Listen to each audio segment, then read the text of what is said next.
virtues that form the foundation of Stoic belief is the virtue of temperance, the ability to exercise self-control or discipline. This principle encourages us to maintain a sense of balance in our lives, helping us to navigate the complexities of our emotions and the world around us without giving in to desires and impulses, and by extension, being dragged off the path that we want to be on or losing our composure. The ancient Stoics advocated the avoidance of excessive pleasure because they saw it as one of the major sources of emotional turmoil and a hindrance to our ability to act with reason and make wise decisions. When we are ruled by our desire for pleasure, our actions become dictated by external circumstances rather than our own thoughtful choice. This means that we can be manipulated by anything going on around us, for better or for worse. Excessive pleasure can lead to a loss of our control, promoting destructive and impulsive behavior that we know we shouldn't do. It can undermine long-term thinking in favor of short-term gratification, pushing us further away from a life of virtue and wisdom.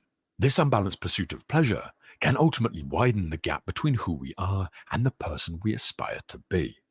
When our emotions and actions are dictated by desire, there is a very real risk that our behaviors will conflict with our own principles and values. This can lead to a gradual erosion of our character over time, as we prioritize temporary satisfaction over the long-term cultivation of virtue. However, when we deliberately avoid excessive pleasure and embrace the virtue of temperance, we can develop the ability to consistently decide our actions and align ourselves with our values. This practice of self-control allows us to gradually cultivate an inner calm and stability, which in turn serves as a foundation for personal growth. In this way, the Stoic practice of temperance enables us to nurture a sense of balance in our lives, helping us to navigate our emotions without allowing them to control us and pass through hardship while maintaining our composure. Next, we have the avoidance of rising to anger. The Stoic philosopher Epictetus once said, "Any person capable of angering you becomes your master. He can anger you only when you permit yourself to be disturbed by him." In a similar way to pleasure, when anger is allowed to hijack our behavior and thoughts, we hand control of our actions over to external events happening in the world around us, or to people around us whose actions we disagree with. As Epictetus put it, we allow others to become our master. Imagine rising to anger every time a person was rude, ungrateful, ignorant, impatient, selfish, or disloyal. This anger will express itself in your behavior, and when your behavior is controlled by something other than you, there is a risk that it will not align with the person you want to be. So in the same way that the pleasure seeker's behaviors are pushed and pulled by desire, the angry person is pushed and pulled by forces equally outside their control. Stoicism offers a path to avoid this trap by fostering emotional mastery and mindful reactions in response to challenging situations.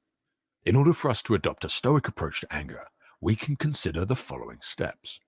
Recognizing the triggers of anger. Identify the situations and people that tend to provoke anger in yourself. Become aware of these triggers. And not only can you prepare yourself to respond more mindfully when they arise, you'll be better able to catch them in the moment when you know what they are. Pause and reflect. When we start to feel anger bubbling up, we can take a moment to pause and reflect on the situation, reminding ourselves that our reaction is within our control, even if external circumstances are not. Reevaluating our judgments. Often our anger is fueled by the judgments we make about a situation, rather than the situation itself. By reevaluating these judgments from a Stoic perspective, we can avoid giving in to emotional impulse, and instead respond with wisdom and restraint. Practice empathy. This can be essentially trying to see the situation from another person's perspective. By practicing empathy, we can better understand their actions and motivations, which can help diffuse our anger and lead to a more compassionate response or reaction. Choose a measured response. Rather than reacting impulsively out of anger, make a conscious and deliberate choice on how to behave and address the situation. And this measured response means that we can address the situation at hand in alignment with our values and the person we want to be. When we avoid descending into anger, we keep our hold on our actions, we maintain our peace of mind, and we make wiser decisions in line with our own personal values. By following the Stoic path, we can develop emotional mastery, foster stronger relationships, and become more resilient in the face of life's challenges. On anger, the Stoic philosopher Epictetus said, "Keep in mind that it isn't the one who has it in for you and takes a swipe that harms you, but rather the harm comes from your own belief about the abuse. So when someone arouses your anger, know that it's really your own opinion fueling it. Instead, make it your first response, not to be carried away by such impressions. For with time and distance, self-mastery is more easily achieved." Of course, we should probably add the caveat that this doesn't cover everything that another person can do to you, but I believe Epictetus was trying to look at day-to-day occurrences rather than forms of serious abuse. Next, we're going to take a look at envy, the green snake of our emotions that compares who we are and what we have to other people and what they have. Envy takes these comparisons, makes us feel like we have less, like others have more, and creates a feeling of wanting and even bitterness or contempt. When we experience a strong feeling like envy, it can dominate our thoughts, override our ability to reason effectively, and erode our well-being.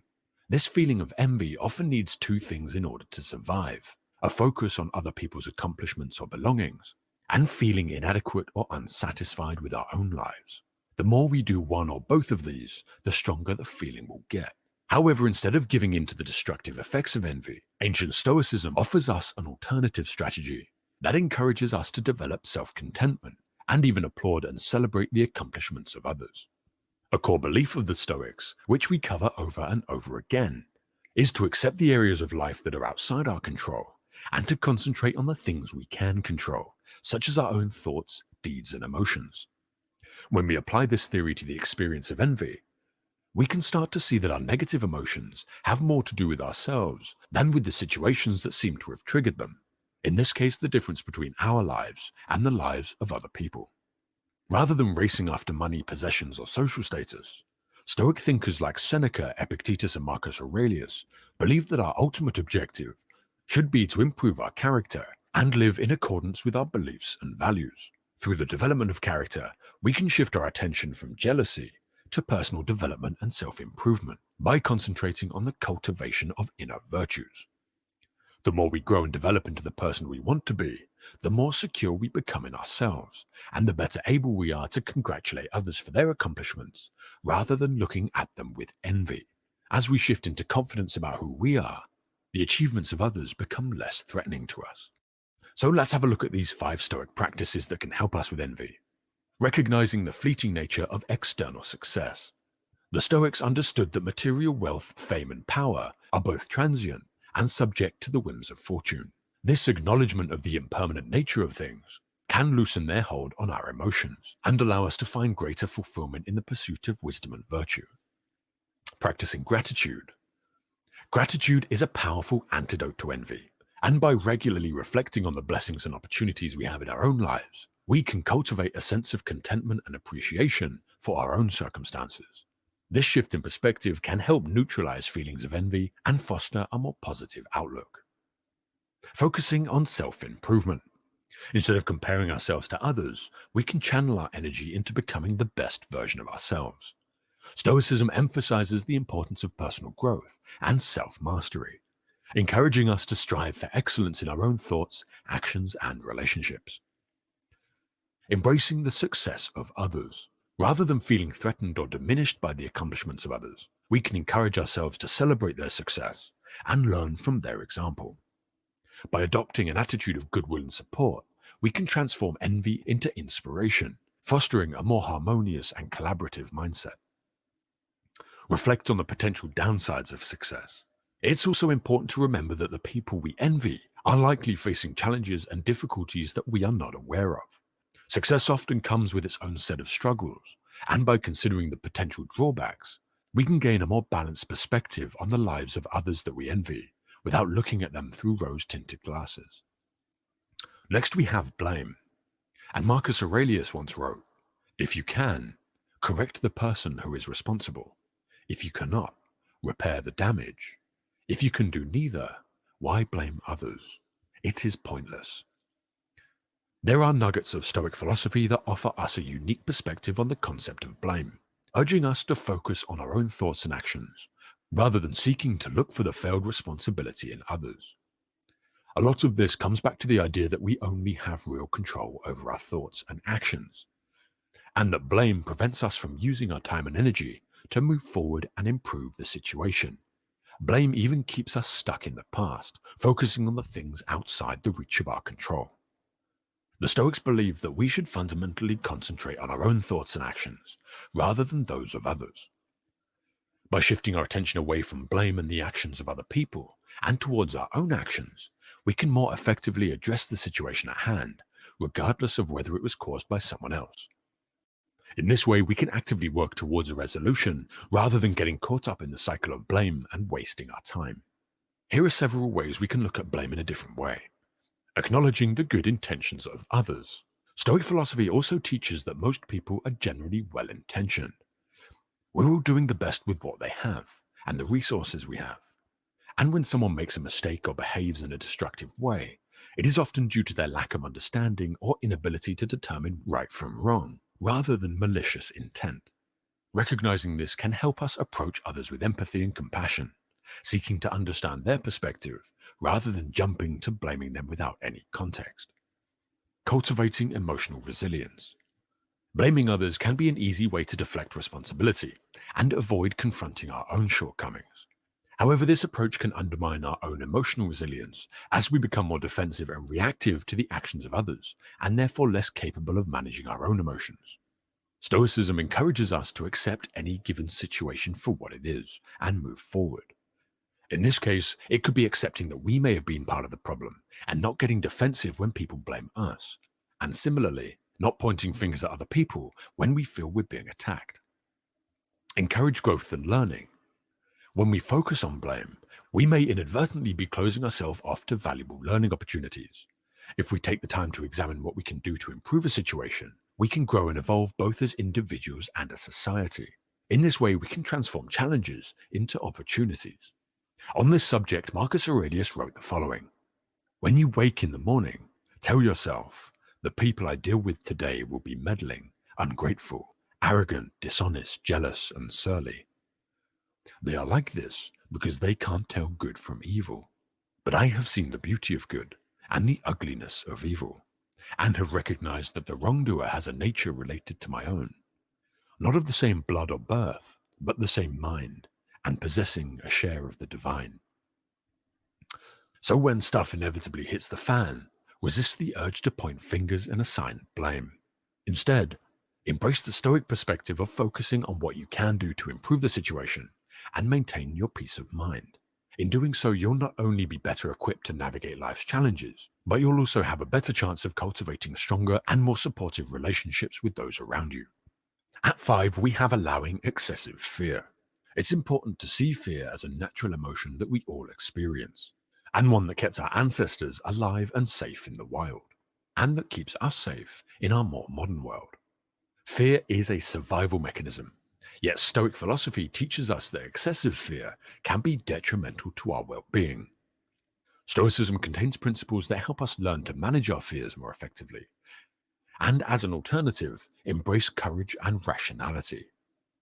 The Stoics believed that a lot of our fear, just like many other emotions, comes from our judgments and beliefs about events, rather than the event itself. In many cases, these judgments are based on irrational assumptions or misconceptions, leading us to experience unnecessary and avoidable anxiety and stress. When we examine the thoughts that give rise to our fears, we can challenge them, we can uproot the ones that are holding us back, and deliberately plant beliefs that give us a more balanced and rational perspective. And as we've covered, and a repeating theme in Stoic philosophy, is the idea that we should focus on the things within our control while accepting those that are beyond our control. And often we'll find that our fears are rooted in our perception of external events that we can neither control nor predict. By recognizing that we only have control over our thoughts, actions, and responses, we can learn to accept the world around us as it is, live more peacefully in uncertainty, and become more comfortable in hardship. We can also embrace the future as it happens, rather than have the future be a source of anxiety. Here are 3 behaviors that we can use to help. Embracing courage and wisdom. The ancient Stoics viewed both courage and wisdom as core virtues in the pursuit of a good and happy life. Virtues that can help us navigate hardship and adversity with a greater resilience and peace of mind. When we develop these qualities in ourselves, we are better able to confront our fears head on. With wisdom, we can see them for what they are. We can make more informed decisions. And with courage, we can take calculated risks in the pursuit of our goals. With wisdom, we can see our fears objectively. We can look at the causes of those fears and decide whether they are reasonable or they need to be replaced with something more realistic. And with courage, we can face our fears. We can go into situations that cause us fear. And in many cases, we can learn that the causes of those fears are nothing really to be scared about. Using negative visualization. Stoic thinkers frequently engage in the practice of negative visualization, which involves mentally rehearsing impending difficulties or hardships in order to better prepare for them. If we can visualize the worst possible outcomes and work on dealing with the emotion that could come from that outcome, we can work to lessen the hold that fear has over us. And finally, we have using fear as an opportunity for growth. The Stoics saw adversity and struggle as a fundamental component of human existence, one that offers opportunity for growth, development of good character, and the testing of our resolve. Through the understanding that life will always unfold as it does, rather than how we want it to unfold, and accepting challenges and hardship as a natural part of life, we can learn to master our fear of uncertainty and replace it with understanding and acceptance. Another behavior that the Stoics viewed as futile and destructive was complaining. To them, complaining is an indication that we're dissatisfied with the circumstances around us, and an indication of our inability to accept the current state of the world. In a world where venting frustrations and complaining seem to be the norm, it might seem unusual to encounter someone who practices the deliberate habit of not complaining about anything. However, Stoics aim to live a life of tranquility, virtue, and wisdom, and as a result, they understand that complaining only serves to disturb the peace of mind that they strive to maintain. Not only does complaint undermine our peace of mind, it also keeps us stuck in the problem, rather than working towards improving the situation and a solution. The Stoic philosopher and emperor of Rome, Marcus Aurelius, once wrote, "Don't be overheard complaining, not even to yourself." The Stoics believed in the importance of understanding and accepting the natural order of the world, or what they called the logos. This cosmic order governs the universe, and everything that occurs is a result of its working. In our more modern world, this can also be thought of as the laws of nature. By recognizing that events unfold according to the laws of nature, Stoics can cultivate an attitude of acceptance and serenity, even in the face of adversity. Complaining, on the other hand, goes against this acceptance, and it implies a resistance to the natural course of events. And an idea that we've already touched on, the repetition here is intentional, is the notion that we should focus on what is within our control and accept what is not within our control. When we complain, we often fixate on external circumstances that we have no control over. However, Stoics emphasize personal responsibility and encourage us to take control over our thoughts, actions, and reactions. Instead of complaining about a situation, they believe that we should focus on how we can better respond to it in a constructive and virtuous manner. The Stoics also place a great importance on the practice of gratitude, which involves reflecting on the positive areas of our lives and appreciating the present moment. Gratitude can act as an antidote to complaint, and by developing it, we can foster a sense of contentment and satisfaction, which in turn discourages our inclination to complain. In addition to this, the practice of gratitude helps us recognize that even in difficult situations, there are often things around us for which we can be thankful. Next up, we have excessive materialism. Often the discussion around materialism is split into whether money and possessions are good or bad. To the Stoics, virtue was the only good, and the lack of virtue is the only evil. Everything else is indifferent. And this includes wealth. The goodness and badness of wealth and materialism comes from how it's used. If we sacrifice our virtue and values to get it, then it has been a catalyst for bad. But if we use what we have to help others, it can be a catalyst for good. But money, cars, houses, and everything of that nature is in itself simply neutral. However, the Stoics did believe that material possessions are not a source of true and resilient happiness. They were seen as sources of transient happiness, with ups and downs. So they made a deliberate effort not to be overly attached to material things. The ancient Stoic Seneca once wrote, "It is not the man who has too little that is poor, but the man who hankers after more." In today's consumer-driven society, the pursuit of material wealth and possessions often takes center stage, leaving many people feeling perpetually unsatisfied and craving more. They become stuck on the treadmill, always chasing after the next new shiny thing. In stark contrast to this, Stoic philosophy encourages individual to focus on cultivating inner wealth, emphasizing the importance of inner virtue, wisdom, temperance, courage, and justice, and personal development over external things. Stoics believed in distinguishing between what is truly necessary for a good life and what is simply desired due to societal pressure or personal whims and desires. While basic needs such as food, shelter, and clothing are essential for survival, excessive materialism often stems from a pursuit of luxury, desire, and status. Again, these things aren't necessarily bad, they are simply neutral, but they can be a very tempting catalyst for bad. By recognizing this distinction and focusing on what's truly important, the Stoics believe that they could cultivate a sense of contentment and satisfaction with what they already have, without the need for excessive riches. The Stoics also teach that material possessions are transient and can be lost, taken, damaged, or fall into decay.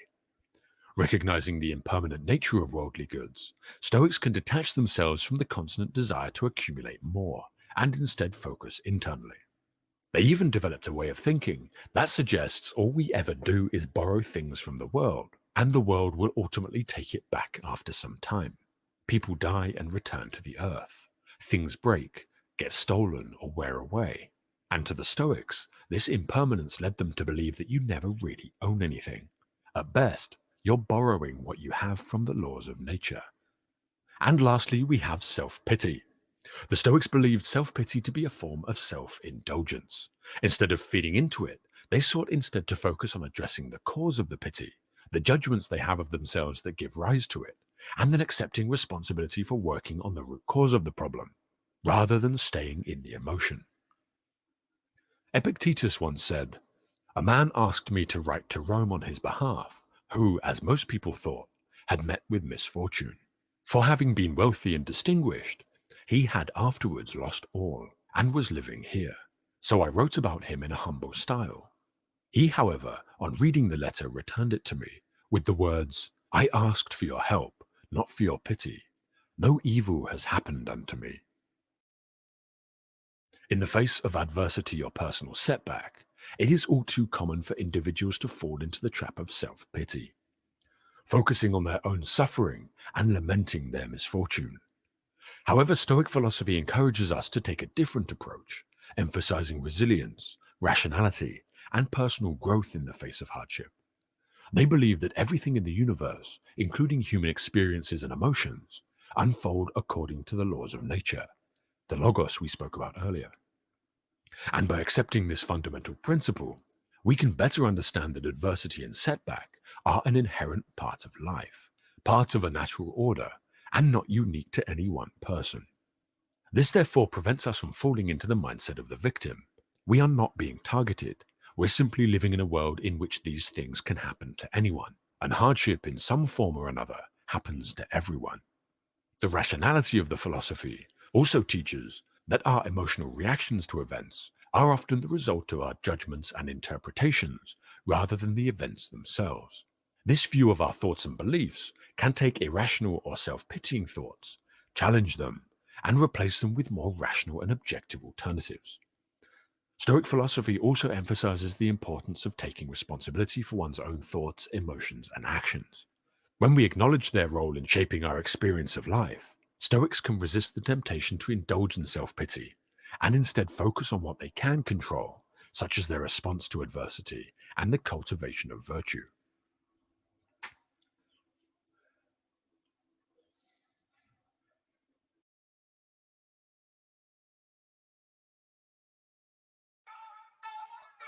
All people, including all beings, are manifestations or disguises of the total reality behind this cosmos. All you truthers don't understand that I had to look into my psychology to understand you.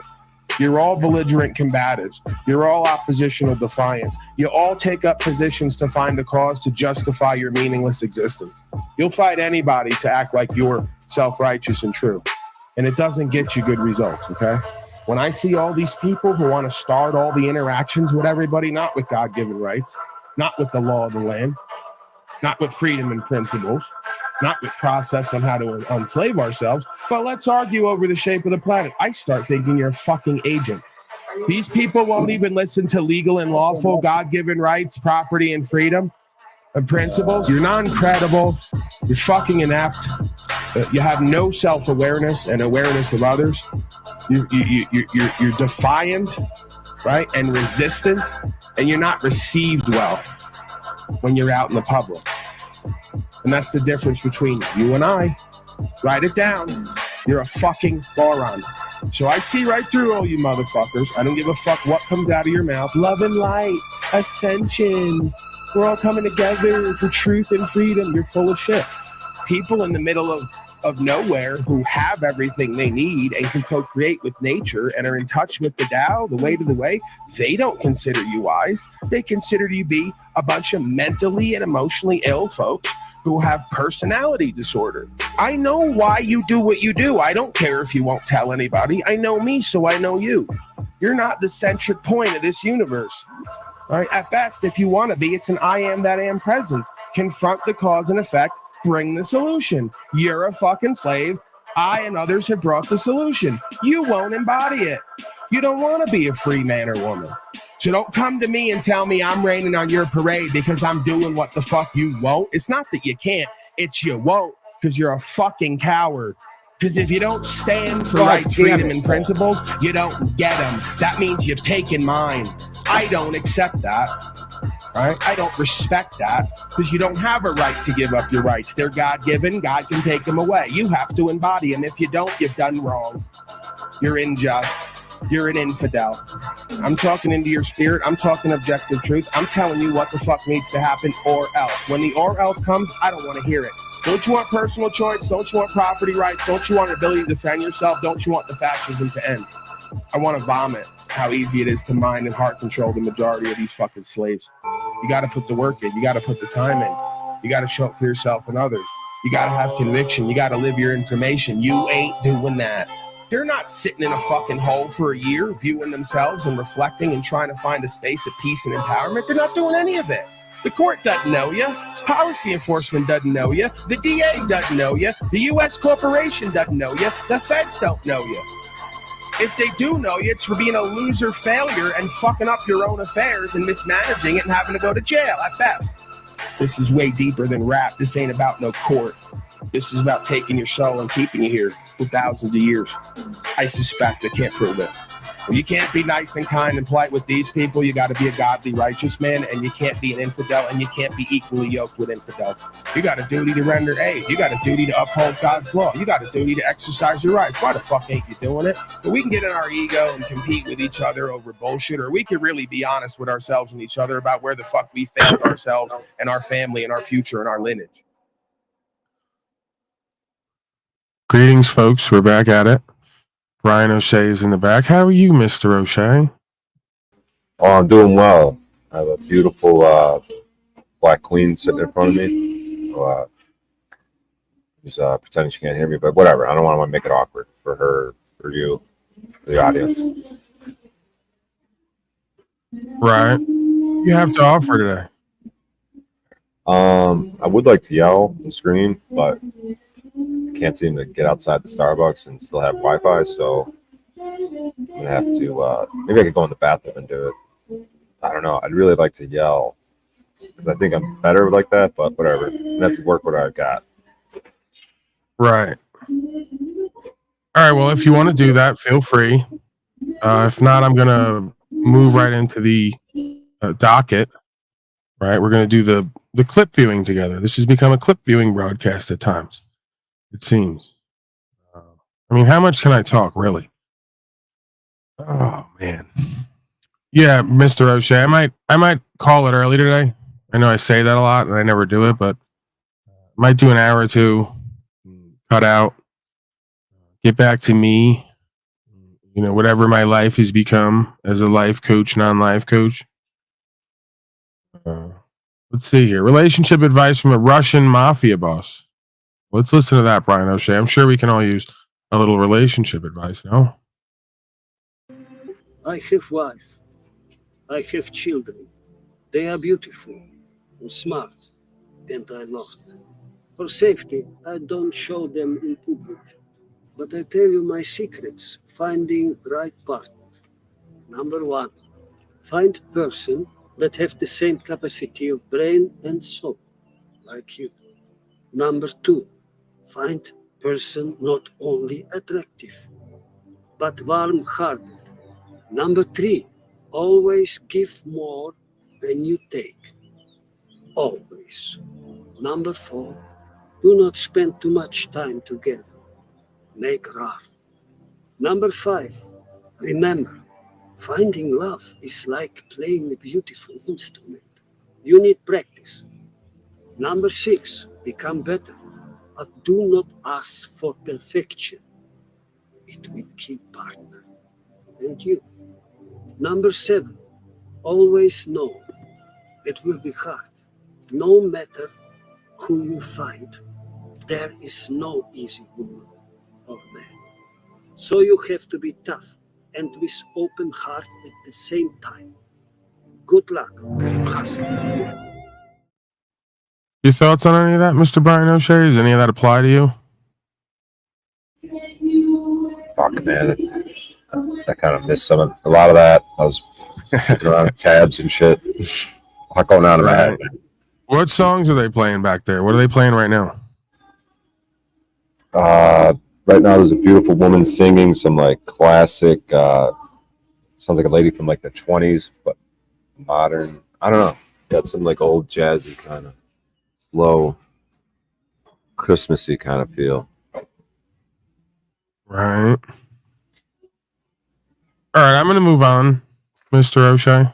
We're going to go to San Joaquin Valley.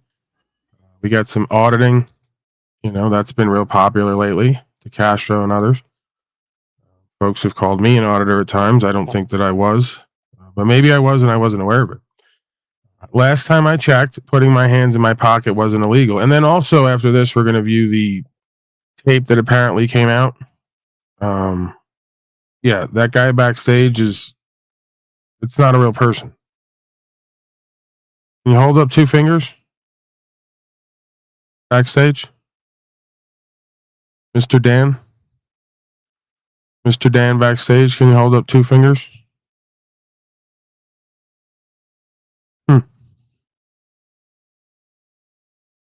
It's not a real guy. Yeah, great stuff.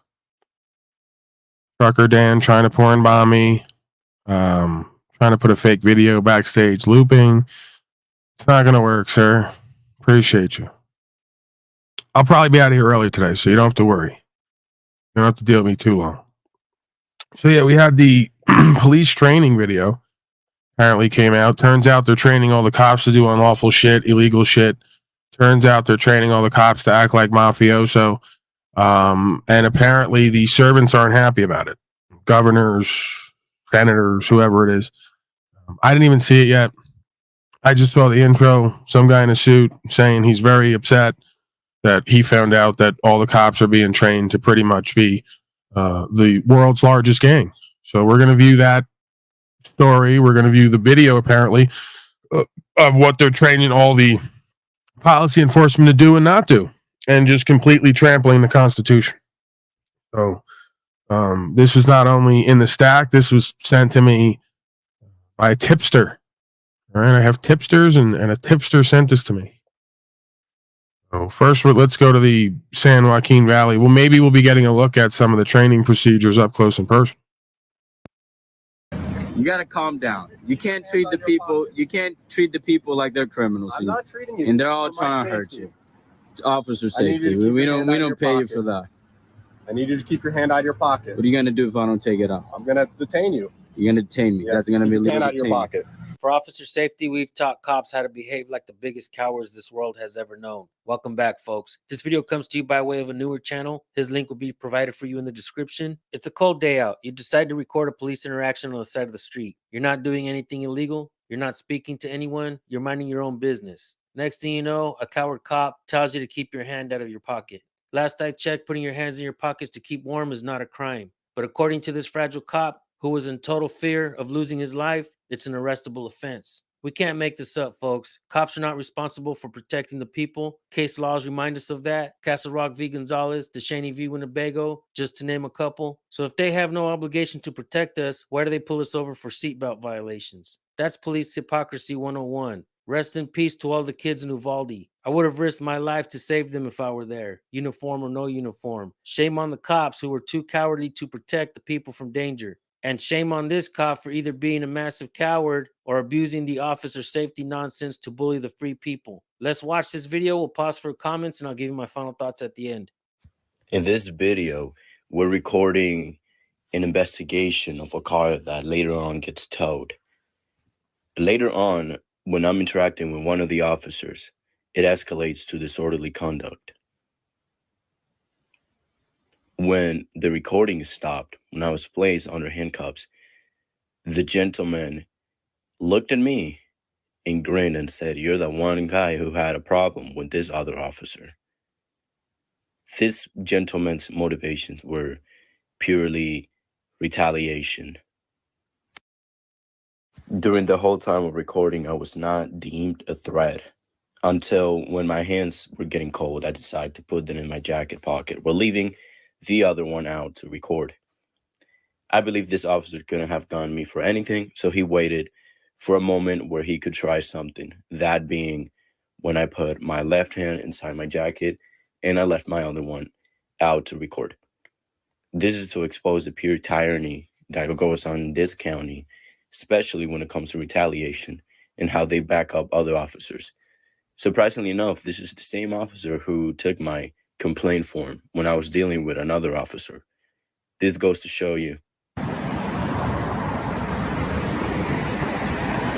Hey, man, I don't mind you filming me, but just keep your hands out of your pocket while you Blow me. You know I don't got nothing on me. I don't know that. Come on. We don't pay you to be a pussy. Come on. I know, but You gotta calm down. You can't treat the people. You can't treat the people like they're criminals. I'm not treating you. And they're all It's for my trying to hurt safety. you. Officer I need you to safety. keep We your don't hand out of your pay you pocket. for that. I need you to keep your hand out of your pocket. What are you gonna do if I don't take it out? I'm gonna detain you. You're gonna detain me. Yes, That's gonna keep be your legal hand out of your detention. pocket. Keep your hand out of your pocket. There you go. What's your name and badge number? 183. 183. 183, huh?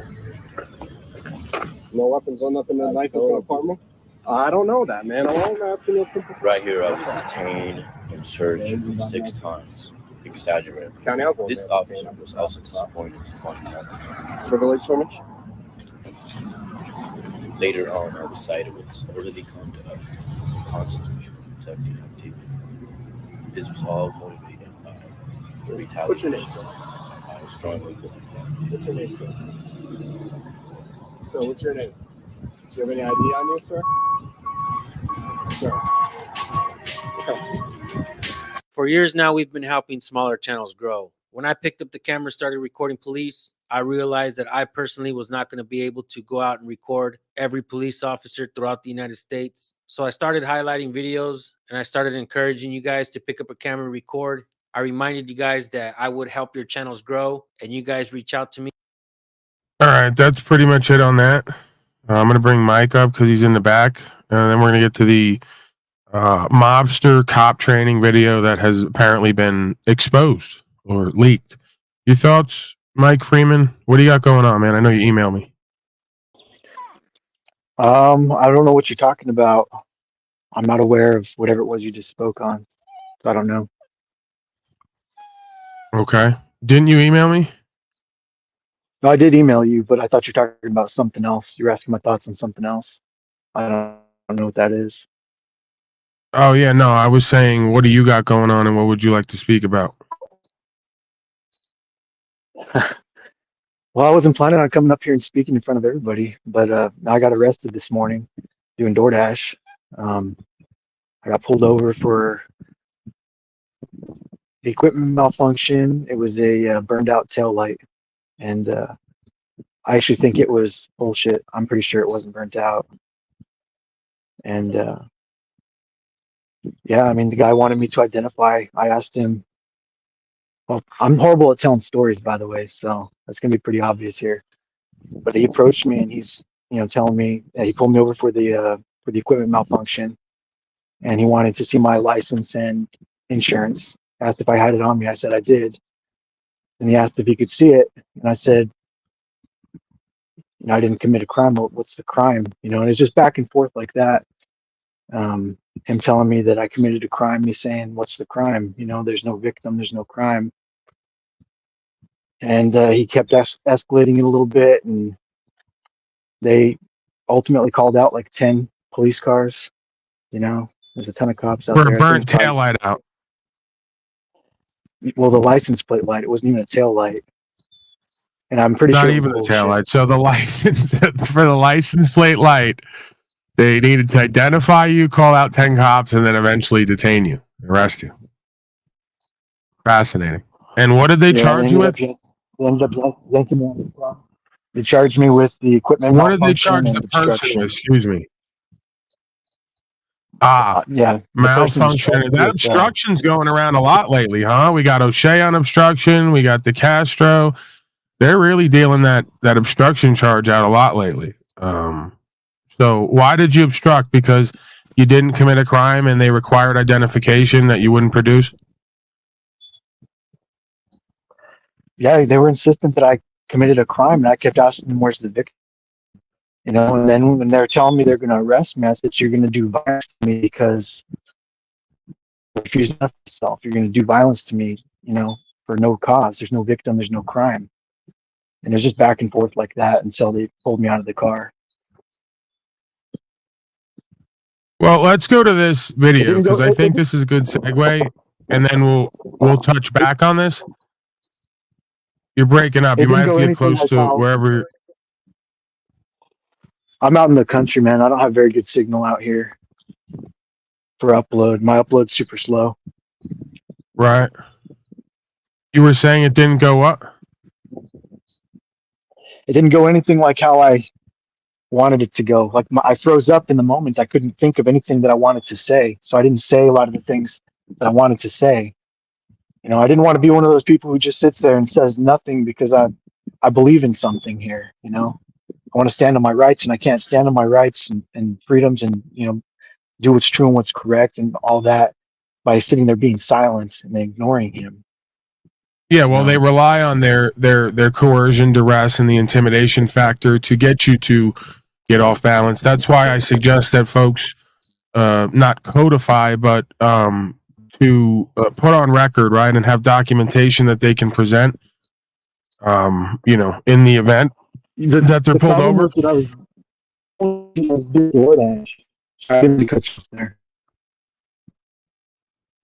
Was that I was right at the time, and so there's confusion about, like, if it's not really solid, the foundation that's not very solid. If I'm not traveling, you got a lot different, but you can just pick the dash without a way to do it.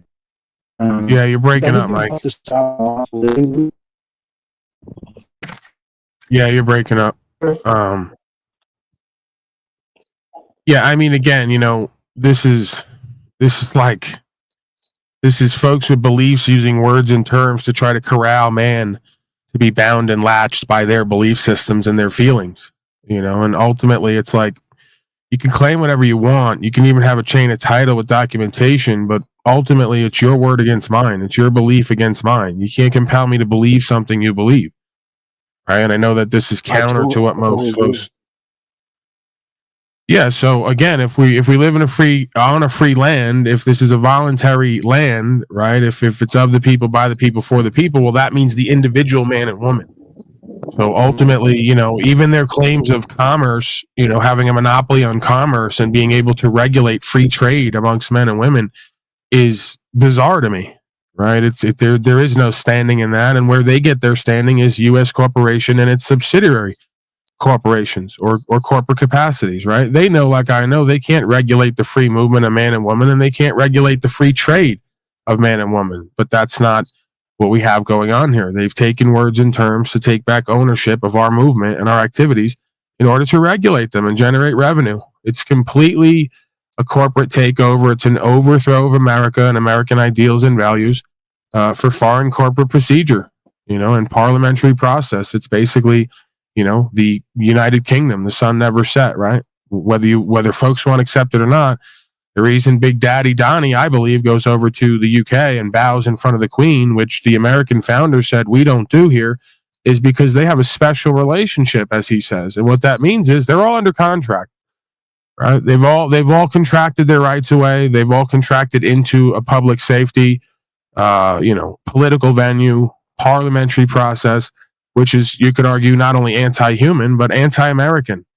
And this shit all, as far as my understanding goes, historically was birthed, UK, and places like that where they like to do monarchy and aristocracy. Yeah, well, it's also hypocritical because he created hazards and pulling me over. He was going well over the speed limit just to catch up with me.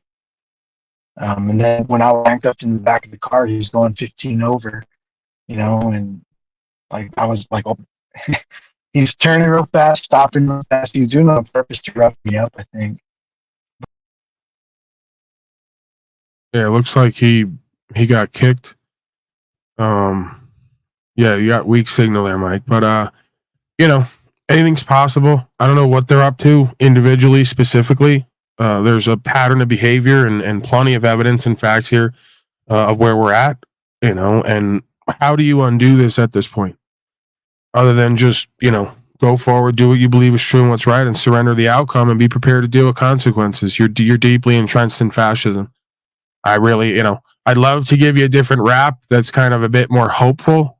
Hope is as hollow as fear. We have to accept what is. So we're kind of really down the road here, far down the road, deeply entrenched in fascism, the merger of state and corporate powers. And the majority of folks, so much so, the majority of men and women now think the common law, which is actually common practice, is fascism. The statute, policy, and code of corporate bodies ruling over men and women implicitly, and arbitrarily. So, not quite sure what to say on that one, other than this is where we're at. This is what I'm going to do and not do. And I'm pretty much surrendering the outcome and the consequences that you may have to die or go to jail. That's the time in history that we're occupying right now. If you haven't noticed, right? I mean, the last 4 years was pretty much your wake-up call. As I've said, they're going to regulate with statute, policy, and code. They're going to entitle you to be non-essential and worthless and valueless. And they're going to treat you like lockdown prisoners. And you're going to, all for your safety, of course. Sorry, I forgot the last part. You're going to go right along with it, but of course it's all for your safety, right? So as long as that little piece, like it is every time there's a fascist complete takeover and degradation of culture and society, long as we throw in the for your safety at the end, everybody just kind of warms up to it. So yeah, sorry to be the bearer of quote unquote bad but true news of where we are historically on this land in time and what's liable to happen next. Right? I mean, look, are you watching the world stage? You watching the players, take their place on the world stage, purposely doing world war from every angle? Are you watching the economists purposely print up more money than ever? And what they did the last 4 years, put everyone deeper in debt, while all the folks at the top just double, triple, quadrupled their portfolios. So yeah, when we take a step back, it's just overwhelmingly clear that we're in some kind of matrix here, and there's at least one power running this world, if not two powers. I mean, you could argue everything here is a duality, so there's a complementary nature to manifestation. If one is there, the other's got to be there. And then you do with that information and that understanding what you will, right? Your thoughts, Brian O'Shea, before we take a look at the street cop / mafia cop training exposed, the real faces of America's police? Yeah, no, I just want to thank our guest for coming out. Yeah, his story was very similar to mine. I mean, right down. Well, he had stuff. All I basically have is there's no injured party. So yeah, the fact that you just mentioned maybe get some documentation, something written down that can be helpful in those situations, but it still doesn't change the fact that they attempted to hurt me and punish me by arresting me, and I only got stronger from it. So even if my charge goes wrong and they drag me into court and put me and lock me up again, I think I'll only come out stronger again. But that's remains to be seen. So either way, it's a learning experience, and talking about it with other people helps me understand it more and get more conviction in my heart, which is where it starts, right? You got to embody the shit before you put it on paper. Like, so that's my thoughts. Yeah, that seems to be the game. It's not as important what's going on out there as it is in here, so to speak, inside of the beingness, and then realigning and realtering that. If we miss those opportunities over and over again, well, then we manifest the consequence from without. And it seems that that's what we have going on here individually and collectively on the world stage at this time. It's not like we haven't seen it before. It just becomes, a life practice of observing conscious and awareness in human form and in all forms, and watching what it does over time, right? Watching what it starts off being and what it becomes as a result of the nature/nurture and conditioning. There's no denying it at this point. I really, unless I've done the confirmation bias, cognitive dissonance, where I've echo chambered myself, I can not only not deny it, I can't see any other explanation for creation at this point. Right? I'm almost desperately waiting for someone to approach me to give me a world map or a mapping of conscious and awareness and how it works, and me to go, oh my God, I haven't heard that before. I didn't think of that. That's something that might be more true than what it is I'm seeing. But unfortunately, that's not the case so far, right? I guess we'll long game it, but yeah, I can't see it any other way than holographic simulation, pure mind and heart control beast system matrix with a spiritual component that is now manifesting completely in the physical as a technological component from the quote unquote dark side or darker aspect of creation. Doesn't necessarily mean that shouldn't exist. We apparently need two sides of duality to have the creational manifestation, but some type of timeline, either being pulled towards something or pushed from behind, it would seem. Doesn't seem to be as random and organic and authentic and individualized as we'd like to think. This is something bigger going on here. You could argue a collective unconscious that's now becoming conscious, right? It's almost the revelation of the fact that the individual has thought that they are low self-worth, self-esteem, and pretty much hate themselves and feel like a slave in this realm. That's all I'm seeing. I'm seeing the subconscious state of the beliefs that the individual holds manifesting on a collective level. And it's rather concerning. I know it is when I look at self, right? Because, again, self is self. One of the ways I came to this determination is, like the intro said, I had to go into my psychology and sub-psychology and reverse and engineer it to understand folks out there and folks in the truth community. Right. And I can't see it any other way unless I'm projecting onto everyone else and it doesn't apply. It's one for one. Raise your hand if you haven't complied with statute, policy, and code out of fear. Raise your hand if you don't feel like less of a man or a woman for being told what the fuck to do in your life when you have a moral compass and supposed free choice and we live on a free land. We can go down the list. Raise your hand if you don't suspect you're being fucking poisoned by pretty much everything around you, right? Many times your own choice when we come to dietary habits and the rest of it, let alone what the fuck's in there beyond what we know or claim to know. So, yeah, they tell me I got to stay positive, and I go, I don't necessarily think that this is about positivity or negativity. I think it's about understanding what is. And then rising to the occasion to change self and change that dynamic. If not, you'll be overtaken. This is some kind of a holographic competition ground, it would seem. Where you have to win a war from within in order to win the war from without. If you fight what seems to be there to be resisted on the outside, you miss the lesson. Let me go to the fucking. Let me go to the street cop, mafia cop training exposed.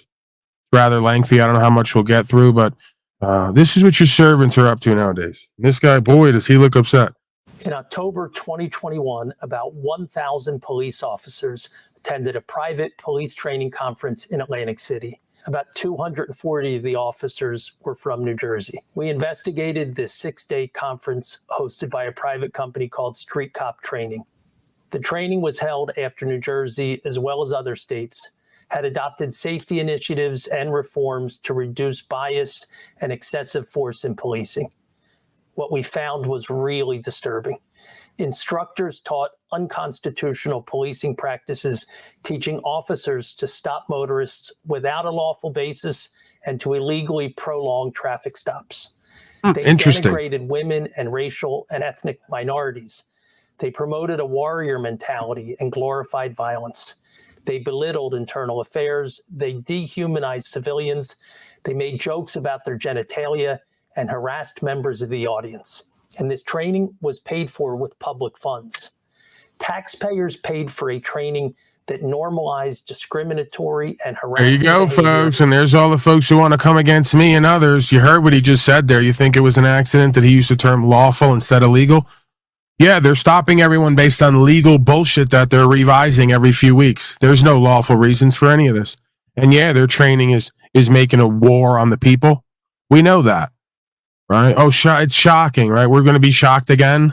When is something going to be done about it? When is it going to be changed? Because now every time they get caught, every 5-10 years, whatever it is, just telling everyone implicitly to be warlike on the public, they go, oh my God, we're shocked. Look what happened. We never could have imagined this. Okay, we're going to stop it immediately. And where does it go, really? By public servants who were supposed to be held to very high standards. These kinds of attitudes and behaviors inevitably lead to violations of constitutional rights, No to kidding. discrimination, and to lawsuits. And you, the taxpayers of New Jersey, pick up the tab. How did this happen? It happened because private post-academy police training in New Jersey is a free-for-all. There is virtually no oversight or regulation. Yeah, there's As no a law and result, order companies anymore. like We're under State to rent a fascism. room, charge We're under officers lobbyism. or We're under political departments to science. attend We've and lost the teach rule of law whatever and they order. want. That's why. That has to change. This impacts all Everyone's of in us. contract with the We need devil and the oversight. state of and the corporations. I don't want to hero's exit. I don't want to fucking die at like 91 with hookers and cocaine around me, you know? Yeah. Why wouldn't that be your goal and objective? Like I'm on vacation in Colombia, money, and these girls like are not as wealthy and they need to do things to make money. Yeah, there's all the inauthentic corporate males who display their dysfunction openly, proud of it. Who doesn't want to just be old and die pathetic with a bunch of cocaine and hookers around you? Trying to act like you're fucking Hugh Hefner, loser. This is who's running your society. What's your name? How old are you? Bunch of power-hungry, lustful beta males with no true value. You know what I'm saying? So, yeah, there is like a little bit of a finesse. You got to be a fucking gigolo. You're a loser. You don't have shit. You're in a world with low-level consciousnesses, and you think because you can get bozo women to fuck you that you're accomplished. Beyond embarrassing, beyond pathetic. These are every guy I've ever met in school and growing up that went to the party too that I don't respect. They never liked me. And I just start spraying people with information. But today, you guys are just going to get the tip. I would be remiss if I didn't remind you or let you know that I have a 3-inch dick. I'm not the one with the We 1-inch know. dick. There's actually Trust me, people we who know. drive around and will input into this website, hey, I just saw a fucking LV Series Pennsylvania.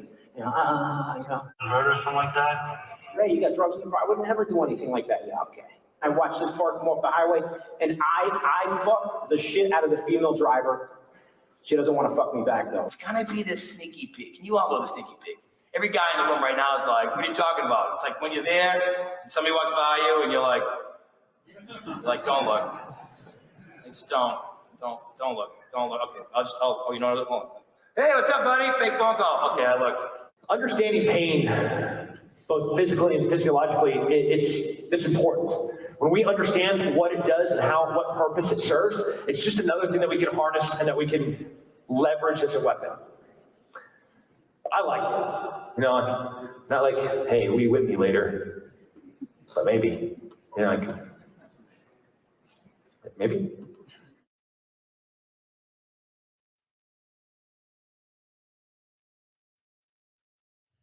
Every one of these douchebags thinks they're so cool and profound. It's really amazing.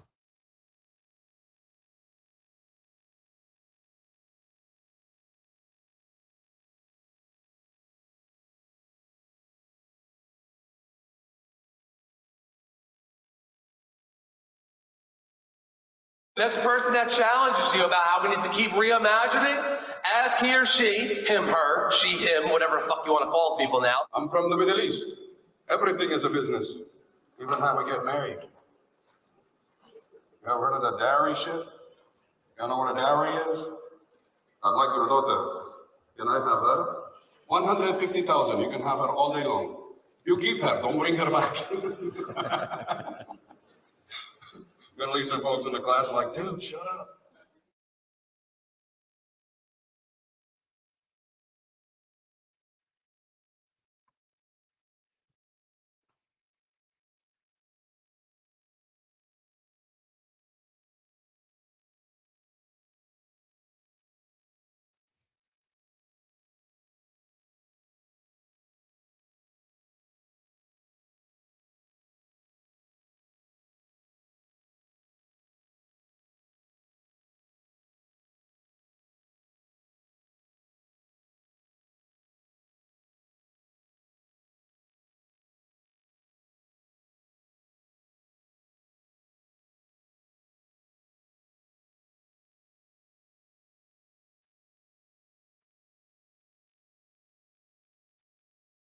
Ago that we were drinking out of the skulls of our enemies. Like, you know, like I'm gonna fucking murder this guy, then I'm gonna take his head, then I'm gonna cut his head in half, and then I'm gonna boil his skull, and then I'm gonna drink out of that skull.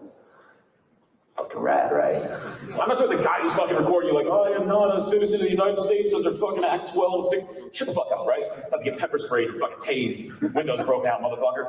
Yeah. Yeah, someone's quoting U.S. Supreme Court decisions and the law, just fucking spray them and assault them. Yeah.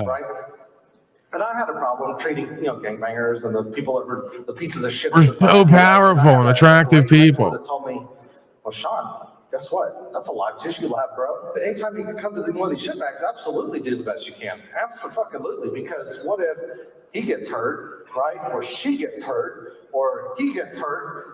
Then I can perform that flawlessly because now I've had some reps in. Everybody get that? Everybody with me on that?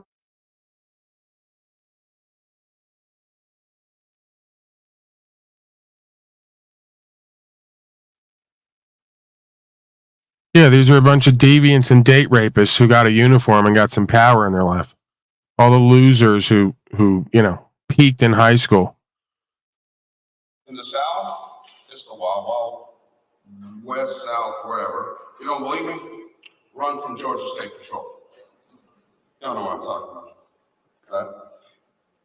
We're the real man. Run from me. Where's Mitchell? We're the real man. Somewhere along the chase becomes neither confirm or deny there's some videos out there with me doing just that.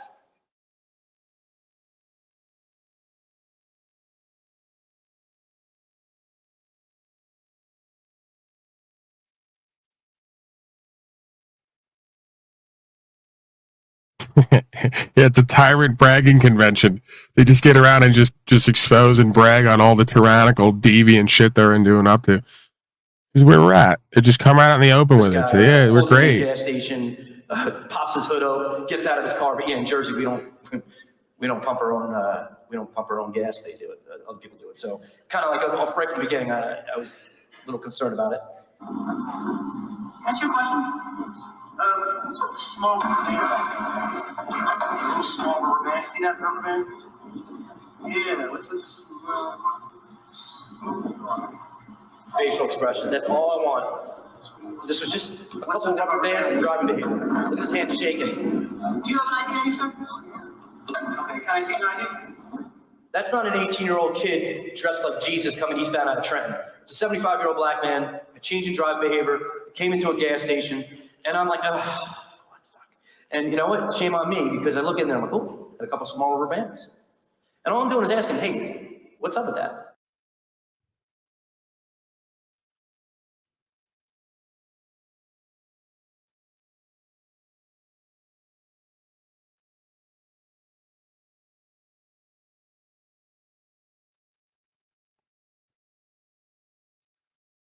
Yeah, this is what your tax dollars go to fund these guys sit up on stage and jerk each other off, circle jerk on their tyranny, and really just get off on how you're not shit and they run your life. Have a day where you go out and go, Warriors. We got some warriors here today, boys. ask them a series of questions and make up your own questions. Something as simple as, hey, how you doing? Where you come from? You know, hey, where you going? Be real friendly about all stuff and just see how people answer questions. You will learn general baseline. And then when you ask somebody a question and the answers are just weird, you'll be so much better at picking up on it.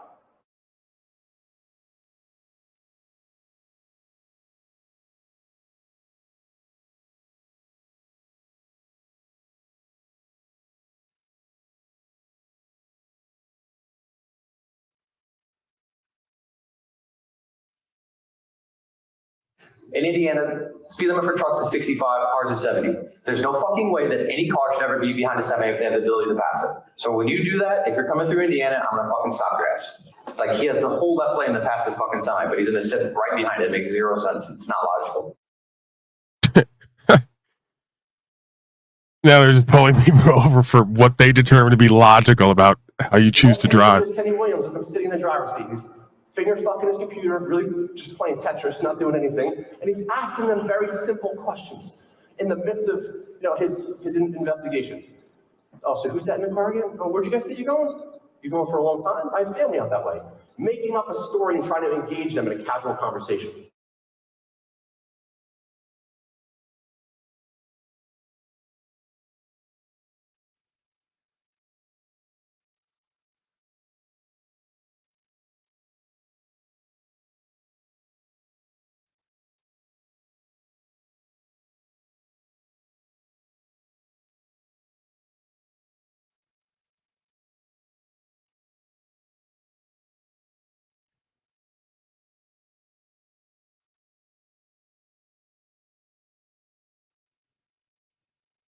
This is training.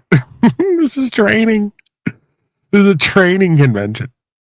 When we get trouble by IA, when we lose our Oh, motivation, man. I harped a lot on all the negativity. How many times I got kicked in the dick because they didn't want me to go out there and hit a trap, and they didn't want to hit money, they didn't want to hit me killed. I hit 15 kilos, I hit 300,000. I'm still getting yelled at. I'm still getting yelled at.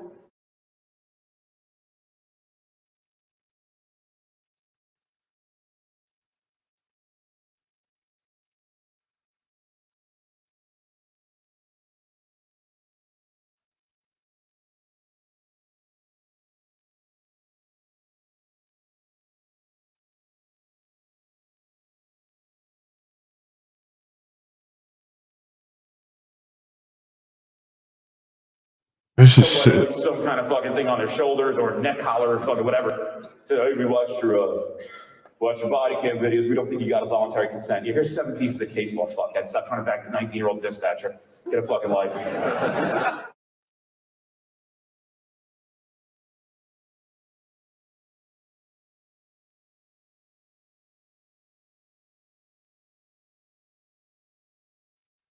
But we show up, especially when we're new, hammering out fucking tickets like they're going out of style. I don't care, bro, speed for speed, I'm saving your life. Shut the fuck up. Saving your life. We don't like to write, this is the fucking fun shit, like you see that shit on like Facebook. We don't like to write tickets, but we do because we care about your loved one. Here's a crash car. Yeah, and then every fucking friend of yours who you work with does 106 and a 50, and you stop like on a job. Yeah, have a good one, right?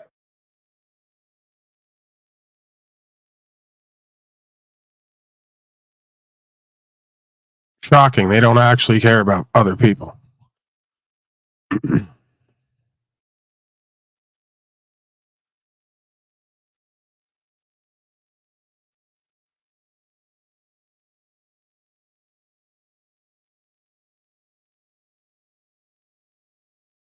I know a lot of you have been waiting for us to give a statement regarding a report that came out last week from the New Jersey State Office of the Comptroller regarding the 2021 Street Cop Conference. And so I want to thank you for giving me an opportunity to tell our side of the story and what really happened here. Over the past week, a number of media stories have come out related to a report by the New Jersey State Office of the Comptroller, which cast a negative light on street cop training and the content of our training sessions. Guys, we tried to work cooperatively with the OSC in this report. Guys, that was not part. What's with every one of these beta males with the watch on the hand, with the fucking skincare regimen and the fucking hair gel, all has the same fucking intro like Pathetic Warrior. Guys, like, is that their like lukewarm attempt to try to relate with the people that are going to bullshit right now? Guys, you know, like your head salesman at the boardroom meeting. You know, guys, we're here because the team is meeting. It's about the team, okay? Guys, we're here for you. All right? We're just going to fuck you a little harder. All right? Guys, relate to me. Please relate to me. Please bond with me so I can bullshit you harder. It's just every one of these people. Do you really think we can't see through you? You do, because most of the public can't. The rest of us, do you know that we got your number, right? We can see who and what you are. We're grotesque that a woman would ever even deal with you because they can't see, right? We know who and what you are. JG, your thoughts? Fuck them. Just bring the fire, man. Just bring the fire in the next wave. We're going to have the great reset. Klaus was right. I didn't want to admit it, but Klaus was right, man. We're going to need a great reset. So, you know, this is 3/4 of males walking around the street, you know, thinking they're somebody, they've arrived, and they're just a fucking pathetic embarrassment, liar, cheater, thief, and all the rest of it. And they think because their hair looks a certain way and their pointed elf ears aren't like flapping like some type of Voldemort creature. They're not flapping right now, so we don't see that you're just completely degenerated evil scum. Make sure you like do a little cocaine and get on camera and fucking look right into everybody's face and bullshit and lie, and then go, guys, what did we do? We didn't do anything. We were just up on fucking stage bragging about how we take rights, and we use just hunches and assumptions to pull people over. You know, and we just like to do rape too. We like to fuck women who don't want to fuck us. That's the kind of scum you are. You get turned on by fucking a woman who's not into you. You know, this is what we're dealing with. Most normal men go, we don't want all this power. We're open to a little bit of power and influence, but not like this. Just stomping around, taking people's rights, fucking women who don't want to fuck us, and we're into that. You guys are the lowest form of life, seriously. You know, all that fucking fraternal shit you guys did in your little high schools and colleges where you all fuck each other and get indoctrinated, it didn't go well for you. It's not a good look. And every one of these guys walks around like they're getting just railed out. Like, you see how why does every one of these guys walk around like that? What is that? What's that walk? Where they look like they get fucked at night in the ass. You get this rigid posture. They're like, their knees are buckling. They're a little bit bent over to the front. This is the fucking fun shit, like that shit on like Facebook. We don't like to write tickets, but we do. Yeah, this is that, like, I'm so masculine and tough because I'm really a fraternal homo and I fuck my cop buddies in the ass. So much so I can barely stand up straight on stage. I'm too busy blowing SARS. Like, their belt's too tight. Their one fucking jeans like don't even fit them. They can't even function in what they wear. They have no style. That fucking dumb. Yeah, it's just a loser failure robot who thinks they're attractive because they have money and hair gel and a watch. You know, this is where we're at. This is the modern day corporate male who just gets off thinking he's masculine by being tyrannical and pretty much beating up on a bunch of people who don't fight back. Great stuff. In fact, we advise all guys, that the material totally in the right. I don't understand why you're so unthankful and ungrateful. We've done so much for you guys. And we task them with having the accountability to I can't wait. I gotta take a breath. Brian O'Shea, please take over because I gotta take a breath. I can't fucking wait. Pardon me. I can't wait till this all comes to a head and scum like you get back 1/10 of what you've been dealing out and we get to look at your face. Right? I won't be there. You know what comes next now after what you've all done and how you put it on display and insulted everybody. You know what comes next now.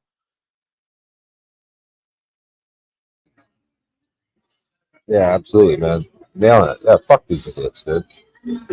Yeah, these videos just make me sick, man. They all have the same body type, like that same workout fucking regimen, fucking fit body, fucking.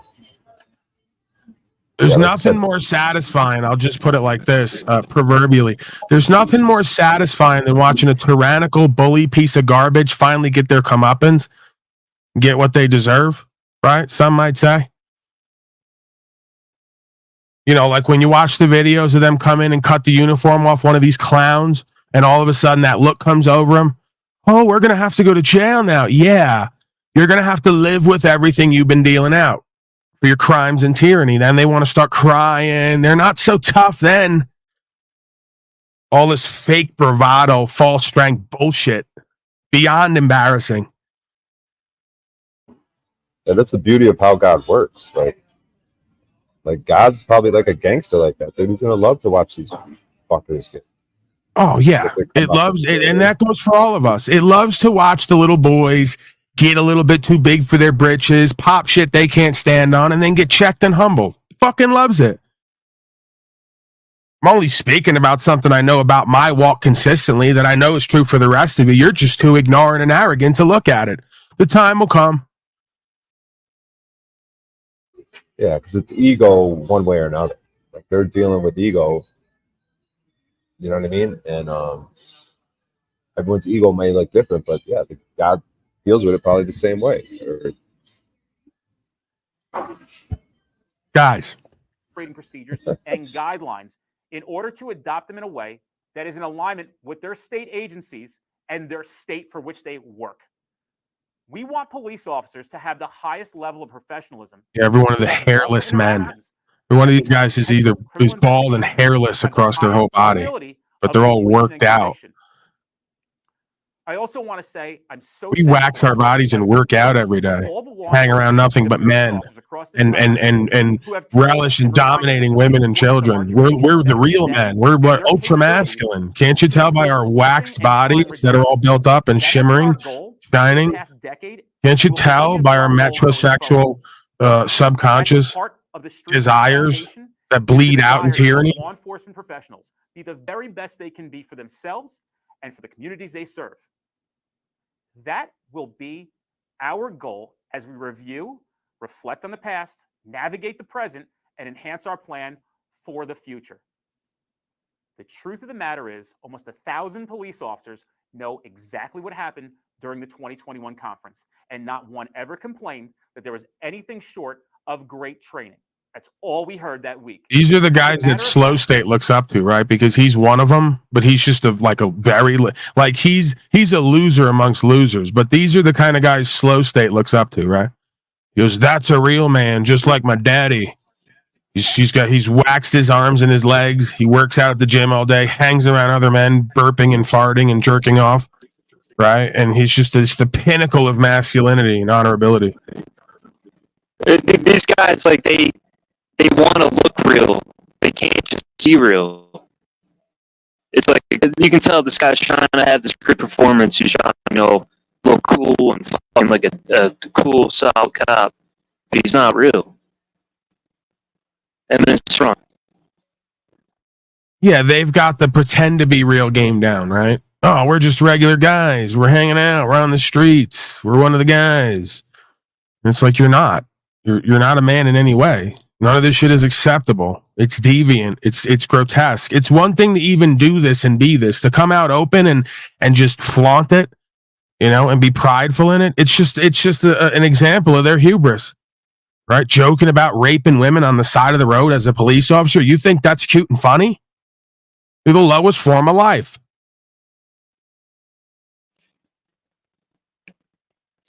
Yeah, I just their character, like even Escape and Quad, see people that were so phony and full of shit, and I would just break them down. Your audio's breaking up. So fake and phony right now. All right, is it better? Worse? I think it might be the signal. I don't know. I can't tell. When you're dealing with like phony cops, right? I'll be straight up with them. I'm like, why do you gotta be fake with me right now? Why do you gotta be, why do you guys gotta?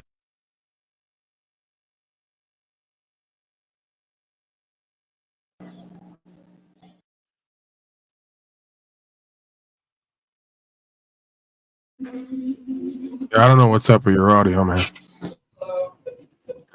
Yeah, it's like they get emboldened by all the slaves that just.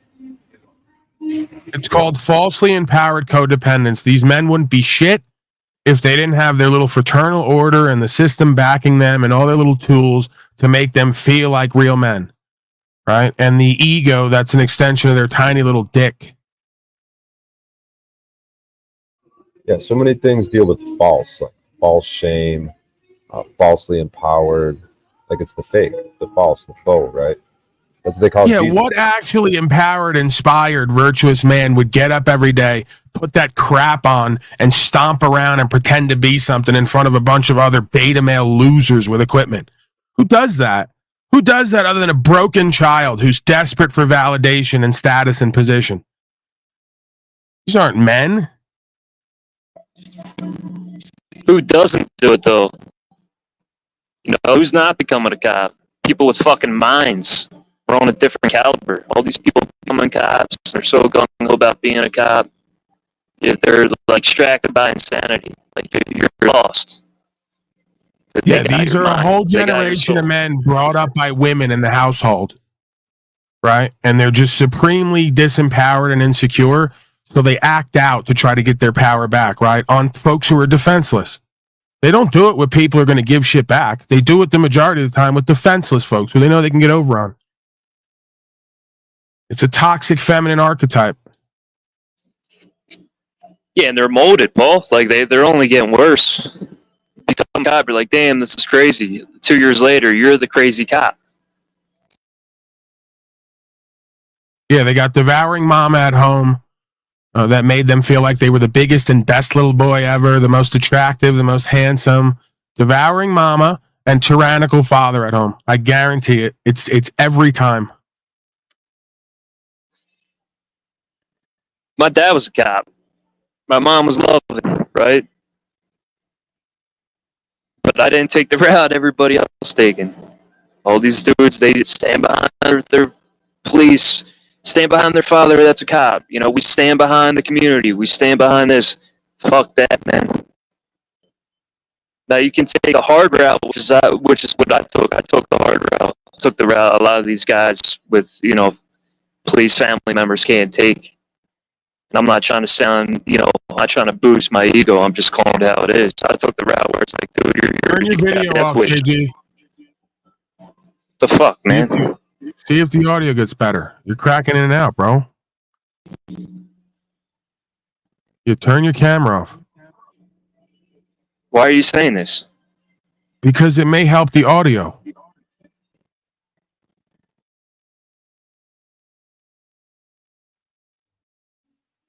I thought Jay-Z is just blown away that wants his camera off. So yeah, confused. he always gets in that mode where like I'm insulting him, like I'm telling him he's ugly. Turn the camera off. I'm like, turn the camera off because it's better for upload download. We'll get better audio. He always thinks I'm trying to pull a move on him. That's the case. I'm literally trying to see what your motive is saying. Turn the camera I just off. said it 3 times and you still didn't turn it off. All right.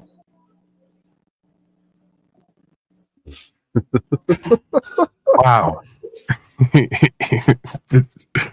This is why JG didn't become a cop. Like, because he not only does he not want validation from the conventional system, he cannot cooperate. It's not possible for him. He's tried in the past. He's just accepted it's not possible.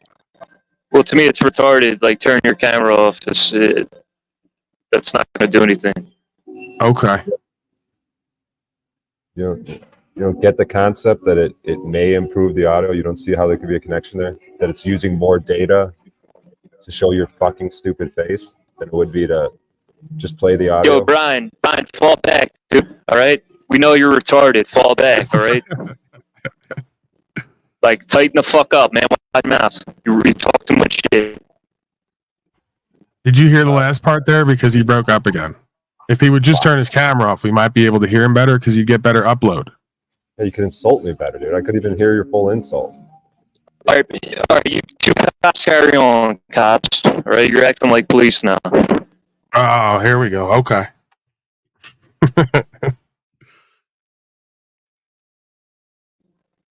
You thought so, Shaq? I'm not here for drama. Not here for the drama. Let's keep it moving. Okay. Jack's hilarious. Also insane. Camera's still on. Very defiant. Yeah, man, you're all over it, dude. Brian, you drink, guys, bro. You're retarded. retarded. You drink piss. You're fucking touching No one can hear your your head every insult. time I fucking see it, man. I'm just like, God damn, you're retarded. Don't Every fucking appreciate time, it. man. Shut the fuck up. You're not And hard. You're not if tough. it You're not smart. You're not sharp. continues, you will not be welcome here. That's you. And So that what do you Paul's have got to to mute say me. about that? You fucking religious losers. Fuck you, JG, Fuck and your you. fucking Pope. Fuck your bullshit Fuck your religion. glasses. Fuck the Pope. I'll knock the fucking Pope out unconscious in the cage fight, which he Right. never answered my challenge. You get knocked the fuck out, boy.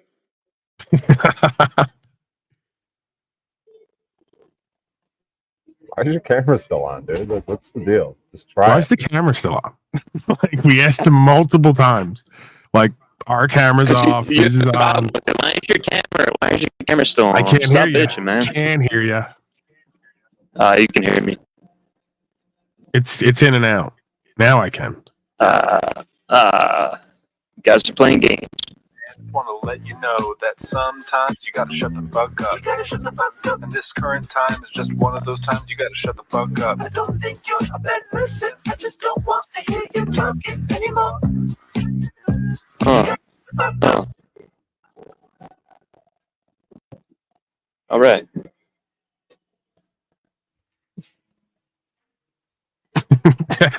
Cassie's neck is too big for his arms to be that small. Paul's the mic that bad? Yeah. What do you think? I'm just over here saying something for no reason? I was right in the middle of a conversation with you. Sometimes you're over dramatic, so I'm trying to see if you're serious or not. I wasn't doing that, bro. Mike, what's going on, man? I drove to Starbucks. Can you hear me better now? Yeah. Okay. Everyone's at Starbucks for network connection. Yeah. We should just start doing the broadcast from the Starbucks. We'll just meet there. It's actually the first time I've been to Starbucks in a while. No, but I had some more stuff I wanted to say. I wanted to kind of touch on what Brian said earlier, and also what you just said right before I hopped on here about the tyrannical father, right? The devouring mother. That's when Brian was talking about, it was empowering for him, right? For me, last night or early this morning, it was pretty empowering for me because I had that extreme tyrannical father who fucked me so hard in my mind that when I'm confronted with authority figures in person, right, I can't help but like feel that same fear that I felt with him. You know what I'm saying? And what did your mama do? She didn't speak out against it. She didn't have it stopped. She wasn't an ally to you. She allowed it to continue because your daddy had something she wanted. Well, my mom and my dad were divorced when I was 1. I've never known them to be together. They always hated each other. But yeah, my Called a mom was fake pimp definitely and a like, broken hoe 9 out of 10 times in these households. It's the unfortunate part about it. You got women who don't respect themselves with men who they don't respect, who have no true principles and value systems. They're only together out of convenience and for provisions. And because they're codependent and bonded somehow because they fucked.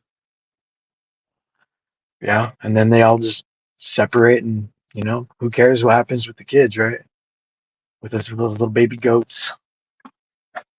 Yeah, like I said, it's just sub-psychological, if nothing else. A man can't love himself or anyone else if he's not truly free, if he doesn't have freedom and rights and principles and value systems. None of them have that. So they can't actually love themselves or anyone or anything else. And there's no woman out there who can archetypally respect a man who doesn't stand for those things and is willing to forsake that to get a few bucks. Everything is operating just as the masters want it to. Let's be clear on that. Folks are not living their own lives. They're completely uploaded and programmed. Your dad was a cop, Mike? A sergeant? No, my dad wasn't a cop. He was he's an engineer. He's like very, very precise and everything, and square peg round hole kind of guy. Like before he'd beat me, he'd ask me what my malfunction was, But we're not going to get into that. Yeah. I'm being a little Another dramatic. jerk off who hates himself, who won't live his dreams, who projects onto his child that the child's the one with the malfunction, right? That sounds familiar. Yeah, and so, well, it's actually part of the reason why I'm getting into wanting to, stand on rights and freedoms, because I took that and I went and I joined the Marine Corps. I'm going to reveal myself a little bit here. I went and I joined the Marine Corps, and I was a tyrant for a little while. Abuse And- makes a man, boy. Don't start crying here. All And right. I've been feeling broken pretty much since I realized that I was a bad guy. You know what I mean? And so I'm trying to make amends. My unit logo, I was in first time 5th Marines, right? And their logo is make peace or die. And that means something to the unit, but I'm holding on to that because it means something completely different to me now. Make peace or die in a completely different way. Like I'm gonna do my best to facilitate peace, or I'm gonna die trying. And I'm willing to do so because I think some people have to. I don't want to, and I'm definitely not the best at it, but I'm trying. And practice is going to make perfect. I just hope I don't have too much practice. Right. What does the Tao say? We've gone over it many times. What is a good man but a bad man's teacher? What is a bad man but a good man's job? So you almost have to get a job in the system and be part of these bad men's endeavors to understand what makes you truly good or virtuous on some level, to go back to the world and teach other bad men how to be good. That's our purpose here.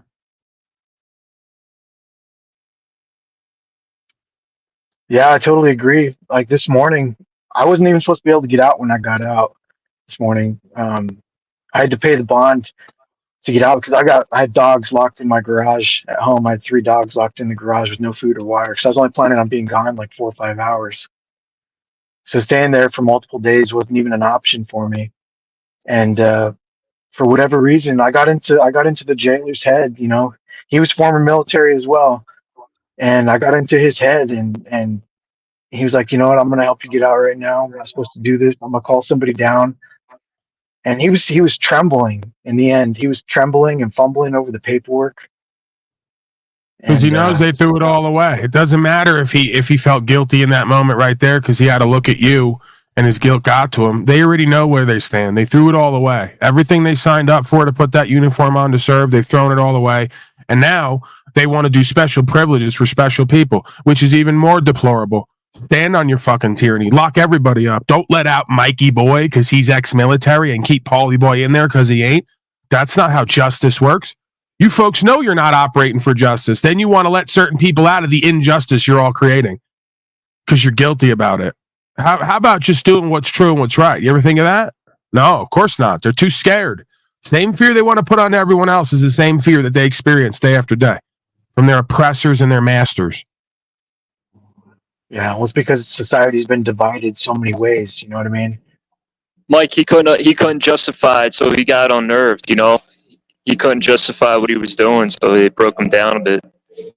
Well, none of them could. Like the arresting enforcer couldn't even look me in the eye. I was there, and they were all standing in front of me, looking at me. A couple of them were laughing, and I wouldn't shut up about how much wrong they were doing. And he couldn't look me in the eye. And so I felt like I definitely accomplished something with him. I don't know what it's going to mean in the end, but maybe eventually it'll mean something. I plan on pressing a claim on him just to get back the money that I had to pay to get my property back and to pay the bond to get out. And I just want him to apologize to me. And I think that right there is going to be almost impossible for somebody like him to do. Because I sat there and I told him like 100 times that he's planning on doing violence to me, and I've done no harm. They don't care. It doesn't register with them. It's not registering. They're not living with themselves and in reality fully. Doesn't register. They're indoctrinated. They're like robots. That's why they're bringing in robots now to do the policing, because they know that the humans already become robots, and they know that there's a part in them that during this time may start to fold and go back the other way toward their conscience. They can't take that risk. So they've already turned these folks into biological robots, and the next step is they're going to bring in actual robots to do the dirty work that the humans aren't going to be able to keep doing without eating themselves from the inside out. You can't escape yourself and your conscience. You could try to numb it. You could try to fucking chemically, castrate yourself and remove your conscience and your masculinity and all the rest of it, which is being done. But I just don't think that it can totally be done forever, right? There's going to be a blowback effect, and it's already happening. You know, we can see so many people are done with it, and we can see so many people on the other side are not willing to stand anymore on what they're doing because they know that they're corrupt and unjust. They can't even, like you said, they can't even look you in the eye and do what they're doing with a clear conscience. They know that they fucked up. They know that it's all over. Now they're just going through the motions, waiting for the inevitable. Yeah. Yeah, it's sad. Yeah, well, again, their masters have a plan for them on the highest level, right? They're gonna show them what all their fucking money and power and all the worldly shit that they thought that they had when it's taken from them, right? Or when they're forced to go through 3, 5, 10 years of Great Depression period, potentially, then they're going to relook at themselves and what they've done and not done, and where their time, energy, attention should have been focused. Yeah. You know, one of the most important things that I learned this morning was I was terrified at first. You know, I was like trying to keep my voice from shaking when I'm talking to this guy at my window, and it moved into this like sense of calm. The further it got, and I wish that I had this, you know, my little video that I took, but it's going to be on the body cam when I finally get the body cam. As I got more relaxed, I kind of just surrendered to it. You know, like I didn't care what happened to my body. My mind was still freaking out a little bit, and I don't know. I think there's probably more levels to that. I don't know if I want to experience those levels, but I thought it was an important experience to feel. You know what I mean? To just stand there and not give a fuck about anything about, you know, not letting them just trample my rights and fold. I didn't want to fold. Like at any cost. Yeah, well, I didn't this want to fold and dynamic just is let them potentially fuck going to me. have to. This dynamic is potentially going to have to get a lot worse because at this time you have nobody of any good sense or good morale or conscience who is applying to be in these positions. At this time, the only folks you could speculate psychologically, subpsychologically, who are applying for these positions are already broken and corrupt. Right. So like once we start filling all these positions just from sea to shining sea with corrupt, demoralized, disempowered, uninspiring, robotic, demonic slaves, the worse the shit's going to get. And that's why we're seeing upticks. They're shooting people every other fucking day for nothing. People who are unarmed, people who are leaving with their back turned. They're gunning them the fuck down. I've never seen anything like this. If you look back over 20, 30, 40-year period, I don't believe, unless just because I do it every day, it feels like it's ubiquitous. I think it's getting worse and worse and worse. You know, there'd have been a time, 30 years ago where if you gave these numbers of 10,000, whatever it is, people shot in the street this year who weren't even fighting the police, they'd say it's unheard of. It's insane, right? They beat Rodney King that one time. Everybody was up in arms. It was craziness. Now they're doing it every day. There's 10 body cams per state every fucking day where they're beating on people, tasing them, shooting them all over non-violent offenses, traffic ordinance, and all the rest of it. It's beyond absurd. Yeah, and they're also keeping tabs on you. They're also keeping tabs on you, watching every fucking movie you make. These cops become obsessed with people. You become a targeted individual. Paul, I guarantee you're a targeted individual these cops want to kill. Guaranteed. And they find a guy like, oh man, they'll kill him. Right? Oh, we finally got this guy. Fuck it, let's kill him. I think it's all a product I'm of sure. this is not. Go ahead. Sorry. No, go ahead, Mike. I was gonna say I think it's all a product of the whole Trump movement. You know, this is MAGA country, like that whole bullshit. Before that, people were more outspoken, but now they're like back to blue, back to blue. Well, that's what that was all supposed to do. It's more psychological operations to get everybody who was starting to be tired of the policing and the slavery to reinvest back in the system. I'm breaking up. No, you were good on my end, Paul. You're better now a little bit. That's you, Sean. That's you, Sean. That's you. Oh. So that's you. Yeah, that's what this was all supposed to do, is to get everybody who was getting disenchanted in the system and the slavery to reinvest back in it harder than ever. What do you think the whole thing about, like, the leftists try to say, which they're not wrong? I mean, it might have been over sensationalized, but historically, when they were saying, we think Trump's going to come in and create like a Hitler-like scenario, it's happening because everybody's losing faith in law and order. Everybody's confused that policy, statute, and code is not law and order. So once they have the daddy come in and then they see the corruption from the leftists, they think that the equal and opposite normal response is to double down and invest harder into statute, policy, and code and voting and upholding the law as they've been taught. It's all psychological blowback operations where they just string you from one side to the next, knowing that once they swing you to one side, you're going to swing back harder the other way. And they did this all. They're so good at what they do, man. I have to give them their respect. Whoever, whatever this is spiritually, before it becomes physical, I have to respect it because it's an expert. They're experts at knowing how human beings are going to react and then using that to carry you over, right? So, you know, they saw a rise in population of folks who want to travel freely and want God-given rights and freedoms. So they got them to identify with Daddy Trump and Trump to identify with them and then criminalize Trump while also creating the fanfare for false patriotism, right? It's working perfectly. So now they can demonize all quote-unquote sovereign citizens who want God-given rights and freedoms. They can do it publicly through Donnie Trump and then connect all of it. And then they can make everybody get fired up to get back into that false bravado and false vision of Americana and that patriotism, that group-minded collectivism, false patriotism. It's working perfectly. Well, they're doing that gaming with everybody long-term here. And I guarantee you, not guarantee, don't let me get too far ahead of myself. I bet anything they're going to have an attack on this soil when Donnie's back in office. I'd bet anything they're going to do something that looked a lot like what they did in the past World War I, World War II, where they set up checkpoints across this land and look for people who are XYZ. And now you just have to figure out what the profile is going to be. If I had a bet, they're going to do it because they're already reporting it. They're already preparing everyone for it. We're election year. Donnie's going to come in. They're going to do another 911. They may do it interstate. They may blame it on migrants and whoever else, and they're going to use it to set up checkpoints nationwide and stop people and ask them if they're fucking terrorists. And we're going to go deeper. We're going to slip a couple more pegs into fascism and collectivism and communism and all the other isms because it's all really the same thing at the end of the day, right? It's just death worship. It's just anti-human, anti-life, anti-rights under the banner of patriotism. Right? And mob mentality. So they've done it before. They do it over and over again. Right? Remember when all the documents came out? Oh, they let the guy come and bomb Pearl Harbor. Do we have to take it back to that? Do we have to take it back to every time they either make or let an attack happen and then use it to take everybody's fucking rights and freedoms again?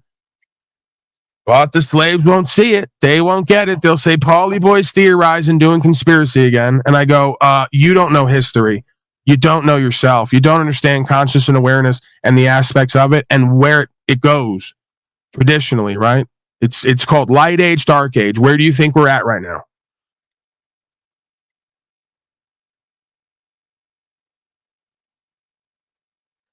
Yeah, they're already pushing hard for Texas seceding, right? The Texit movement. Have you seen that? On the and your grounds boy of Donnie and them illegal. need a fucking attack. They need an enemy. He needs to be able to repair his legacy, right? With the warp speed and the rest of it. So they're going to need a big bad enemy that they can fight consistently, pretty much on all places, to reestablish Donnie's reputation and credibility as a strong daddy. Oh yeah, you already see where it's going. Yeah. I definitely think Texas is one of their next moves, though, in their little pimp game. They're gonna tricking people into it by saying, "Oh, Big Daddy government's not stopping the migrants," but we're gonna secede and then we're gonna stop the migrants. But they can't see that next level to it, that this is Big Daddy government pimping them, because it's the same people still going to be in control of the state who are right, the and they problem play in the for first both place. sides. So the leftists let them all in. And then the right wingers say, oh, my God, we never knew why this happened. They're all in here. Now we got to do something. Just playing both sides against the middle. So they're going to keep letting them in to make a nationwide national emergency where they can build more walls and set up checkpoints and criminalize everybody potentially and see what everybody's up to. Where's everybody's papers at? What are you carrying? Where you going? And then like the guy said, maybe we rape a couple women on the side of the road. Maybe we take some fucking rights and some money and property. We're fucking gangsters out here. We're the real deal, bro. That's their attitude. They love it. They can't wait to fucking criminalize and demonize this public. They've already self-selected all the folks in the costume to be predatory and psychopathic. They're just waiting. They're like, please give us the order to fucking go full-on war with this weak-ass public. We want to eat them up anyway. They don't understand where that's going to go either, right? Historically. You know, they think that good people are weak people because they'll submit until there's no other choice. Then you're going to see the beast and animal come out of everybody, and you're going to be sorry you did this. So keep it up. Keep being subject to your own sub-psychological loop within a loop, the mandala, right? Because this is another historical loop that we're now living through. So just go ahead. Let this consciousness run through you, run a train on you, get everybody where we need to go like we've been to so many times before. You can't escape the loop. The only way to escape the loop is become aware of the loop and then sidestep it. I don't even know if you can completely do that by the end, collectively. So I become undone.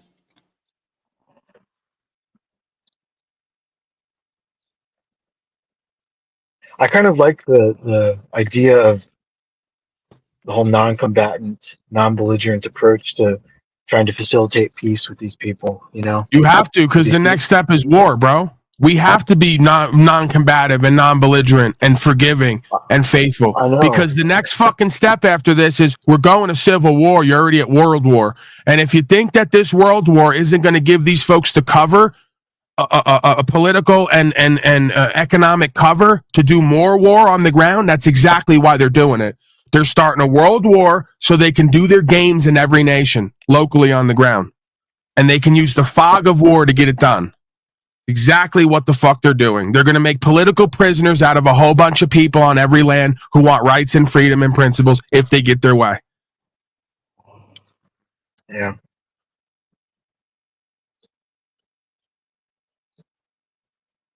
They're doing it in Haiti again. It's so fucking predictable. They do it the same places from the beginning of time, and they just do it over and over again. If you've been alive 40 years, you watched them do it over and over again. The same places. Declare some emergency, get their fucking mercenaries in there, start toppling everything on its head, creating a fucking a turmoil economically, politically, using the fucking mercenaries and the gangsters, funding them, giving them arms. They do the same shit over and over again. So they can then come back in on the back end and say, now we really need stringent fucking world government and the rest of it. Haiti's crazy. You know, Florida's going crazy. They'll just point to lands all around the world, little nation states and state ofs, and just say, what's wrong with the slaves worldwide? They're going wild. They're on more drugs than ever. They're fighting each other. The cops are killing them in the streets. We got pandemonium. We're going to need to bring in another system to stop the war locally, statewide, and internationally. It's obvious what Shaitan is setting up for, and it's almost impossible to conceive. Yet the last 4 years prove it. They told you in the middle of a mountain town somewhere what the NIH and WH is going to do with you. How they got that done? Mind and heart control. I never met anyone from NIH or WHO. Everyone else was doing it. So that shows you where it goes. Yeah, I think one of the most important elements to their little deal that they do is dehumanization. Dehumanization. That's what they did for Iraq. That's what they did for Afghanistan. They're doing it for Haiti, calling them cannibals. Maybe they are cannibals. I don't know in Haiti, but I've been seeing a lot of that. Same with like the would it surprise anyone if Haiti go put Sofstat in one of those AI image generators. It looks like a retard with cross eyes every time. Right. They use the public fool system and the media to keep folks dumbed down and working their wages till the IQ point slips so far that the average person of even room temperature intelligence starts to say, this is a fallen race. It's a slippery slope. Like how I do here, calling everybody slaves, saying, God, bring in the fucking wave. It's even worked with me at times if I study myself. Where we have gone so anti-life and anti-creation on the whole that now the average human has been dehumanized. So when we look at ourselves and each other, we're not happy with what we see. And all it takes is for folks who believe they're better and that the same things don't apply to them to say, let's clean up the trash here, right? That's where we're at. So you got the inmates running the asylum, and they've already made a determination that we're all anti-human, anti-life scum, and that this is all going nowhere, and they're throwing completely in with it. You know, just like they do from the top down. Oh, humans are a scourge on the earth. They all need to be like reduced 3/4 worldwide. They've already thrown in with those people. Those people have already decided what's going to be done, right? And to be frank, they've helped to create a populace who is so dumbed down and worthless and meaningless and purposeless and lacking in principles that it's not hard to get folks to sign on to their extermination if they have no understanding of what the dynamic is. Because what's done to the least will be done to everyone. That's the game they never want to accept. So you can't accept that. You can't promote that. You can't champion that because then it's going to be done to you. How else could you explain these motherfuckers spraying these toxins in the sky every day? Getting up, going to work, turning on a little sprayer and flying around the sky, spraying toxic chemicals. They've already thrown in and identified these humans are like insects. They're like rats. They're like vermin. We're going to spray them down. And we don't give a fuck that we got to land the plane and live in what the fuck we just sprayed. So subconsciously, you're saying not only they're that, but you're that too. Because you got to live in it and around it. What the fuck you just did. It's beyond emblematic for the sub-psychology of where humans are at and what they feel about themselves and each other, directly or indirectly. What scumbag wakes up every day, goes down to the water treatment plant and dumps a bag of toxic chemicals with skull and crossbones on it for everyone's safety while they got to go home and bathe in it? What type of a sick, insane freak does that every day? Well, modern day human man, of course.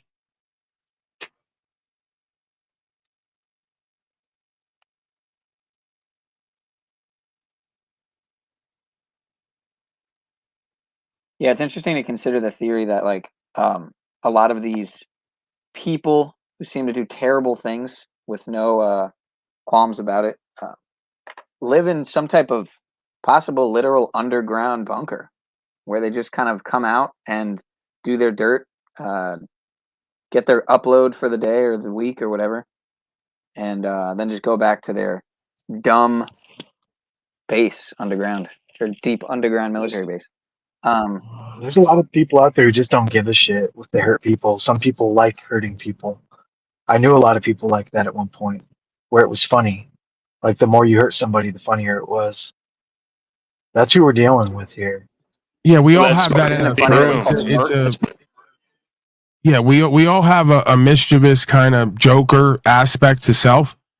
The problem is when it goes unbound and just, you know, uncontained, and it winds up overtaking the being, you could argue, like a demonic spirit, right? Like the Loki trickster god, where it's like, you know, you have that aspect of self. We may work through that sometimes for whatever it is, you know, part of our experience. You could argue we don't need that, but I've seen it in pretty much everybody. We have that aspect of self. We can work with that and use that at times. The problem is when it takes over the rest of the beingness, right? And we see it on here. You know, I mean, I've been a part of it to some degree. I'm just open about it. I have a mischievous jester aspect to myself, and I use it to point out truth. And we all laugh at it because to me, I see it all as oneself. Like if I'm doing the jester thing with Brian, where he's poor and drinks urine and all the rest of it, the only reason I can do that with him is because I see him as the same as me. I don't see myself above or beyond him. Right. So then it just allows him to laugh at himself and his life, and us to laugh at himself and his life together because we all know we're oneself. Right. It's like it's not done from a place of I need to put you beneath me so I can feel above you. No, it's I see you eye to eye. We're on the same journey and we've had the same ridiculous experiences in life, you know, and we could go back to that or forward from that at any time. So, yeah, you were saying, Mike? Yours is just mischievous though, and there's usually like a method to your madness. I've noticed. What I'm talking about is the people who take pleasure in hurting people in the physical realm, like great pleasure in it, like the guys you saw in that video, sociopathic folks, like drinking from the skulls of their enemies and stuff like that, right? Yeah, I mean they say that shit because it's a fine line between being weak and also just broken and abused and traumatized and then acting out. So I mean, they say that shit for a fact. Sorry, yeah, I'm bad at cutting people off. No, you're good, bro. I do it all the time, as you know. I'm doing it to you here today. But yeah, man, they say that shit for a fact, and they like to live in that space to give them strength most of the time. But that's not who and what they really are. And if that's the whole of who and what they really are, well, then they're just that sick. You know, I think a lot of that's little boy bonding, you know, false strength bravado shit. You know, you get these guys alone and you get them tied up with their families and the rest of it. They're not in that mode, right? Just like anybody, all beings tremble before violence. The only time you act strong is when you're in a position of power, when you're insulated from those consequences. When you see that same thing coming back on you, you're not in that mode. And you're praying to God that it ends, right? So we got to be really real with ourselves and each other, especially in a venue like that. Don't put on false bravado and false strength and encourage everyone to get in psychopathic, sociopathic ways in order to survive, right? When it's going to cut off your ability to thrive. How are you ever really going to love yourself or others or have a connection with life, children, animals, and live as a human being if you think that your whole role as a man is to do war all day, every day? Without reconciliation, without resolution, without understanding, without peace. So you don't get points for that. Legal violence, right? Like that was my big point this morning that I was pushing, that they're doing violence. It might be legal, maybe. Right? I can't make legal determinations, but you know, it seems like they think it's legal, and it's definitely violence. And I see them doing it all the time. You know. Sorry, Yeah, I'm not sure where I was going. I mean, it's one thing, like, again, Sun Tzu's a war master. Doesn't seem like he's psychopathic and sociopathic. And he'll tell you, I could fight 1,000 battles, but we go to battle with our head down. We're not excited to go to war. We don't take glory and pleasure in killing our fellow man. So not only would you kill in order to defend or secure an idea, but you would then hack up a body and drink from the skull. That's a different level of sick and twisted. That you're reveling and you're taking glory in harming your fellow man. That's not how we go to war. You don't fight a war like that. If you do, you're sick and twisted and there's something wrong with you. That's retard. Yeah, you're a cannibal scum, right? You got that Kuru virus in your brain. Them worms are eating your brain from all that meat you're eating from Kmart, right? Them worms from that meat got in your brain and ate up different aspects of your fucking physical brain. And now you're walking around like some type of predatory, sadistic, Kuru'd out scum. You don't even know what it's like to connect to other life. All you know is destroy. All you know is division. Rape, pillage, burn, right? Hey, listen, bro, I love it. You like it, I love it, because everything you fucking done is going to be visited onto you and your kinfolk. Not by me. I make a life out of staying away from all that drama. I don't want to be part of it. I don't want to be like you. Someone else out there who's just like you, and even worse, is going to give you your comeuppance one day. And they're going to teach you a fucking lesson about who and what you are and what you're not.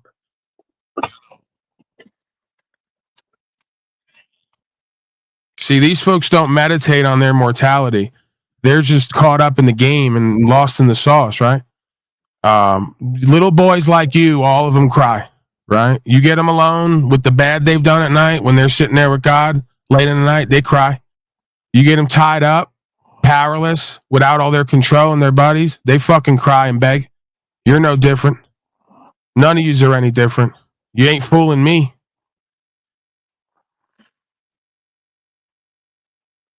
Yeah.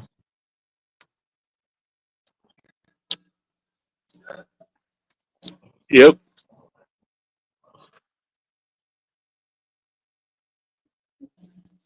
King of the Hill. Yep.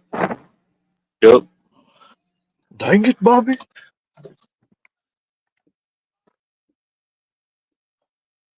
Your thoughts, Brian O'Shea and others? My man mentioned earlier about he was all keyed up earlier today from the interaction, and I noticed that through my process of pullovers to what led to me not IDing last couple times, one went more favorable than the other because one time I got arrested and one time I didn't. But like I know I've been noticing my heart rate leading up to the arrest, like because we have it on film. As you know, Paul was talking to the officers when I got arrested this last time. You know, it was all live streamed, and one thing I can say is like I don't think my heart rate got elevated in the experience at all. Like from the initial lights going on to being arrested, you know, and even the sergeant, the dweeb as we've been calling him, you know, the guy speaking for all the big burly. Yeah, the most effeminate male on scene was the one who gave the order by the end.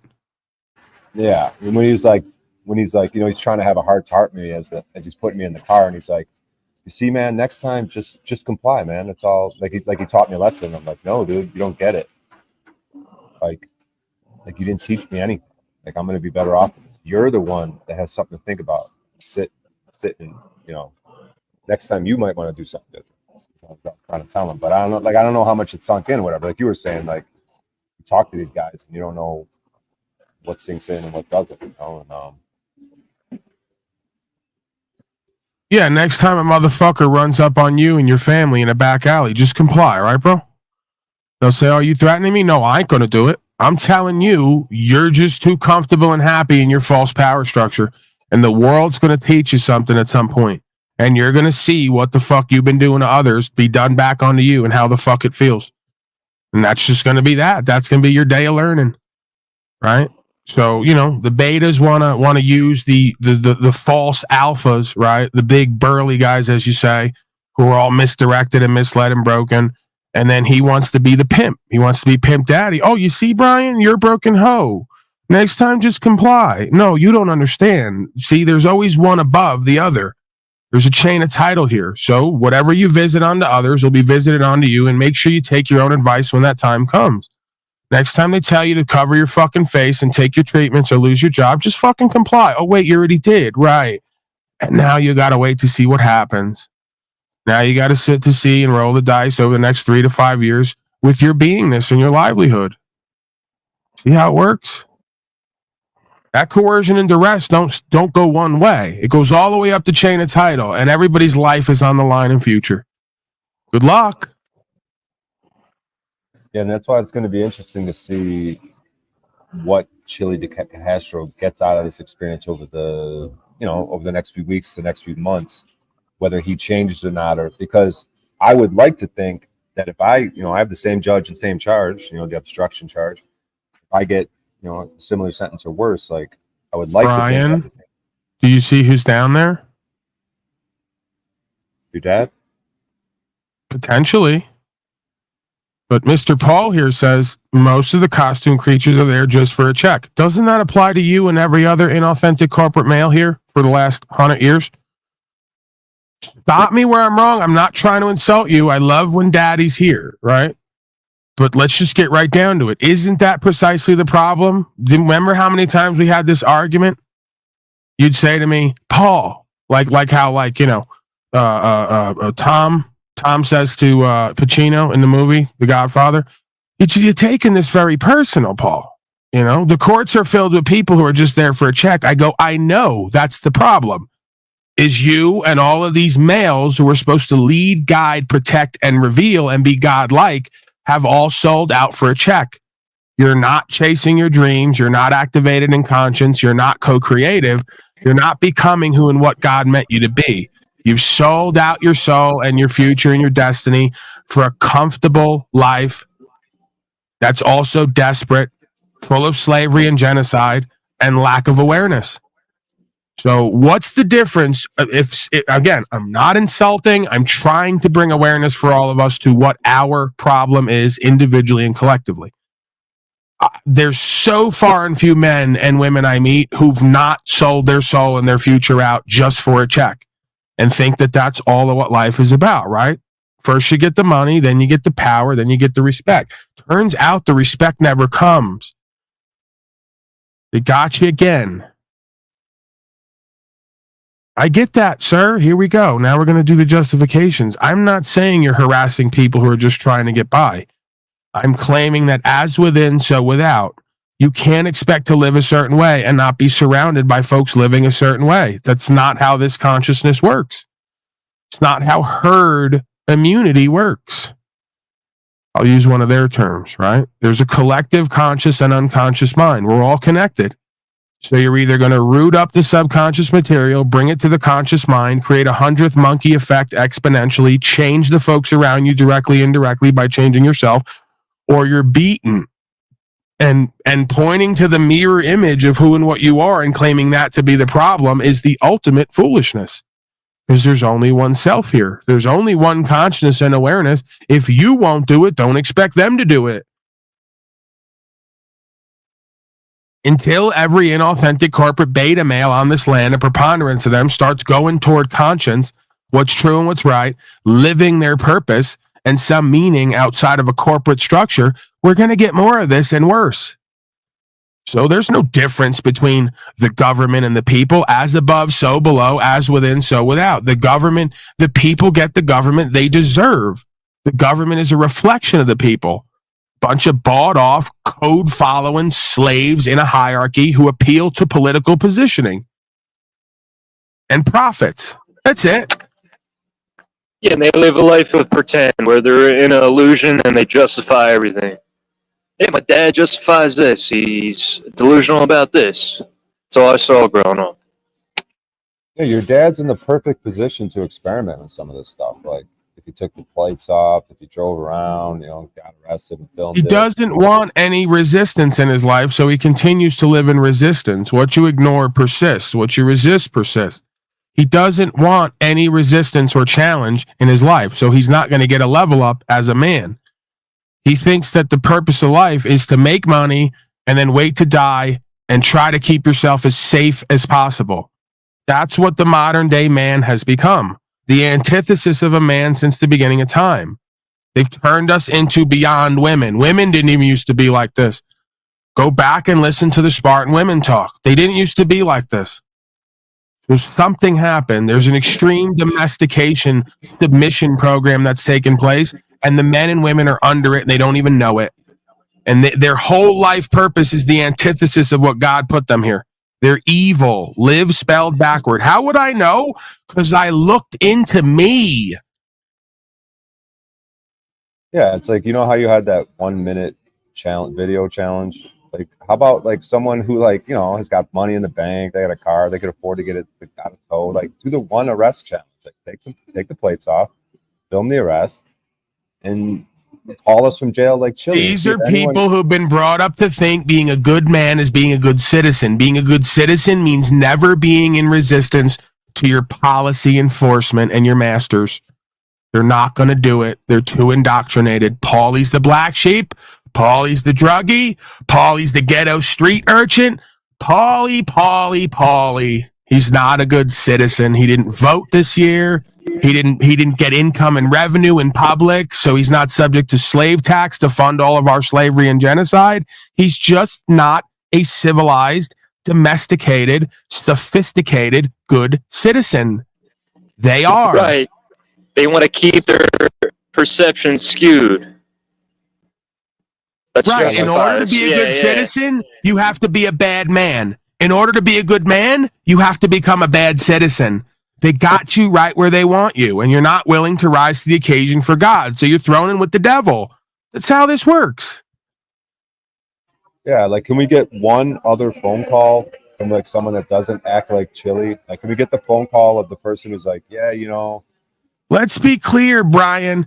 My father and them, we didn't grow up with as much of the beating. They tried that early on, and it just didn't work because, first of all, some of us have a spirit where we don't care about pain, how much pain you're going to do to us. We know pain is a surety here. We've been living it since day one. We're used to it, right? But our generation got more of the drugging with the mind and heart control, trying to castrate us chemically. But this is a generation who they were put hands on. They were put in fear all day, every day, beaten in their home, beaten at school. They've had the soul beaten right out of them. They're just like a domesticated wolf who they chained up and beat it until it became soul broken, and now it doesn't know itself, and it doesn't have its own nature and intuition. It just lays around and waits to fucking be fed or die.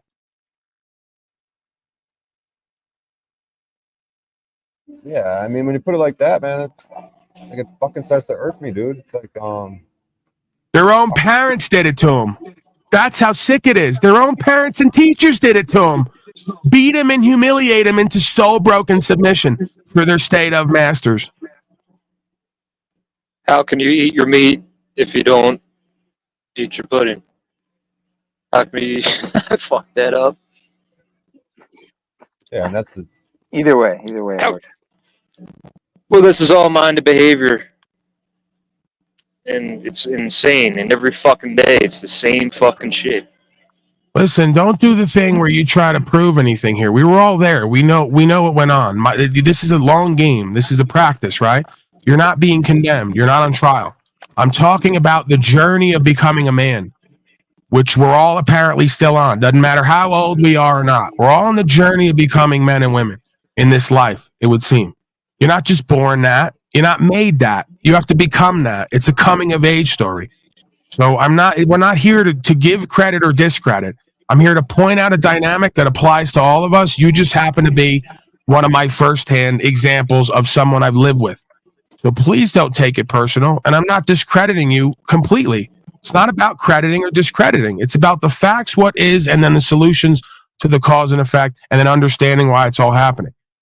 So I get that. Finally, over the last 4 years, your dark slave masters pushed you so far where you finally had to respond like a man. I'm thankful for that, right? I'm thankful that my father and I finally got to bond before I killed myself on heroin, which now I'm off of over 8 years, right? And before he dies of old age or a heart attack because it's in his family. I mean, who knows?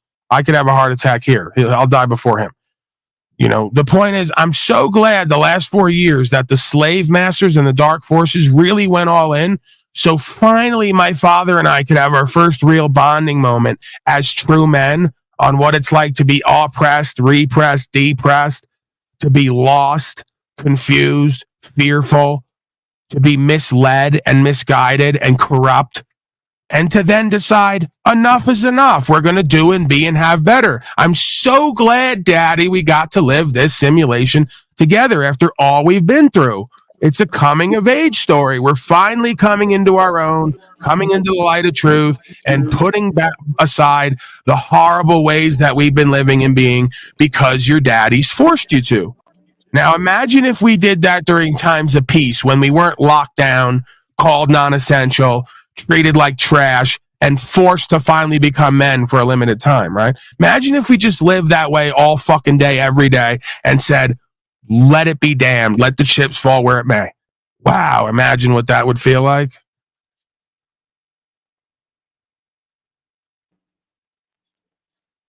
Yeah, and that's how you try to, Hey, I know that guy live Champ, but he growing doesn't up. come around And then, anymore, right?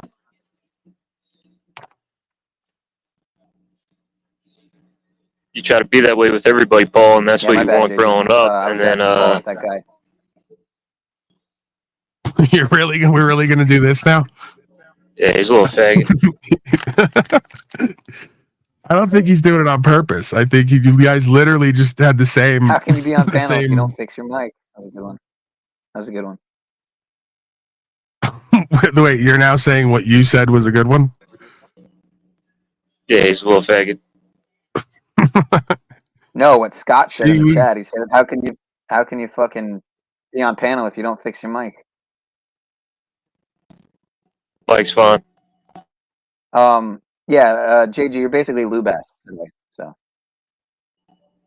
Lubass. Yeah, like, I'm how not do here you for feel? drama. Like, how does my father dude, feel? I can size you up, Pineal. Pineal, I can size you up, dude. I see like I see what you're doing, bro. Like, I'm not here for drama, man. So just shut the fuck up, fall back. What are you doing right now? Like,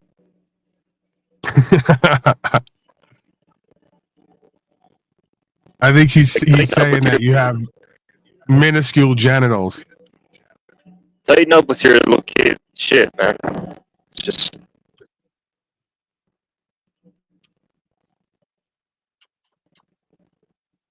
This kid's a fucking I love like you, brother. I'd smack the Why, shit why? out of you. I'd break your fucking jaw.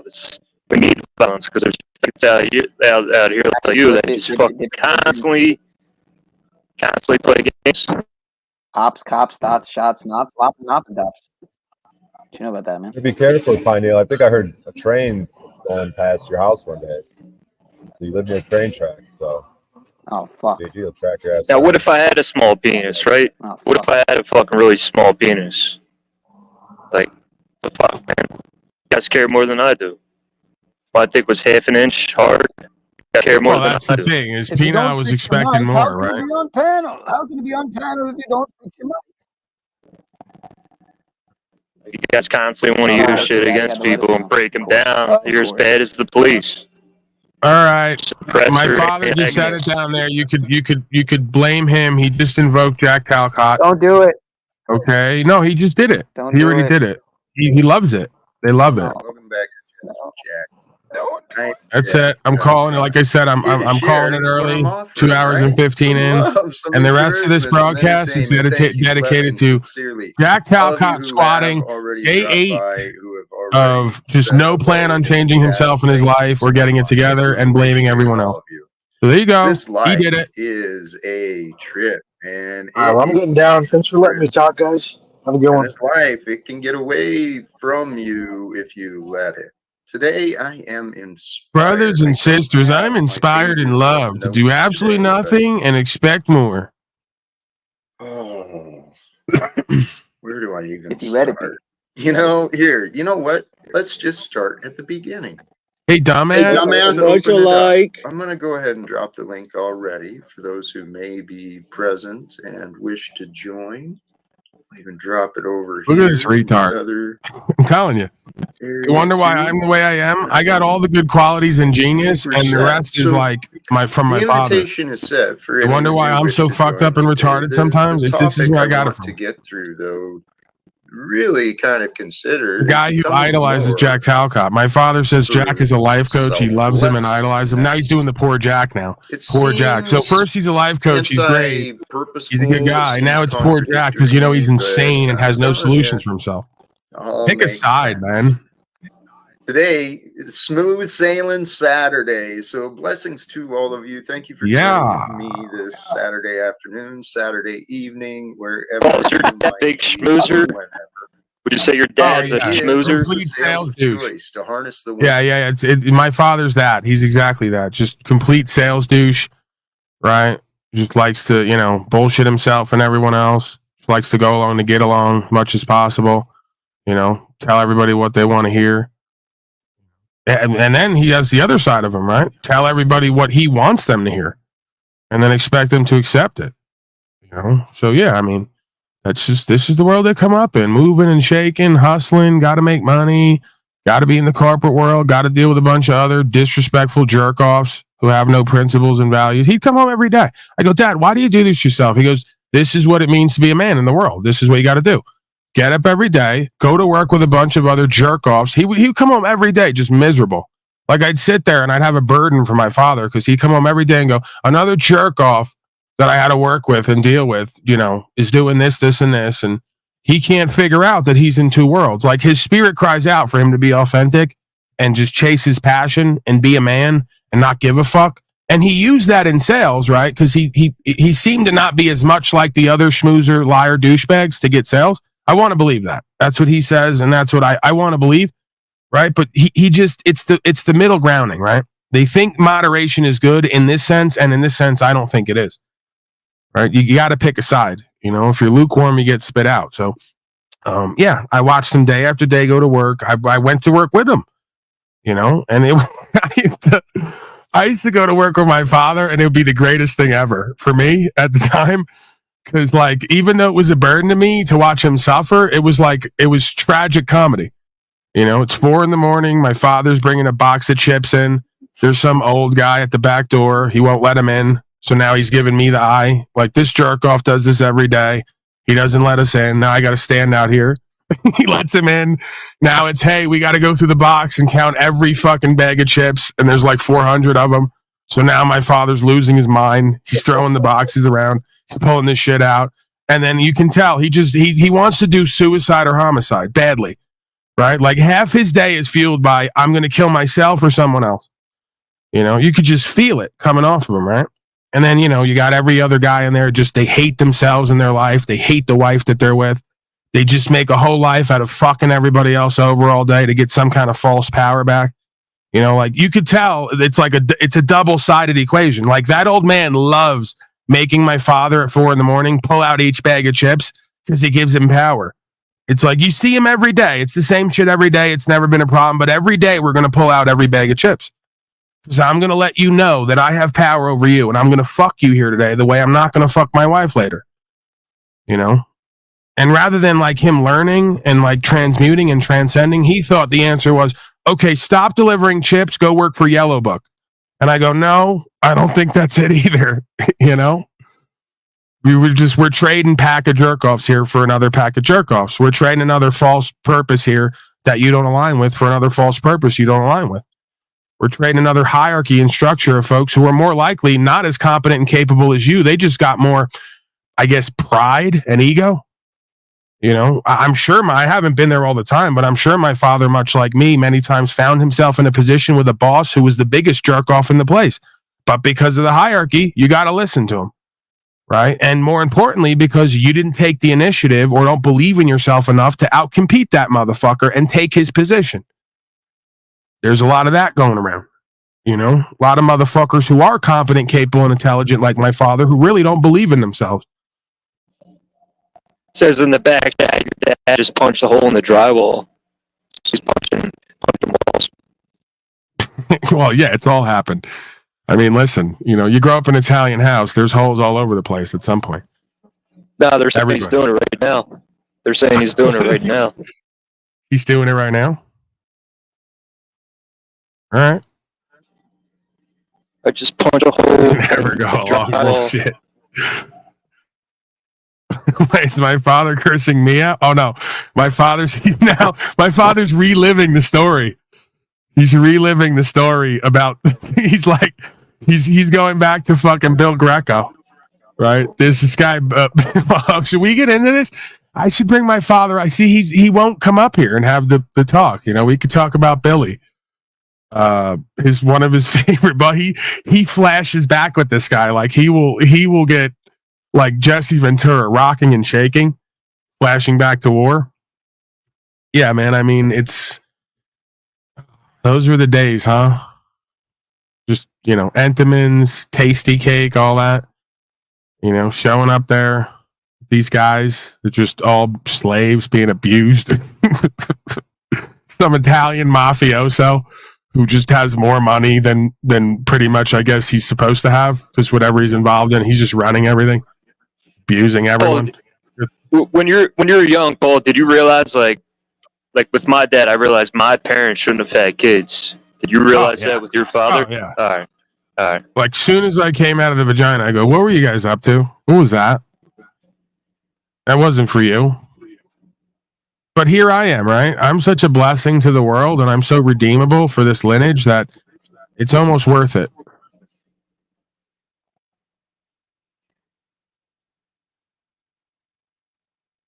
Yeah, they're throwing coffee on each other at the job, beating each other up, throwing coffee on each other. These people are sick. They're all sick. Show up every single day to a place where nobody likes themselves or each other and just regularly harm themselves and each other for a check. And he doesn't know what I'm talking about when we talk about police. He was in uniform too, Entenmann's uniform, right? That's public service. And we saw what it was. Just complete, sick, twisted, corrupt, deviant people harming themselves and each other, desperate for a fucking check.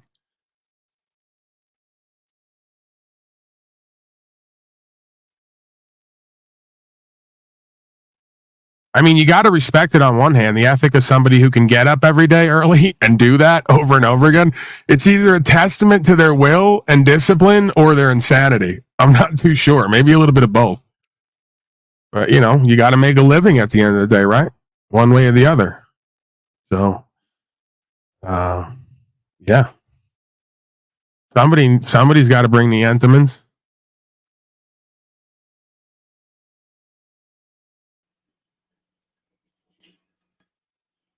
That's being a man, right? All these fuckers out here trying to be a man, but it's like you're just fooling yourself.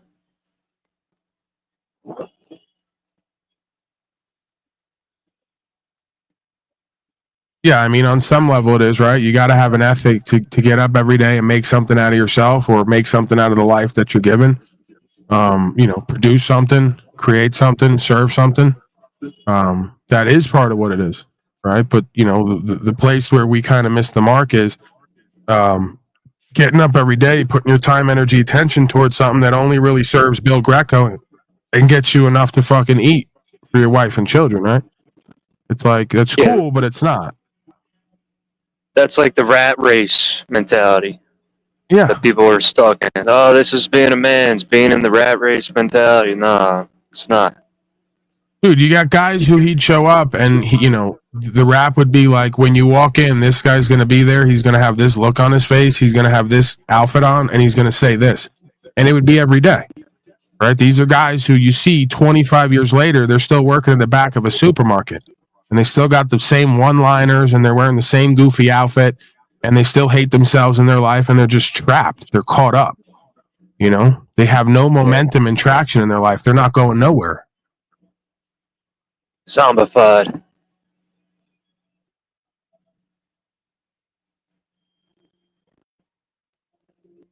Yeah, I mean, again, there's a fine line between doing what you have to do and then exploring what you're able to do. You got to kind of do this and that, right? This is why I say to folks, if you're living at home or you're young or you just don't have money, debts or obligations, responsibilities, take half your time, energy, attention to figure out what your ultimate purpose is going to be here in life for career, if nothing else. We could start conscious and awareness and work the other way or the other way and work backward. But you got so many folks spending all their time, focus their time, energy, attention on someone else's purpose and busyness, and they spend the other half of their time resting to do it all over again.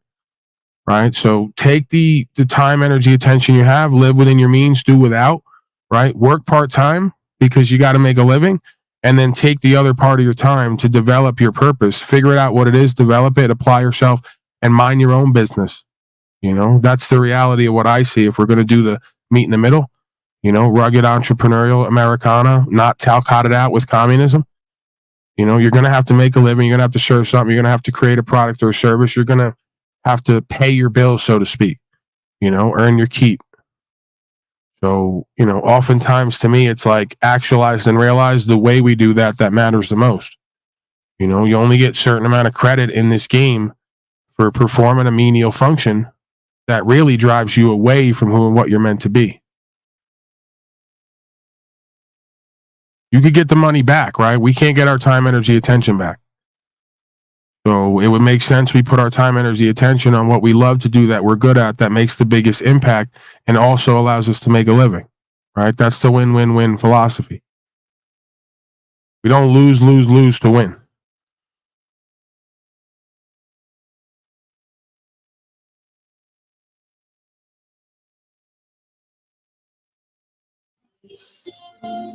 Can we listen to a phone call that's the opposite of Chile de Castro? Someone in jail who kind of working on themselves, working with others, sort of, dealing with whatever's going on there without being a bitch. You want inspiration? Clay In case Higgins. you gotta go. All right, I get it. Let's see. Love Clay Higgins. How about Max B? Free Max B. Platform, Spotify, Tidal, iTunes, everywhere. I'm so cold, Max Bigger Bell, we all over the motherfucking world. I'm on my way, man. Shout out to you, boy. This boogie. I'm on my way out, man. See y'all soon, man. You already know Max Bigger Bell. Yeah. I'm so cold. See, that's how you do it. Give a word to the people. Keep your head up. Keep moving forward. Doing what you got to do. There's no crying in this. You cry on your pillow at night. That's where you cry. Cry on your pillow with you and God, and your bunkie. And you're asking him to rub your feet like the Castro. Bunkie, will you rub my feet? Was Max B a big influence on you, Paul? Man, I've had a lot of influences, I guess you could say, but I wouldn't say big influence. I mean, it's more of resonate with. It's more of you see somebody and you see the way they move and how they live, and you say, okay, if I'm not that, then, I'm going to be that on some level. For whatever that means to you, right? It doesn't mean I want to do necessarily what Max B does the way he does it. It's just you see certain players in the game of life and you go, this guy's got something. The way that he approaches the situation, the way he takes what the world has to offer him, what he does with it, right? A certain level of surrender and faith while also holding the position. So I resonate with anybody who's like that in any field of any color. Max B might just be one of them. I got you. It's all part of self-actualization. Yeah, and then I mean too, like then you got to look at what the actualized and realized product is. You know, you grow up in that world, and in your world, hey, if I could do music and I can make a living, and I got women wanting me, and I got money, well, where's the problem, right? So you could actualize and realize into whatever the fuck you think is going to be the ultimate man, and then once you get there, realize, oh, this ain't it. There's a whole other bunch of aspects to life and creation that I haven't been looking at, you know, that I haven't been taking into the equation. So, yeah, you know, we could all resonate with people like that, but there's the same theme also that's present. If you don't humble yourself and come with humility, you're going to undo yourself. Somebody's going to fuck you. And if they try to fuck you, you're probably going to end up killing them, and then you got more problems.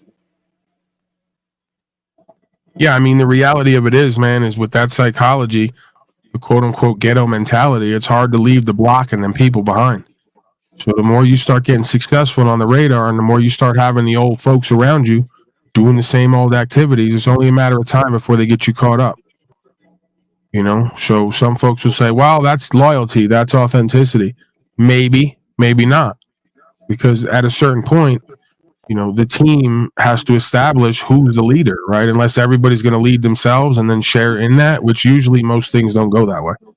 So if you're the face of a movement, if you're the head of the organization, well, then you have to make certain things clear what's going to go on and not, right? And then if not, say, well, I'm not going to be part of that. And that's oftentimes the difficult part is you take the hood, quote unquote, with you. You take the bad habits, the bad people, you know, the bad culture, and overlay of society, and you take that with you on the path to success and co-creation, and it winds up fucking you.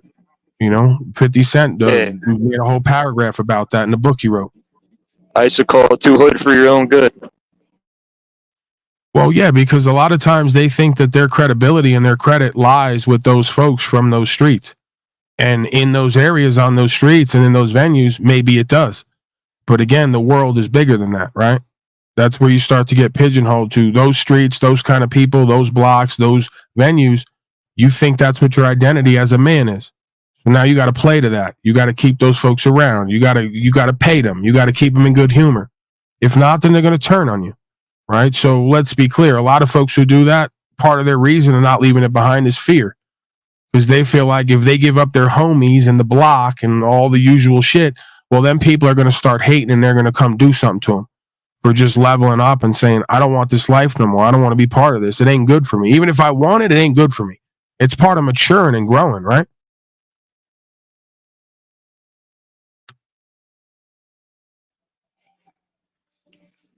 Chief Keef, the drill artist, is a good example of that. He's one of the few that was able to leave Chicago, Good at what? go to another state, and sort of. Yeah, sometimes you got to start over, bro, in life. Sometimes you got to pick up, go somewhere new, start over, and leave all the old people, places, and things behind, because it ain't working. That's what I did. Sure, you did that. That's what I did. But the motherfuckers back in Philly, they're still salty. I still got haters. But they know I'll fuck them up or stab them up.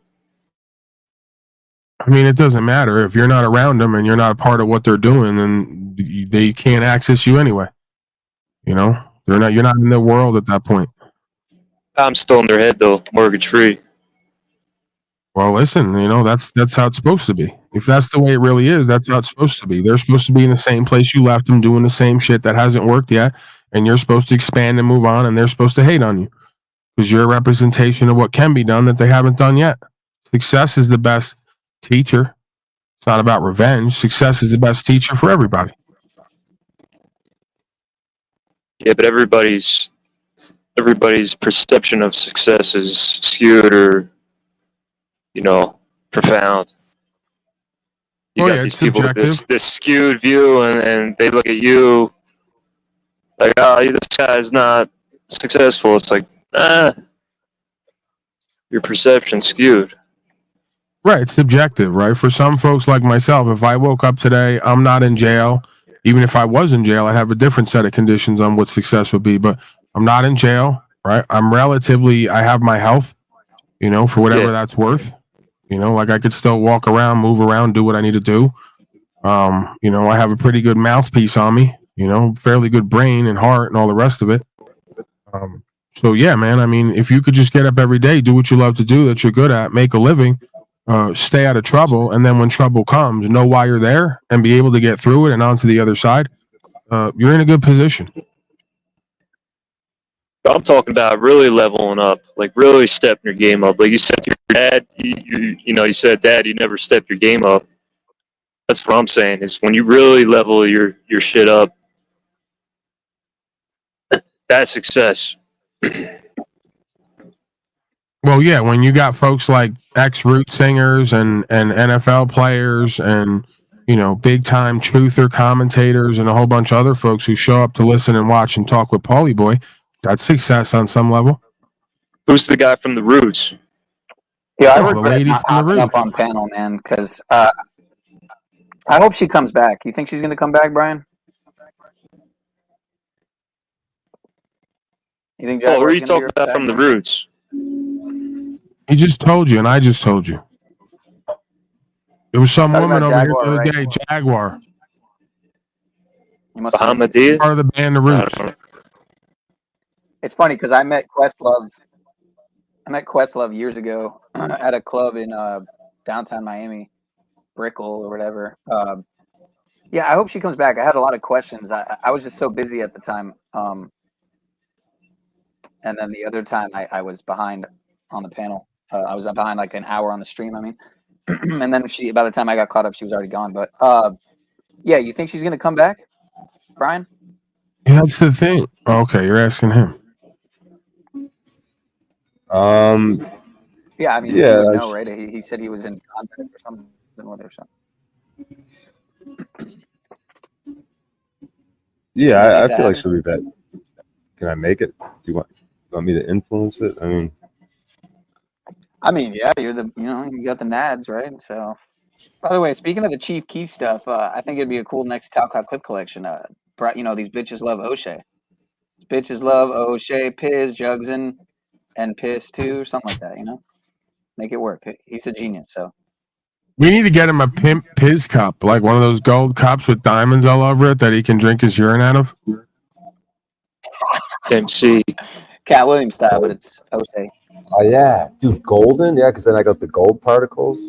Right. So that could be the bit. Is like Brian O'Shea's pimping, and he's Lord of the Blacks, and he also drinks his own urine because he's trailer trash white. But he's got a pimp cup, gold pimp cup with the diamonds on it, and it says Piz. How about we get Cat Williams up here? Let's reach out to Cat Williams. I gotta get the whole thing, the chains, the car, dude. Not that I need it just for effect. You know what I mean, I gotta really stun on these hoes. My father says he'll give you $50 to drink your urine. He's been saying that for months, dude. You know he's really bored and fucked up. This is where he's at in his life. He's sitting here watching me do this and offering you $50 to drink your own urine. Get out more. Get out of the house. I think Christos go start that farm you put on the back of your book. He goes, one day I dream I'm going to start a farm and blah blah blah blah. He's sitting in a fucking subdivision development right now, telling you to drink your urine for $50. You should hit up Cat Williams. He's basically one step away from human trafficking. It's very Epstein without an island. Content asshole. Why is he cursing me out now? Content, right? That's what I just did. You did it, and then I did it. He's mad about his content and he's mad about mine and not his. You're gonna tell him to drink urine for $50. I'm gonna insult you. What? We can't do content two ways. You're gonna insult him. I can't insult you. How does that work? They'll have double and triple standards for how this works. My father insulted and disrespected Jack Talcott's hairline last night and said that he looks like he has AI hair. Like he looks like he has white screen head and AI hair because it was there one day and then just gone the next. It was hair today, gone tomorrow. Your thoughts on any of that? Your thoughts on the disrespect of Jack Talcott's hair and headline? Yeah, he's looking like a mad scientist or something, dude. Is that where we get the term headline news? Is Jack Talcott like shows up one day, his hair is there, and then it's gone the next day, and you go, that's headline news. We have missing hair. I'm tired of your fucking disrespect, Paul. Hey, dumbass. Hey, dumbass. Much alike. Hey, I pulled you up know the what? video. I'm not going to continue your I games. asked you what your fucking can problem either is. Grow up. Give me. I'm love the trying to fingers and the cooperate with acting you. out. I went and pulled the video up. I'm asking you what are you looking for? What is your RCA's deal, face. He's not impressed, dude? Dude, look at Jack's forehead at times. It's massive. You're missing the point of what is actually happening here He's going today. full Costanza. Jack should put like a green screen like slapped on his forehead, and then he could advertise on. Like All right, you're missing out over here. We need more slave cot. That's what it is. You're missing out. I had sex with your wife. Not yet ready for me in his life. Maybe. I don't know. Well, obviously not. However, I know how good of a man I am. I know Yeah, how Hitler my pretty much said the was same thing to his raised by son. a confused man and a confused woman. I got the And I log know- right here. Hitler's last phone call was to his son, and he said, I know how good of a man I am. Okay? I'm misunderstood here. You guys don't understand. Turns out, some folks might say Hitler was right. Folks like Kanye and others, I won't say that. But Kanye, I'm pretty sure, did, and others said, you know what, Hitler was onto something. You guys demonized him, you cast him out, you blocked him, didn't want to talk to him on like social media at the time, Telegraph. You guys blocked him on Telegraph. And it turns out he might have been onto something, they say. I'm not saying that. Okay, so you can make fun of Jack Talcott, say he's Hitlerian, say he has no redeemable qualities. There might be a piece of this story that we find out later that redeems him. Stay in the now, brothers and sisters. Get out of your imagination. Carrying around some confusion. And if he's about to be a young father, I'd love to try and offer as much support as I possibly can. And so if The best anyone thing you here can do for a is child willing is to share your bed with them. support for me, please. Yeah, it's Anything Jack Jackson. offered to him is Jack Jackson.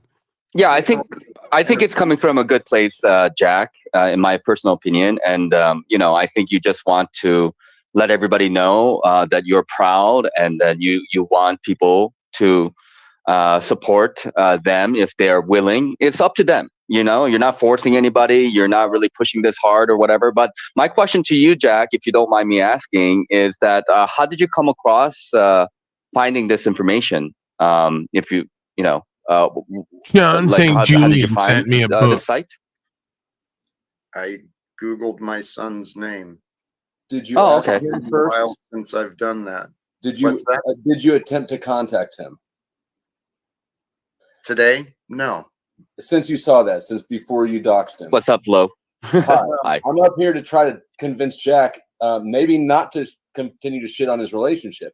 Do you want to have a good relationship with your son, or do you want to be vindictive because you didn't get notified? Because this is vindictive.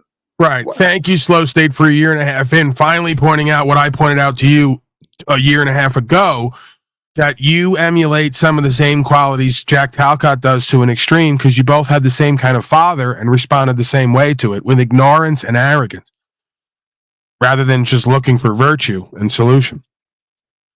So, yeah, imagine how fucked up and abusive you have to be and dissolute in every way, like, squatting for 8 days after not paying for 5 years, that your own son, a son now with a father, would not talk to his father about having a child. Now, my father and I have been through the ringer. We've been through it all.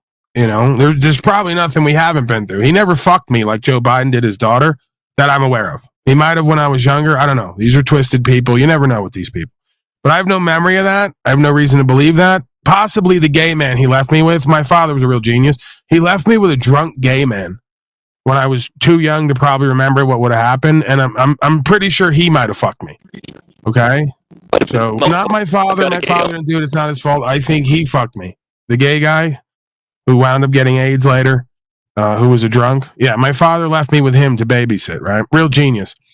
That's probably why I'm missing large portions of my memory as a child. It's probably because that guy fucked me and we never found out about it. So probably warped me forever. I have huge chunks of my childhood I don't remember, either because I was born to a family with no mama and I was just completely walled up and traumatized. So I forgot things, or the gay man fucked me. The gay Puerto Rican alcoholic man fucked me that my father left with me to babysit me, who also lived with another man, who used to fight with the other man all the time. That's being a man. That's being a father. Gotta do what you gotta do. Right. Now tell the truth. Now, whoa. He's doing it again. If you ask my father, everything out of my mouth is a lie. I'm making everything up. I'm on the spot. I'm just making everything up. I'm lying constantly. I'm making shit up. None of it's true and real. My father's a gaslighter extraordinaire. Right? And then if you get down to the details, he'll wind up saying that all of it's true except for one innocuous detail. Right? And that somehow makes it like different. He'll go, no, he wasn't a gay Puerto Rican man who fought with his mate that I left you with to babysit. He was Colombian. And I'll go, okay, you're right. I lied. I made it up. The Puerto Rican part wasn't true. He was there to help your mother, never alone with you. Okay. Well, like I said, I don't remember a big portion of my childhood.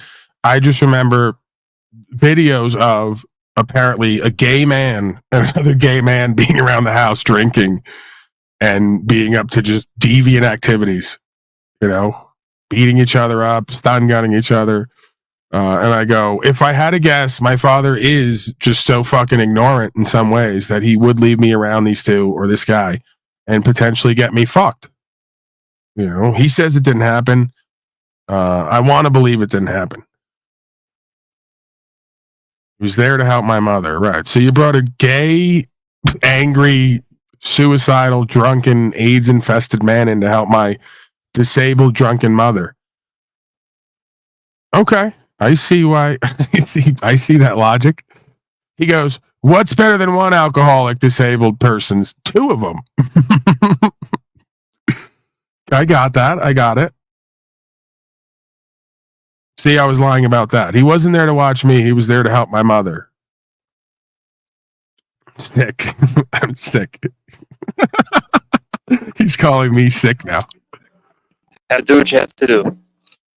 You gotta do what you gotta do.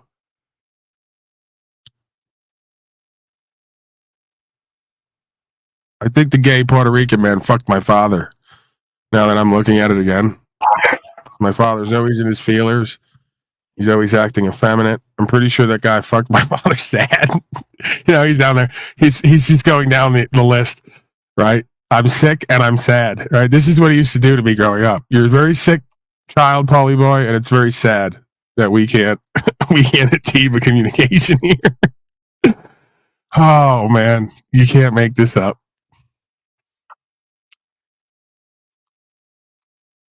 Can we? Oh, there you go. My father's admitting he fucked the Puerto Rican drunk man. He didn't get fucked. He fucked him. Right now, it all comes out. Thank you for finally taking accountability.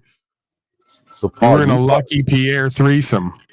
What's that? Paul Diddy. Yeah. You got to tell my father no. He will fuck gay men in the neighborhood. He will buy them beer and fuck them and bring them around to take care of his disabled wife. We go shopping? I'll take you shopping. You into Coors Light or what? Oh, of course. You're into anything. You're homeless. What am I saying? Hey, come to the house. I got a disabled woman for you to look after. And then they would like apparently do cocaine. My father, these people are so twisted. My father, and then they wonder why I turned out the way I did for a time, right? It's like we could never seen this coming. My father goes, I would come in the house, your mother would be there drunk, and then Hector would be there drunk, and my uncle would be there sniffing cocaine. and apparently everyone was doing the cocaine, but nobody wanted to admit to it. Oh man, good times, huh? My father now, see, he'll say I'm lying. I didn't say he did it. And my father's also known to be a liar, like he projects onto me, so it's possible he did and he doesn't want to talk about it, but I tend to believe he wasn't involved with the drugs. From my own experiences with him, I think that's one thing my father wasn't involved in, is alcohol and drugs. It'd be better if he was on cocaine when he was fucking the gay guy. You're saying he did it stone cold sober. Oh yeah, he didn't need the cocaine to fuck the gay guy. That was just pure adrenaline. Did he really fuck the gay babysitter? Did he really fuck him? Listen, that's what he's alluding to. Yeah, I believe that because my father oftentimes is a very fearful man. So I believe the reason he didn't do the drugs is pretty much because he was scared. Like I was never scared. I was scared of living. I'm like, bring on the drugs. I'm like, I got to live here with you people. Oh no, I'm not scared of what the drugs are going to do to me. I'm scared of what life's going to do to me. Bring in more. Pile it up. All right, now he's getting really weird and gay down there. He's getting really weird and gay. He's basically showing himself to be a Ben Thorpe, right? Basically, this is where me and Grace start to really relate because apparently we have the same father.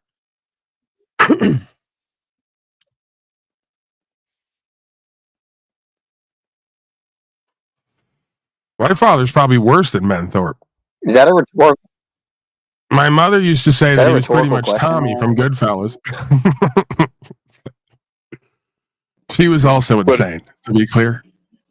From Goodfellas? What? What character from Goodfellas? Yeah, he's Tommy. Tommy, all right. yeah, Tommy DeSimone. Yeah.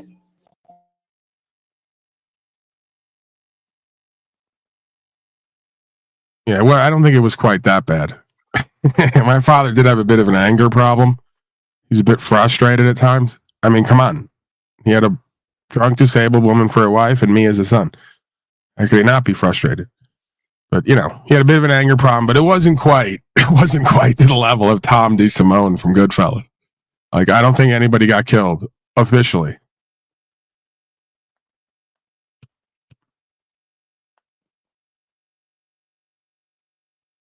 All right. I know what that sound is. You guys need more Jack How Talcott. do you flow? Definitely. No. Okay. Wait. Whoa. Well, he's about to Please pop be a specific. Please be specific in what exactly you see as vindictive, because you're persecuting an innocent man here. Sick of the You disrespect. found something. And Let's you're go, upset Penal that Power you and Brian were and not others. notified. Christos, make Daddy That's proud. Get very- up on Jack's that's- panel. Hold on, let me finish. Give him Let what me- for. Let me just Okay, yep. Hold him Okay, sorry to accountable. interrupt. very reasonable. Remind him That's he's a reasonable squatting 8 response. days in. Has no For plan. you, not me. Okay. Let's just move forward as if you did. You did whatever. You saw that. And you were unsure whether or not you Low should share slave. it. Why wouldn't you ask him in the absence? Flo, how would I ask Slow him? State's living in the garage That now. answers your question whether or not you should share it. Hey, Flo, if you can't see my side, you can't see my side at all. You're just so convicted. I'm malicious and I'm This vindictive. is malicious. No, I'm the only one- hey, Flo, you're projecting. None of my words brought any evidence of what you imagined. Everyone hates me and Just because disrespects me. you would behave that way, Flo, does Everyone's not mean wrong, that it's I'm right. appropriate. Stop disrespecting me and destroying my put yourself credibility. in the other circumstance, for a second, Jack, and try to feel from somebody else's perspective other than your own. Holy fuck, Moose. Tell you what, Moose, one time, put yourself in my perspective. We have for 1,000 days. One time. We think you're I am. insane. And let me tell you Are what I you? think. What I think. No, Flo, I'm not going to listen. Bye. I'm not. Don't care. I'll tell you. Hold on, I'm going to tell you what I would do if I was in your. Don't I'd rather care. have Flo. I'm sorry, Flo. I'm surprised. I guess I'm surprised I'm back up. I'd rather have. He makes a choice in every moment. Who would I rather have? This as an opportunity. There's a Which change in lesser your of life. evil would I rather tolerate? Oh dear. Because I'm So insane. it's a good time to try to reestablish communication. Right. They may say no, but if you go ahead and insert yourself into their lives and then publicly display it, that's not a cooperative action. If I were you, I would clip it out and I would attempt to contact your son. How? Well, you were able to find the registry. Oh, I'm sure you gosh, can figure it out. I have the solution, Jack. So you buy a present for your son, right? On the registry, buy a present for him, and it gives you the option to do a gift note. You can write a fucking note to him. When he opens the package, he has to read the note. That's actually not a bad idea. Sorry, I didn't mean to I realize all of this, Thank you. You You're guys have all these fucking answers, all these criticisms of me. Not a criticism. It was just an answer to solution to a problem. Yeah, you found problems. I'm saying fucking congratulations, celebrations. You guys are such fucking assholes to me. You know we're not up here looking for problems to find. Differently though. Holy shit. Tell you what, give me a break from you, please. Adios. Thank you, Flo. Welcome, Denizen. How are you today? Pretty good. What did I just step into? Well, I started out feeling pretty fucking blessed today and sharing some faith and some joy. And apparently I'm a shitty, vindictive man who's doxing innocent people and taking advantage of. I'm just destroying my hopes at my future relationship with my son, apparently. No one can find any fucking joy for me to just, hey, cool. The birth date apparently was last Fucking week. Nick Volt. Might be a granddad, Jack. How fucking cool is that? That is pretty cool, dude. That's why I said you should buy a present and write a note. Thanks for the advice. Appreciate you too, Moose. Well, my father was a lot like you, Jack. He wasn't there for most of the years. So I'm talking from the son's perspective. So, you know, if you hear what I'm saying, it might be a little more useful to you than you think. I'd prefer you left my experience today. All right. Peace out, homie. Thank you. I appreciate that. May I share something, Jack? Please. Yeah. So again, like if you can easily Google this information, I mean, anybody can easily Google this information, really, right? And then that's one thing, and then you know, you sharing on your channel of, you know, however number of people is just you want people, if they're willing to buy something or maybe even share that address with other people. So I don't know if you're going to get any kind of how do I say, like more viewers or accolade from people for sharing this information. It's just very simple. Why can't it be just simple that you just want to share your son, and you're like 99.99% sure that is your son, right? It's Spokane, Washington. It is, yes. Okay. I've seen other evidence to suggest that I'm accurately sharing the right names. Yes. Yeah. So anyways, I Let think me clean this up, Jack. I shouted fire in a movie theater and all these stupid people. I'm the one that said doxed because you guys are retarded. I was trolling. Jack showed all of his viewers the Amazon list. Amazon will allow you to buy those gifts for this couple. You cannot get their home address, their children's DNA. Like, you cannot get anything but give them gifts. And the fact that even Flo came up here and tried to take that angle. You're retarded. You guys are on a globe. You're all on a globe, and Jesus is the one true God. Okay, Tommy. We love you. I appreciate that. I appreciate it. Anyways, best, you know, of luck to them, right? I mean, like, you know, we want the best for everybody, right? Right, Jack?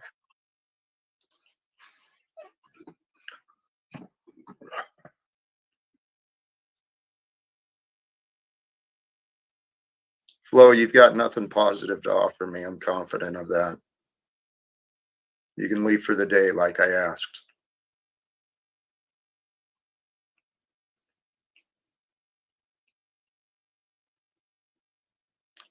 Tell you what, you show me what I received from you. I don't want what you've offered me, Flo. I know you don't, but Tommy just talked about me, so I figured I'd address what he said. I'm not concerned. I didn't say that it was a proper dog. I don't care. You can address it from your own stream. You're not here today. So, see, his selfishness. He doesn't give a shit about me. It's just obvious and clear. And then people want to say, Flo really cares about you. Maybe his actions show otherwise. I mean, I've talked to him before about the way he describes me. You know, he disagrees with my beliefs, and so he mischaracterizes and defames me as a man, just as Moose has repeatedly done, and Paul has repeatedly done, and my ex-wife has done, and many others.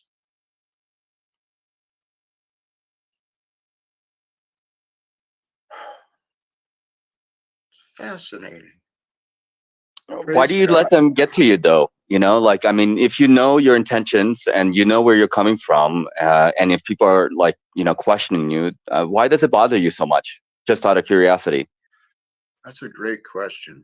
And it's something I've been asking myself. And actually, as you're right when you were asking, that's where it reminded me, time to chill out, remember what you know, getting lost in my head. I get frustrated, dude. Like, you don't know how much I miss my son, dude. Like, it's like if you show frustration in almost, I'm not saying like that is always the case, but sometimes people feel like, or people sense that it's like, oh, maybe something of what I say is true, and that's the reason why you're getting upset. If it's not true at all, why does it, you know, it has nothing to do with you, kind of deal. I don't know. I mean, I get upset though too, and I'm not at a place to tell you anything about that, right? Well, here's the distinction.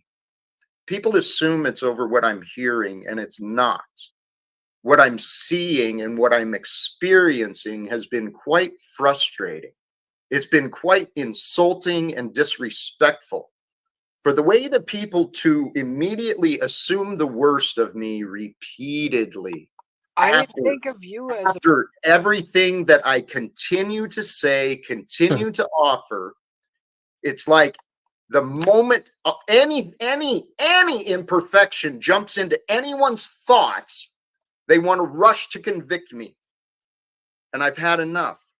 But you know what? Praise God. It's not my will to choose. I don't get to choose what others offer to me. I get to receive what they offer to me. Now, we live in a very selfish world. I'm trying to do stuff to change that. I believe the world can become a better place when we actually start caring about each other rather than just trying to prove each other wrong. This behavior that has become so normal on these panels, it's not healthy. It's not respectful. People are not actually thinking through their thoughts. And when we don't think through our thoughts, we jump to conclusions. When we do that, we typically end up pretty foolish. I've been trying not to look foolish. I've been trying not to get frustrated. I've been trying to find joy and celebrate in the best ways that I can. I took a chance today, and fuck, oh dear, man. Once again. Welcome, Brian. Oh, how'd you know it was me? I was gonna do a black voice.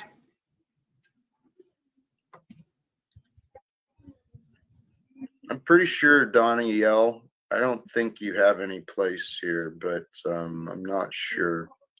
I'll take a chance.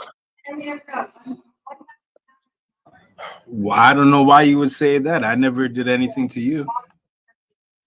Well, I've heard how you've discussed me, how you clearly have no respect. Well, at least the last time I heard you talk about me, it was clear you had no respect for me or anything I'm Can you doing. quote what I said? No. Do you believe I'm wrong? In my humble opinion, yes. Okay.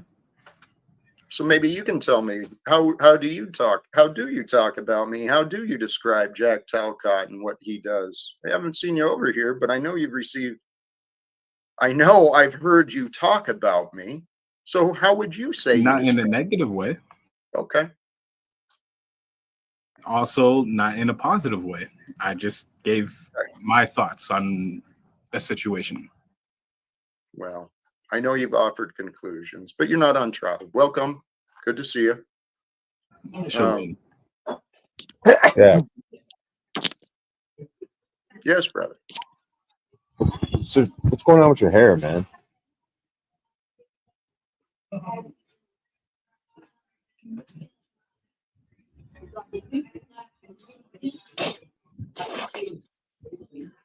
Why? I don't know, man. I think it's correlated to your situation. Stressed out. Ryan, why are you here? Hold you accountable. Who told you to do You that? have to offer me, Well, fuck it slave. was a suggestion, but I Right. don't know if I was told. But You're an obedient slave. You think you're free, but you're a fool. You're a slave to opinions, Brian. I've seen it. Actually, that's only partially true. You're a slave to your own opinions. That's for certain. It's a strange hobby. Holding another man accountable. well, I mean, he is squatting in that house, Mr. Mr. According to what, Brian? According to what experience tells you to say that? Is it your house? Who am I hearing talking? My That's name's our- Denizen. I'm right next to you on the panel. Yeah. Are you enabling Jack Dennison? Hey, No, I Brian don't is have the not- ability to enable Jack. He thinks for himself. Correct. And Brian is not the owner of the house. Brian has no clue. He runs around trying to be like his daddy, Paul Unslaved. And it appears Paul's probably restreaming us right now. So yeah, we've got a greater audience than just those who have tuned in here. So thank you for doing that, Paul. Restreaming you Welcome, too, Jack. Unslavia. And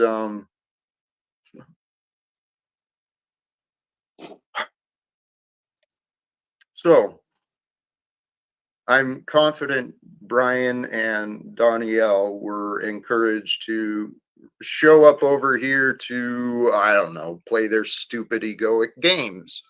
Their stupid egoic games of, well, they're agents of chaos.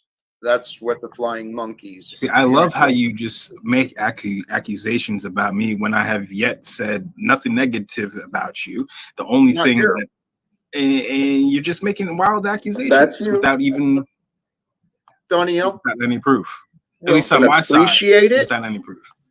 And fair enough. If it continues, please you will allow not be yourself to be welcome here. Excused from those observations. I know the patterns of the flying monkeys I've experienced in the past, and I know Brian O'Shea is playing that role. So it doesn't apply to you. You better stop are calling correct. colored people flying monkeys over here. You usually are We very know that's cooperative. coded lingo for racism. You're narrow on the Stop line. saying but that.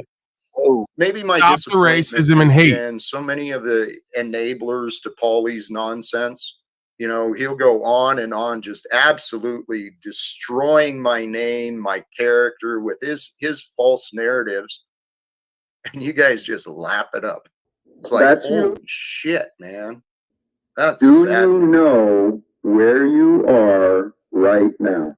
I'm just saying, Jack. You know, you got triggered when I brought up your hair. No, I didn't, Brian. I didn't get triggered.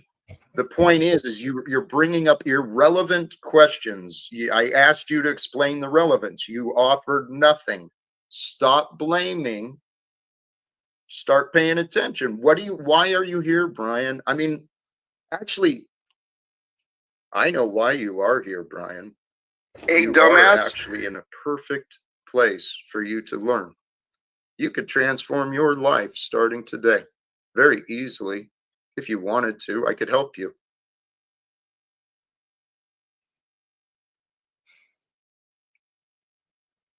How's that?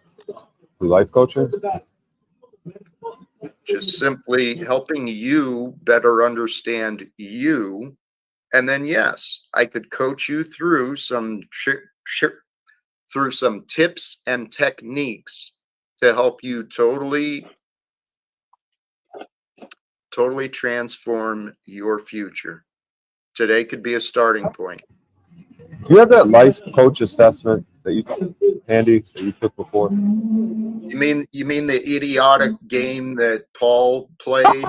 He played some stupid. He made something up. I asked you your real life quick, coach and then assessments back to you. because And he you failed wanted them. me to fail. He failed How was that a me. game? And then you guys want to play You that got completely stupid tricked out of narrative. I never position got by into your the own argument, fucking but yeah, by believe your own whatever you fucking want, rubric. Brian. You can either play your stupid games Are you and serious? continue enabling your daddy Paulie and believe me to be a fool, or Brian, serious. The only cost is your time and attention. I'm not trying to whizzle you out of any money. I'm trying to actually help you live a better life. Whizzle. So I'm not trying to whizzle the you out world of some becomes mizzle better for shizzle. everybody. Mizzle. And that goes for Is anyone. Talcott speaking Anyone Snoop who's Diddley listening. Someone language? did reach out to me on Facebook specifically with that Talcott speaking that question. And Snoop brothers Street and lingo? sisters, yes. Chutch? If you have interest in Listen, my one-on-one nizzle. support, I'm not trying to reach out whizzle to you me, out of whatever's scrizzle. convenient, and we'll set up a time and the details, right? I just hope for a better world, and I know a better world is available for every single person.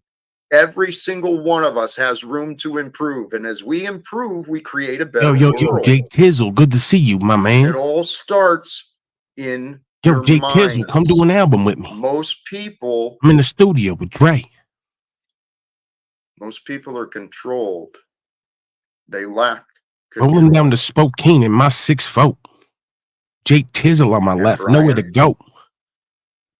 I asked you what sent you over here. Well, I answered you to hold you accountable because it seems like strange that you're in that house, you don't want to work, you don't really have a plan, your hair's acting weird.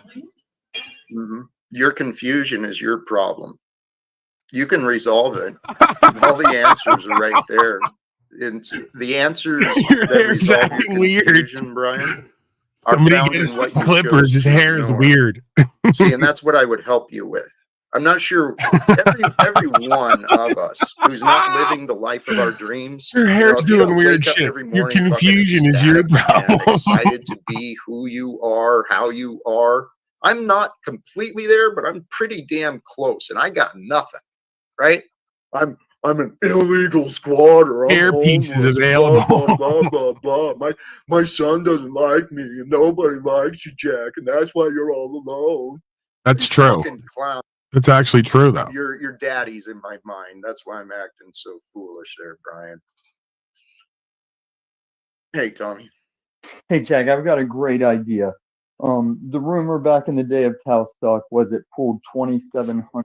If you divide that by 2, that's 1,350. I say we send Brian back to his daddy and say, hey, do you see that Amazon registry? How about you take them 10 stacks you pull a month? You go drop 1,350 on my son's up and coming baby shower. Mwah. I think that's a great idea. Absolutely not. I will not take on Jack Talcott's other obligations and responsibilities and pay for his children's life and lifestyle. That's insane. I know that. Thank you for offering. I know a young man and a young lady starting out having a kid. It can be scary. It's frightening. There's a lot of things you don't know. And I remember. Tom, maybe Jack should get a fucking job and stop squandering all his money and make some investments. Then he could pay for his fucking children's lifestyle. You ever think of that? How the hell are we going to get What an idea, huh? needs to take care of it? The world is expensive, right? So, as far as that goes, Dominic, when you see this, when you hear this, you and your lady, congratulations. So excited for you, sincerely. Paul, you should take your value and contributions that you put in thousands of hours a year for, many times with no expectations, always with no expectations. What I meant to say was oftentimes with no guarantees, right? Because I can't live in expectations, so I don't. That allows me to be thankful and grateful for whatever shows up. You should take what you put in all your time, energy, attention, and life's work for at 34 and give your value that you've helped to create to someone whose father will not do the same, will not work, will not invest, will not give anything, and doesn't have anything. right? So another obligation and responsibility Paulie boy has to take on because the other men in the room can't for themselves and won't. Like, God forbid I prepare my life to be successful and not have children until I'm like where I want to be in life, and then maybe have children and be able to take care of my own fucking children. I should forego that experience and that future to take care of a child who's been raised by a child. I should take care of both of those children now. Guy who's 60 and a guy who's 20 fucking 1. Great logic from Tommy, the communist collectivist, who wants to put his burdens and obligations on everyone else, just like he encourages Jack to continue to do. That's why you're sick and twisted, and that's why you're all alone and nobody respects you. You think it's everyone else's responsibility and obligation to give you a fucking living and a livelihood. Get a clue. And I actually have a feeling that this may be something God allows to get out of your imagination, shift his heart as well. And, you know, I trust actually that I still have faith. Here's where I'm at. Sorry, actually, if anyone has anything, please go ahead. Welcome, Aaron. Hey, what's happening, Jack? Congratulations on the likelihood of being a grandpa. That's pretty awesome. I'm glad that you found that out. That may I say that may be a bridge. That may be something that you can reach out to. And you give these cretins their way with me online, I won't have anything by the end of the day because I'd have to pay Jack. I'd have to pay Tommy. He says I have to pay him now. I owe him for using his likeness. I have to pay Zetetic Warrior. He was another one, right? I got to apparently pay Brian O'Shea at times. He didn't ask for that. I offered that. The point is, if you give these folks their way, Daddy's really going to be running an orphanage where, like, you all have to pay the rent and I just get to stay there and offer you love because I don't have anything else to offer at that point. Because I got like at least 5 to 10 people online who met me online who, and Brian's not part of this conversation. Like I said, I offered that. The point is, I wouldn't have anything to offer with the audience or me or what I do to Brian O'Shea and maybe others and myself in my life if I did what you all said. Because I owe Moose. Oh, that's right. Moose was another one who said he produced for me by showing up, for a few months and talking with me. He was my producer. I owed him, right? I have so many folks I owe. I've forgotten how many I owe. If I really went over it, it would be so much so that I wouldn't have anything, oddly enough. It's a lot like communism and collectivism, where the folks who are creating, producing, bringing in value wind up with nothing because it has to be redistributed for everyone else who's not consistently. What a fascinating economic system. So you offer Jack nothing then, Paul? Pretty much. I offer the same thing he offers, ironically.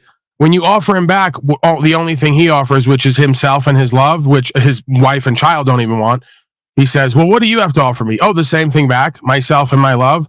And everything that extends off of me pretty much. Well, that's not good enough. Why can't you solve my problems and change my life while not solving my problems and changing my life? Because I won't do what you tell me. I'll only do what I think or what I've done.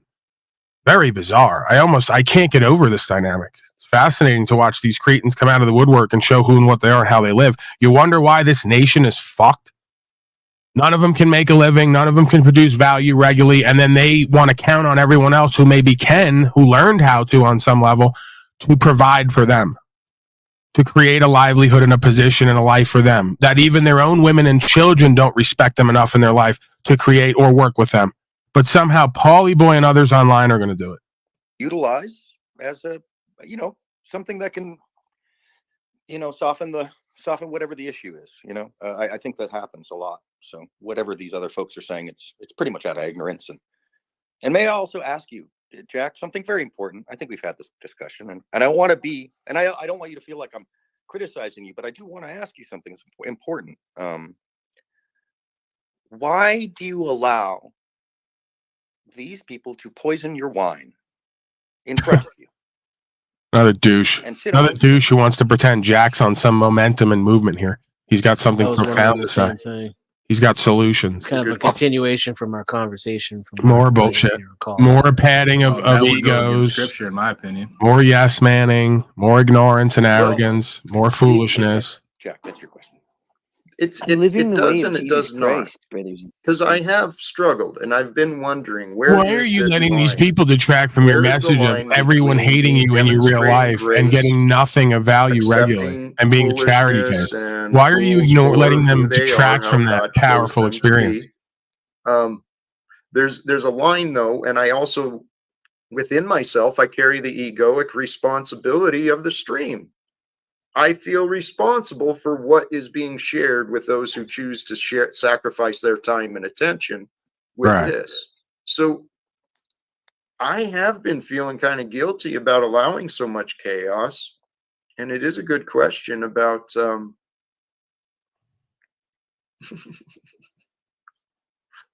you guys are so short-sighted, so full of advice and so short-sighted. If your son doesn't want to have contact and you disregard him, a good chance you make it worse. Okay.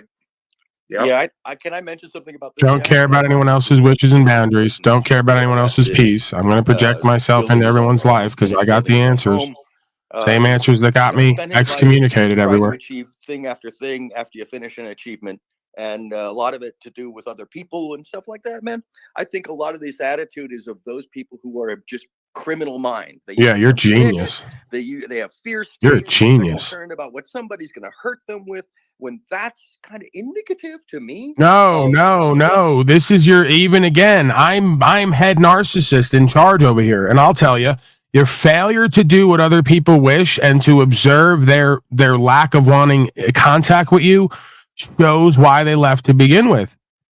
Because they don't want you watching them, stalking them, projecting into their life, micromanaging, being controlling, and lacking reason and sensibility, and fucking everything up and claiming you have answers. Right? Dominic Talcott wants to live his own life. He doesn't want to be famous and powerful like Jack and convince everyone he can be redeemed and so great. He's a young man. He wants to fucking suck a little bit. He's obviously having a child now. He's probably going to have to make a living. I know Jack doesn't understand that concept. And he's got things on the ground that he wants to probably do and experience absent of Jack's sickness and twisted perversions and projections being put into his life. So again, when it's obvious why he's taken that position and you still won't respect it and you still want to post his information up on a public platform full of deviants and miscreants and tards, if it gets back to Dominic, he's going to say, holy shit, I asked this motherfucker, my father, to stay the fuck out of my face and out of my life. Not only did he not accept my fucking wishes and boundaries, he went and posted my shit on a Tard Central website on YouTube with a whole bunch of broken folks in the chat box. He's not only not going to care about you and respect you for this, he's going to think you're more retarded and fucked up and sick than ever. And he's going to be more fucking humiliated and embarrassed than ever that you didn't just leave him the fuck alone and let him live his life different from how you want to live yours.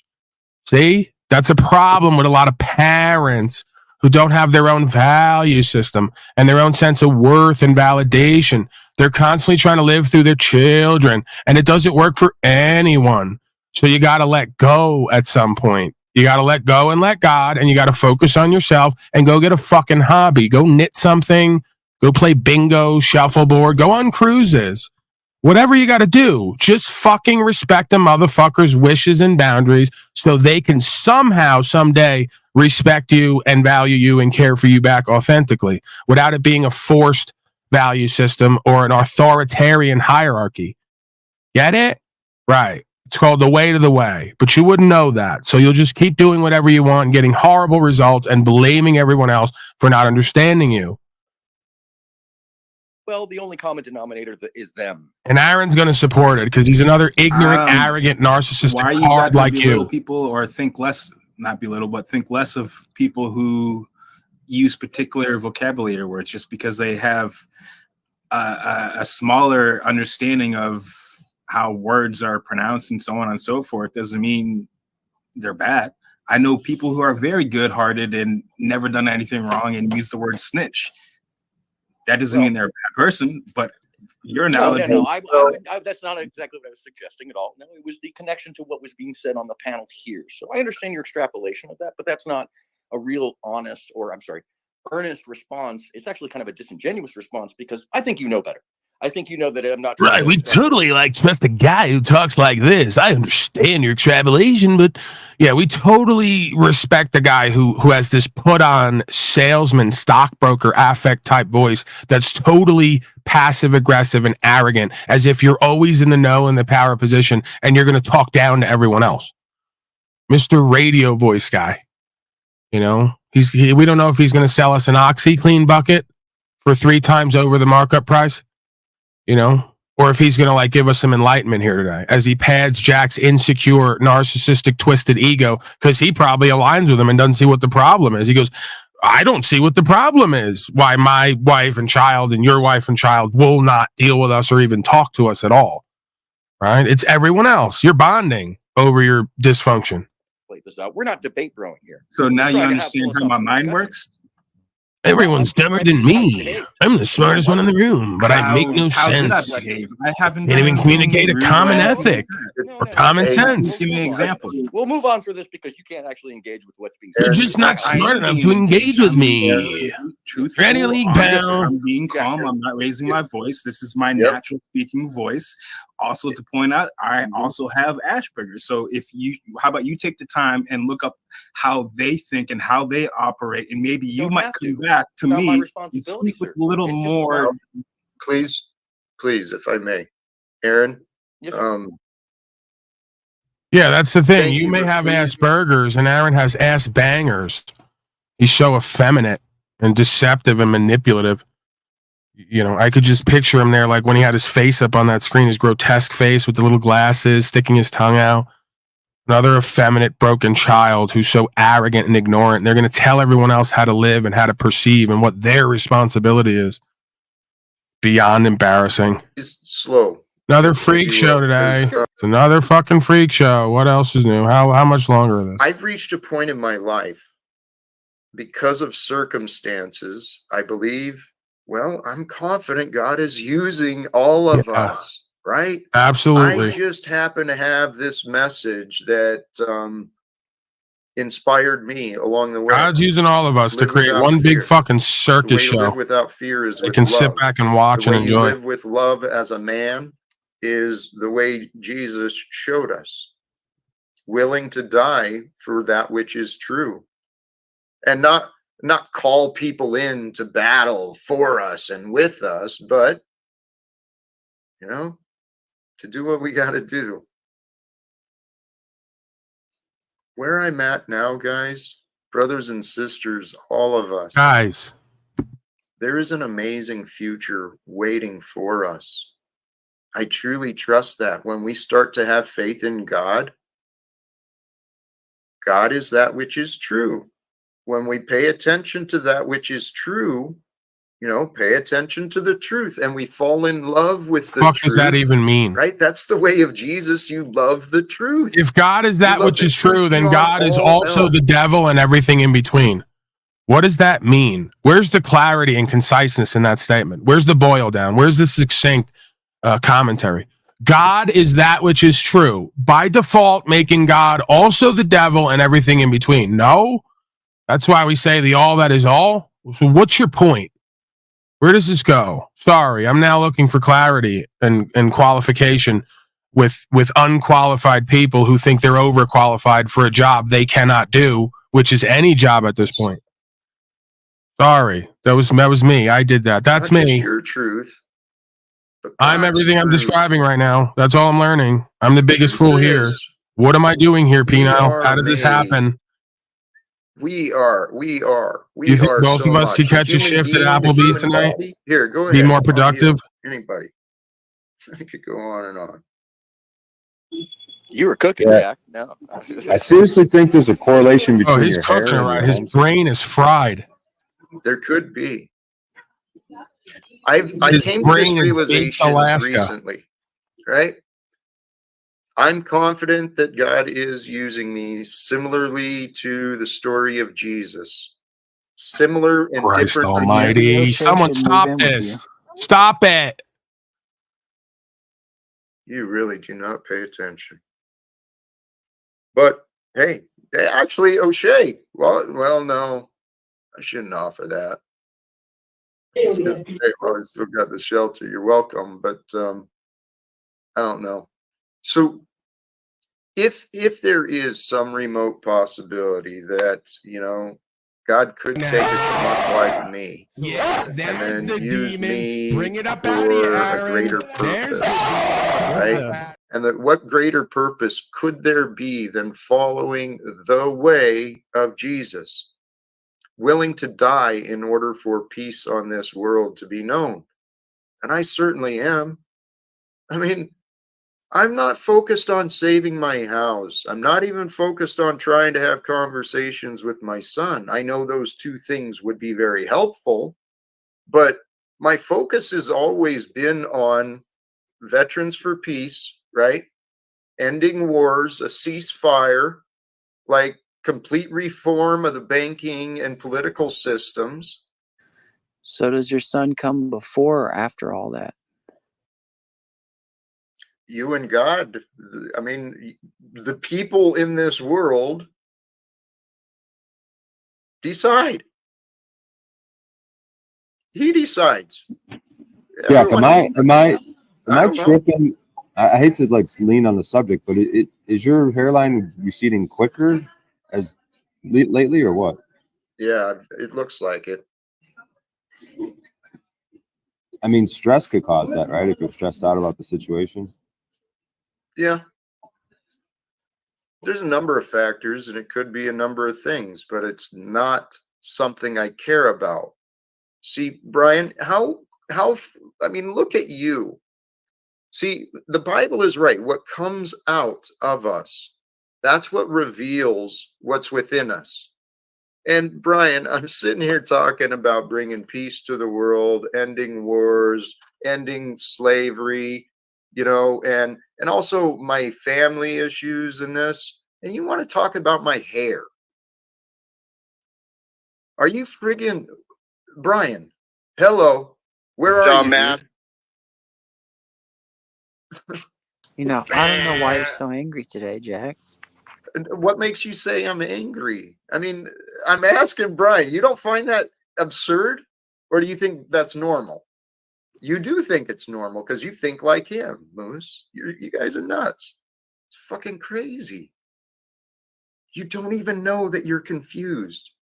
And you think I need to be listening to you. It's absolutely hilarious.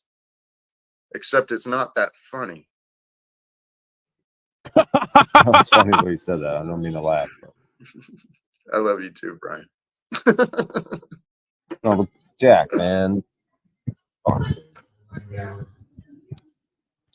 Jack, what's the greater lesson that you're getting today?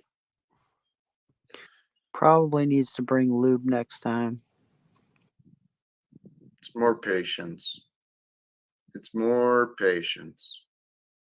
But Aaron, I am so excited because here's the deal.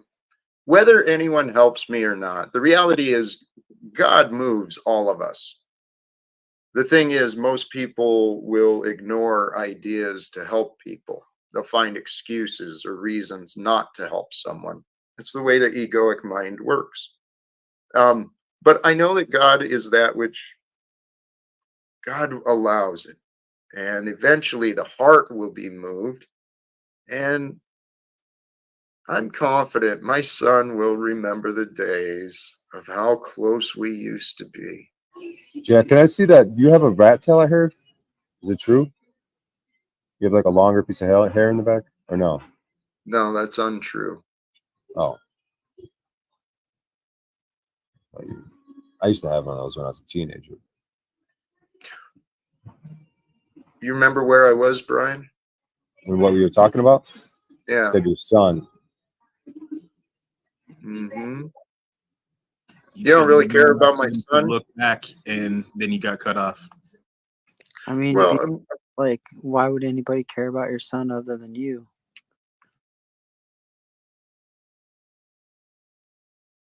Do you not care about other people's children? You probably don't. No, you claim to. So what kind of a stupid comment is that, Moose? Moose revealing that those blankets he gave out weren't really for the children. It was for his own ego. Do you have an answer?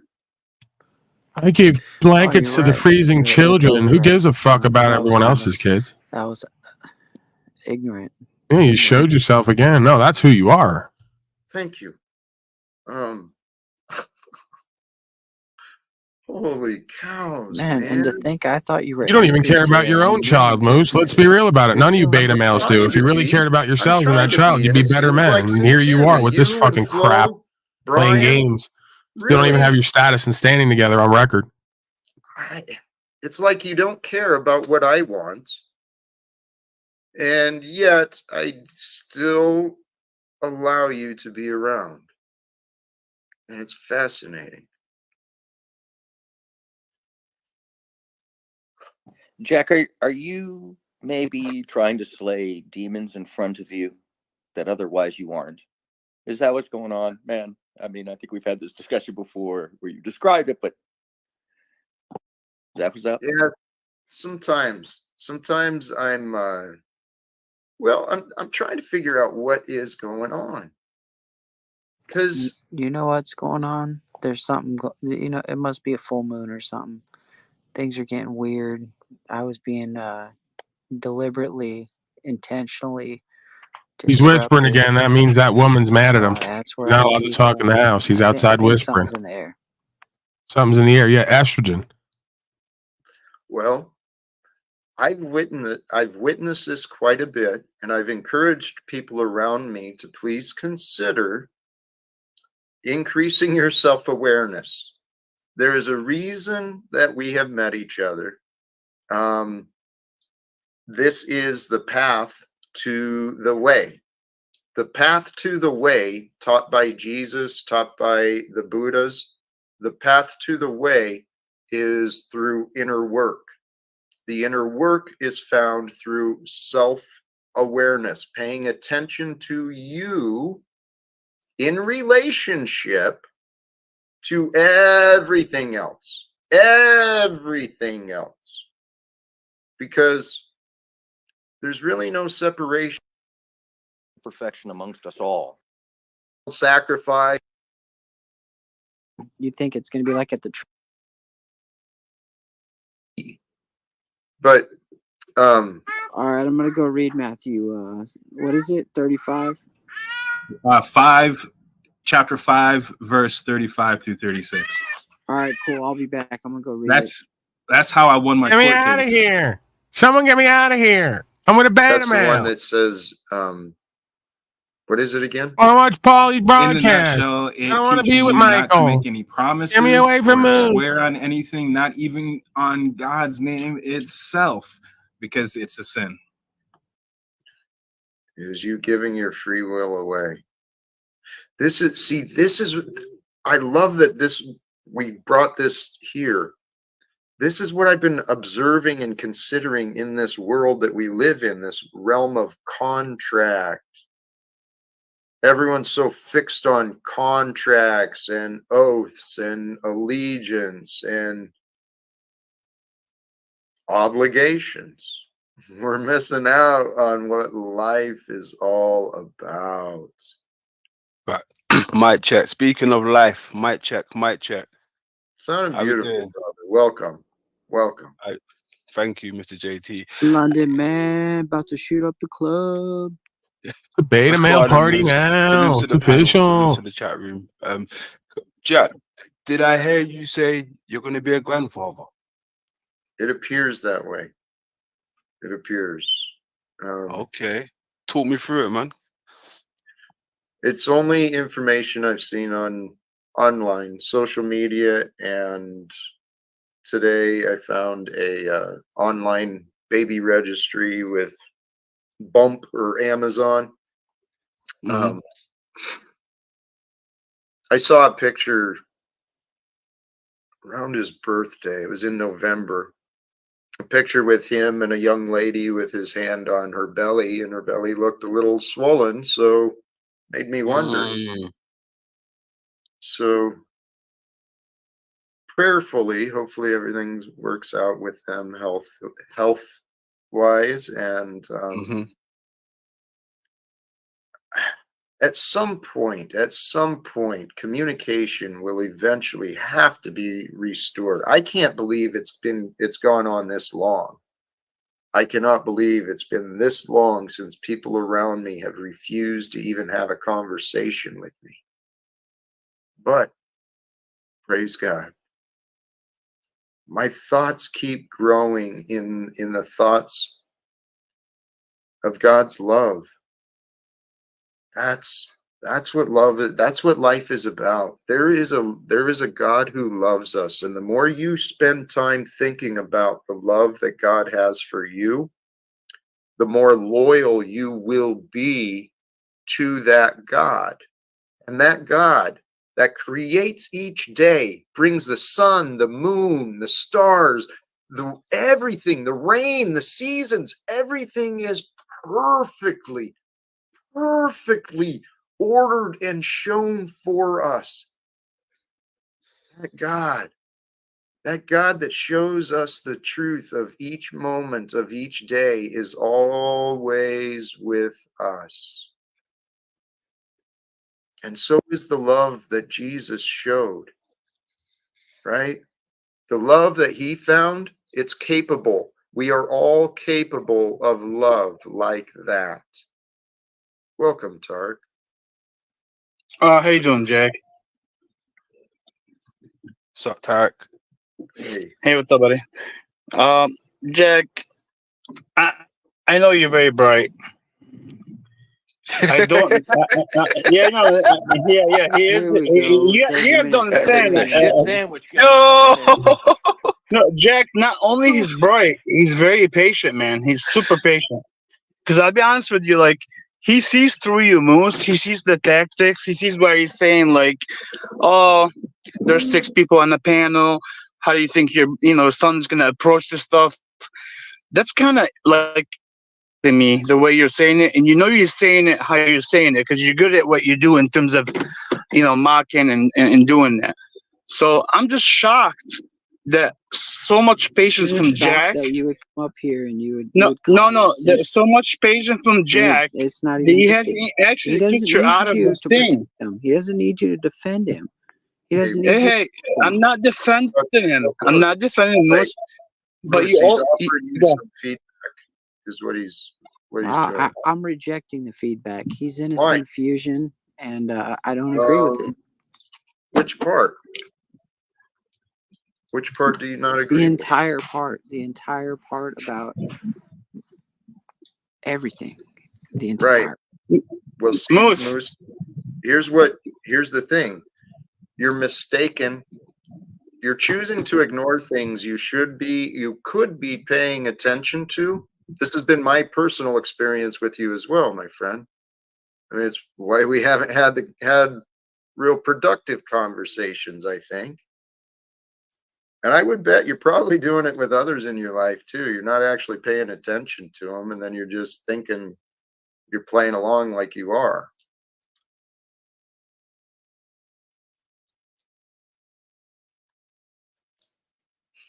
But hey, that is part of our growing and development. Okay. And there's something happening in this world with all of us. The people I have been meeting, many, and I don't know, especially right now, I don't know a lot of the stories very well. I've spoken to a few of you, but I trust we've all been working on ourselves. We've all been becoming better versions of who we used to be. And that's what we're here to do. My eyes have become open to how to do that more simply. And the easiest way to become a better human is sincerely trusting that what Jesus was teaching, the red letters, that part is true. The messages of love, about being selfless, caring for each other, what he showed us. That's what it's about, man. And the future I see, as more people become aware, more and more people, it's becoming more common because of the the development in communication, the development in education. More and more people are learning about spirituality, about psychology. Just lay people are learning self-development, and they're learning about themselves. So pretty soon we are going to hit this point where the 100th monkey effect takes over, and people are just going to start spontaneously waking up, I think. And then when people start spontaneously waking up, where there were two right within, there was a conflicted one that's all selfish and angry and afraid, and that one will fall away, because the people will realize, oh shit, God's in control. I never had anything to worry about ever. I just didn't understand. That was my realization. I've been trying to train my mind to accept that fact. This is God's game. We are characters and players, and our choices are limited by our options. Our options are going to be limited by our ideas. So that's the key. Press into your mind, press beyond your old ways of thinking to discover the new ideas, the new answers. Find the truth that maybe was hidden in the confusion. Because the truth is that which heals us. Guys, I can explain this so many ways. Truth is God. God is truth. Those two do not separate. So if you can consider that, compare yourself to what is true. I'd say the case is closed then, brother. I think so. I think we are at a point today, right here and now, where we could legitimately put the word out around the world. Ceasefire, military, stand down. Inmates, prisoners, law enforcement, stand down, right? We're going to create a new way. We can overcome the divisions. We don't have to fight over beliefs or material possessions anymore. We can grow up and fulfill the prophecy. The prophecy is a return of Christ. Amen.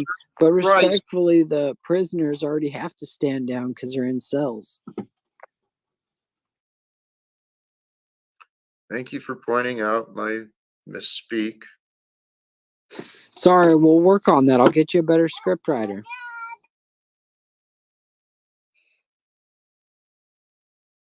I wish you'd look at improving yourself more than trying to improve me, Moose. All right. I think it'd help us Point both. taken. Point taken. Jack, if I may say, Moose knows what he's doing, Jack. It's not about improving himself. He's got an agenda, and he's doing it every day on purpose. That's my belief, Hold on. and I listen to Hold on, best. I Ty. do listen to best. No, from what I see, right, you got to remember, Moose. He was once, one of the other guys. But Moose has been in a good state for a long time. I think he's due for a little crazy spurt. Right, this is just a little let your hair down moment for Moose. I'm hoping, it don't seem too radical what he's doing. He's just being Moose. I would. Yeah, I concur. I've seen far worse from Moose. Yeah, so I seen a hostile takeover, and he took over an entire channel and locked them out. There you go. He's blowing off some steam. He's been a good guy for a little while, so I let him just be Moose. Be Moose, man. Moose, big up. London, I agree with you. He was way worse. But what's the intention here? Even though he's a little bit less than before, what are you doing every day? Coming here, mocking Jack, being sarcastic, being facetious with his words, and doing that. Like, what is it? Why are you doing that? Like, what is it? I wouldn't say every day. Does he do that every day though, Tarek? No, I'm not saying every day. I'm saying whenever he comes on with Jack, We've he has. noticed a pattern with Tarek though. Every day he comes on, he's always whining about how someone's talking to some woman the wrong way, or how Paul is doing this or Paul's doing that. Usually it's another 30 minutes of Paul. I mean, it's Paul, every day. It's you're I haven't consistent with mentioned that, Paul. Tarek. What are I you give you talking that. about? I haven't mentioned Paul like that. You're wrong. And I see where you're going with this, Moose, too. But Moose, you gotta understand one thing. We all see through you, not just me or Jack. Okay? We all see through you. We're just being kind and polite and loving and trying to tell you, please stop it. It's not healthy for everybody. We're all one self, right? Praise On the God. Praise macro. God. I agree. I'll Yeah, take but that. let's not be Take that fake. Let's criticism. not be fake, Moose. Let's not be fake and do the facetious, the sarcastic stuff with Jack. Jack, how do you think you're gonna feel about your son when he comes back? Is he gonna really hug you? Come on, like, are you really thinking nobody's gonna see that? Yes, Really? Tarek. I appreciate that, Moose. That was seriously. Someday, here, Tarek, I encourage you to, my No, friend. Tarek is right. I mean, I'm gonna have to say for once, Tarek is actually right. I mean, it Tarek is happens. right often. He's It's like a actually blue moon or something happened. But thank you for opening my eyes. So Well- Moose, were you unintentionally? Did it just come unintentionally, or were you trying to jab and see what it would bring? Oh no, it's just a free flow. It just comes out. All right. So you weren't being malicious. You were just being thoughtless, kind of.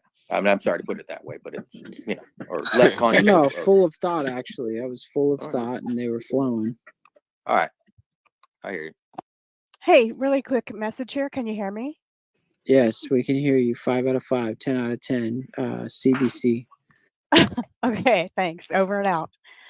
You've got an out of control a-hole mod timing people out, or at least it's just me for fun. So It might have been you, but you've been pretty rude to me, so I didn't really care. Do you remember what you said? We can't be treating her like that now. We got to give her forgiveness, brother. Choose love. When do I get forgiven or credit for my good? I mean, Oh, you've been kicking ass today. You've been very patient, very yeah, kind. I know, Yeah. and Forgiving. you're not what did I helpful. say?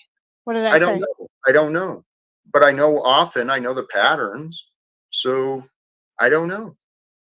And maybe it was a result of what you were saying. Maybe you actually were maybe you were inappropriately insulting. Maybe it was unhelpful. I don't know, Linz. I mean, I can go back. No, it's all right. It's not that big a deal. Thank you. All right. Thank you. I mean, this is I think she was just calling for a hero, Jack, right there. You had an opportunity to step up and be that. for why? She's No, that's been not. nothing That's but not. a critic of mine, dude. I mean, it's like No.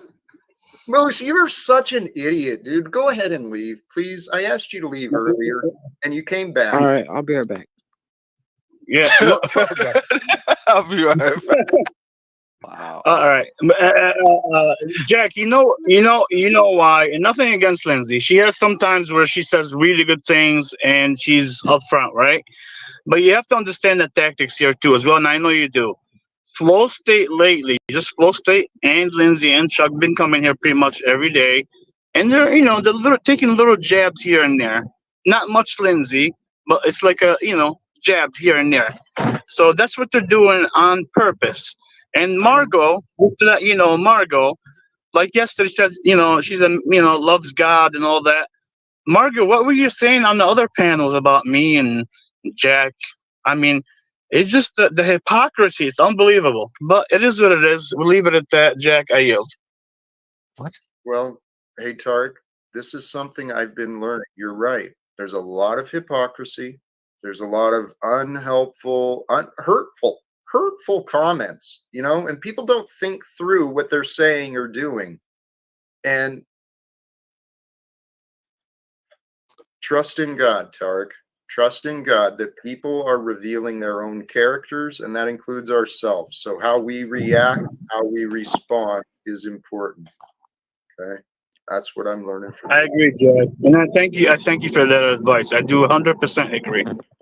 It's just sometimes, like, sometimes I don't. I know you say sometimes you got to restrain a little bit, which I agree with you. It's just bothered me so much. Like, so many people are attacking. It's unbelievable, and Sorry. I should hold back a little bit. All right. Yeah. I'm sorry to interrupt you. I know precisely what you're talking about, and you will reward yourself when you stop letting it touch you. Okay, that's the lesson I've been helping myself with, right? Dang. All of this nonsense I've been seeing about me and hearing about me. No, I think you've been really patient today, though, and I think that we need to commend you for that. Like you said, nobody ever gives you credit for the things you've done, and my perspective on your son or whatever in the registry was different from multiple perspectives. I was wrong. It is what it is. Oh, hold on. Sorry, Jack. Yeah, to be honest, Moose, that is what kind of caught my attention actually, because I just remembered. Sorry, you just reminded me. You did say something that was kind of like, whoa, hold on, hold on. So I'm glad you pulled yourself together and you realized you did say something earlier about Jack's situation with Yeah, his I son. was trying to figure out what got me in trouble, and I was like, well, that had to be it, because maybe I was kind of this very few. I was in the few crowd on the thinking there. But hey, everybody makes mistakes, so I forgive, you forgive, we all forgive. How's Mexico going? Oh, we're in Connecticut now. We're almost in New York. I mean, past New York, we're almost in Maine again. Praise God. Praise God. Sorry. Travel safe. Travel safe. Hey, Jack, I'm jumping out, but I just wanted to remind you that, like chaos magic is based around the fact that demons feast off of the good word and intentions of pure soul. And chaos magicians are drawn to those vortex. And I only use this esoteric example or metaphor to point out that when somebody is speaking really good thoughts and well-intentioned thoughts and trying to do their best, the darkness sets upon them as easy prey. And it is the timbre of their responses in that darkness that makes the strength and proof of that person. So I give you a lot of commendation, man. You And I see know that that? you're And constantly set. you give Aaron a lot of flack sometimes, Talcott. He's got your back, brother. He's on the team, dude. He's part of Justice League. Aaron's been very supportive. Thank you, Aaron. I just support people who are well-meaning, Yes. and you're earnest, Jack. You're going through a lot of shit that most people couldn't handle in a lot of ways. And I may not always agree on how you're going through this or what you're doing. It's not fucking my life. I've always been honest about it, about my feelings about these things, personally, and it's not for me to share on panel because that's also the difference between understanding what's appropriate and not is you and I have had these conversations privately. So how I feel. And otherwise, I just want to say commendation and totally I got you back on this. But also, don't forget, the demons love the light because they feast off the fucking energy. So, Look, anyways, dude, when Neuralink comes love you out, guys. Aaron, I'm gonna get Yeah. Peace out. Neuralink. Nice one, Aaron. I'm getting Right on. Neuralink Thanks, London. strapped to the back of my head, so that way I can make sure that I'm always correct. Man, I'm afraid for all of the people that get hacked the first time with Neuralink. But anyways, Nah, no way, dude. Peace, y'all. I would come in every time I come into a room, I'll be able to read it. I'll be like, "Oh, Talcott wants me to shut up." All right, oh, shut up.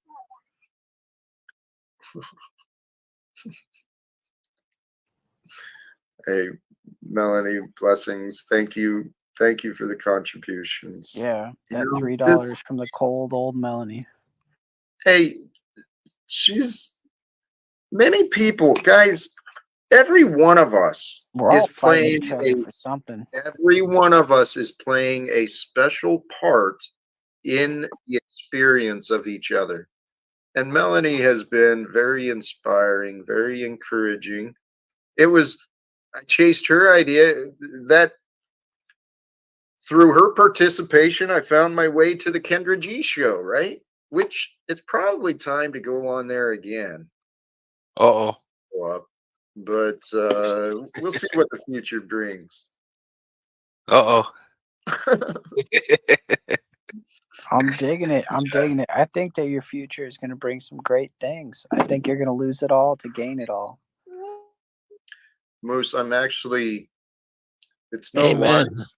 Amen. I'm counting on this. I like that. My faith is in God, that God really is using me for the purpose of, well, glorifying God. My life has so many similarities to many different stories in the Bible. So I humbled myself. All right, what if? What if? I wish I could make you more selfish, Jack. I don't want to be more selfish. I want to be more selfless. And I'm not sure where the line is yet, to be honest. It feels so good to give. But the thing is we do need to give in the right ways. I've seen people, I've seen good-hearted people that are just confused and they're just throwing money away. Well, praise God. It's God moving all things, but I see people giving out of guilt, not out of thought, not out of consideration, not even out of hope or out of faith. I see people just fighting for confusion. Here and blessings. Golly geez. Thank you, brother. Michael gave you a sword on fire to defend in the dark. You got this, Jack. May your snake find its tail. It is us. We are the future. We are the savior. We are the ones that the world and our descendants, our ancestors were praying for. We're the one the future is waiting. If we want a better future, we should unite and overcome the past sooner rather than later. And here, That's a question.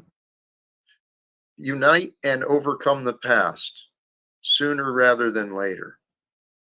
Were you saying, did you want to ask a question? Is that what you said? Yeah. Oh, please do. Yes. Now, I mean, no disrespect when I ask this question, but how could you go on about bettering the future when the future is supposedly already written in Revelations? This world is supposed to be destroyed. Hasn't it already? No, not It hasn't already been destroyed? Nah, not in the way Revelations describes it. Okay, well, here.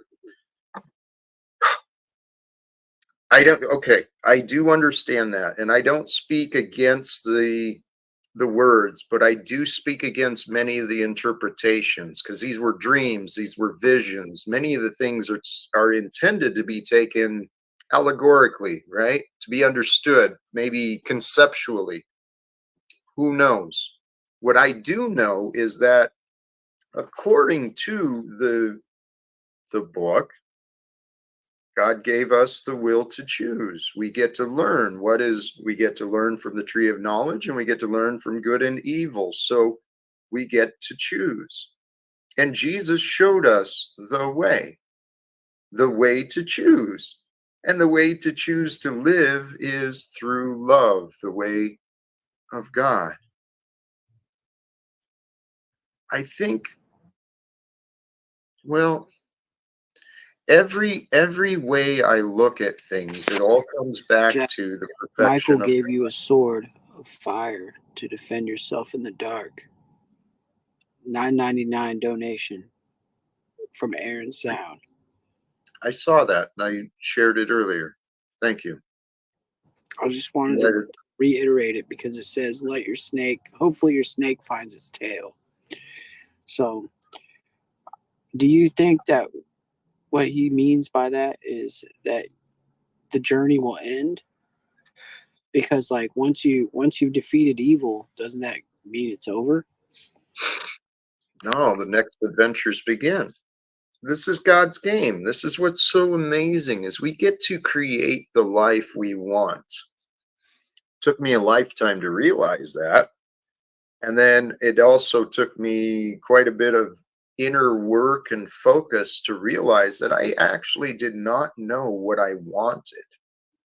I had a big long list of things I didn't like, things I knew I didn't want, and I was angry about, but I really didn't know what I wanted in my life. Then I realized, well, shit, yeah, it's because you've been lying to yourself. That's why you don't have any clarity, because you've been making up excuses instead of seeking the answers, instead of righteously finding the answers. You made up excuses and then found ways to blame situations or others. And that brought forth hell upon me. So I was do you think suicidal. you think that's why the world needs a great reset? Yep. That's why, yes. And that's what I hope to help achieve.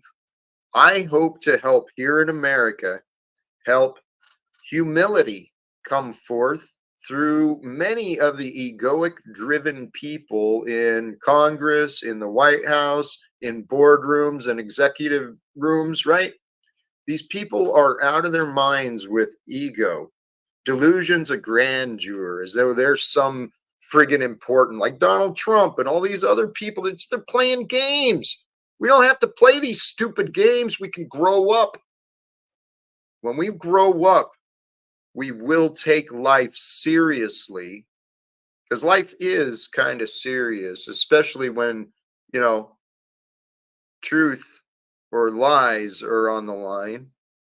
That's pretty serious, because that leads to life and death. People are dying in wars and a famine. People are locked in cages because of opinions and egoic greed, selfishness, people chasing profits, profiting from other human beings. This is a disease run by Satan. It's a satanic realm that we do not have to enable anymore. So you don't think humans are this way at all by nature? God has allowed us to develop perfectly in this fashion. And I trust God has given us the free will, and all of the answers are available. And I've listened to enough other people, like real Christian people, looking at the news today. You could say that the signs are there. The signs are clear. And here's my hope. I said this a long time ago. Until Jesus returns, I want to try and do what I can. Let's try and unite together, become the body of Christ here, as working as one here on earth, and let's see if we can create a world worthy of the return of Jesus, just in case that we could do something to speed it up, which I think we can, because by the grace of God, when we know the I am, we start to discover our role in our own life. You know what? There's somebody in the chat calling you out right now, Jack. I hate to bring your attention to it, but this dude What's needs up? to be timed out. Which one? On that note, I gotta close up the store and head home. You guys have a good night. Shalom, shalom. Shalom, Respect to you. shalom. Peace. Peace to you, brother. Thank you for joining, and I apologize for just jumping to and offering you what wasn't welcome. His Okay? name is Treason in Theology. I don't know. Slap a timeout. Hey, is the guy on the panel who mentioned something about the world ending? Is he still here with us? How it will end in the jet? Is it in the Revelations? Is he still on the panel, or is he gone? No, that was the one who left. Oh. Can people achieve this change you're talking about if there is no God? If there is no God, or if there was no God, either way? Well, I'm convinced there is God. And but is Jesus a prerequisite for the change you're describing? I don't know. I honestly don't know. In my own path, Jesus was included. It was near the end of, I mean, it was always there. I always had the story of Jesus and the perfect guy, you know, in the back of my head all my life. I learned of Jesus as a kid. And that is what I believe it's all about, is when we do learn of those stories, that example becomes within us the standard, and that becomes our new conscience. So when we learn of Jesus and then we don't do what is right, that's when the guilt starts setting in, and then we start feeling shame, and then the shame turns into anger and hate and all this other nonsense. Interesting. Our I think you're mind, right about that. thank you. I mean, Our, even mi- as an atheist, I think you're right about that. our minds and our bodies are so incredible. There is a perfection to the biology and the chemistry and the way the electrical signals process between our Well, everything. until you get sick. What? Until Well, those signals and electric, they don't process quite the same way they used to, then it doesn't. It still, seems less than perfect, I would say, from that well, perspective. and again, we got to take into mind our perception, because Room for improvement. regardless of the illness, well, and we got to accept our parts too. We don't know everything that's involved with our feelings, our illness. There's a lot Yeah. of variables, tons of variables involved in our nutrition, and the nutrition is going to affect how we sense and how we feel. So, this world we live in, I have been, oh, I have been I was such a poor example for my son. Oh my God. In the past, fast food, uh, didn't think twice about popping any pharmaceutical, any pills, whatever. Just, I had no care about health or life, to be honest. Now, now I know quite different. And, you know, I genuinely hope to help any who I can. The only people I have a chance at trying to help are those who join into the time of my experience during my days. So I really do appreciate those who tune in and join. We are here. We are here. I am convinced of this. We are here to co-create the future that we want. And to create the future that we want, we've got to get over this crap of what we fear. We got to overcome our That's you. limitations and our selfish beliefs. That's you. The best way to achieve what we want, set your goals into becoming more like, if you want to be more like Jesus, more holy, become more selfless. That's you. Stop thinking about yourself as That's often. you. And think more about what you can use yourself to accomplish. That makes sense. Yeah, but like, what are we supposed to accomplish? Service of as many people as you can, growing into the best version of you, finding the balance in your time, right? Because you got to balance yourself of growing yourself, learning yourself, and then sharing yourself, resting yourself. You got to find the balance of the time and prioritize which is most important when. So, how often does massage yourself appear on the schedule per week? Do you put that in like weekly or daily? My life has been a little different. I've not had much of a schedule for quite a while. So massage comes in pretty much every hour. Every hour while I'm awake, I'm probably massaging at least a little bit. And Jack, if you don't mind me just jumping in real quick, That was Moose that said that, right? Mhm. Yep. Yeah. And Moose, you're very intelligent. You have asked that question before. You're doing it on purpose again. Please stop doing that. It's not healthy for anybody, man. What are you talking about? Me and Jack are having a healthy conversation. New He's levels enjoying it. of I'm enjoying it. pleasure.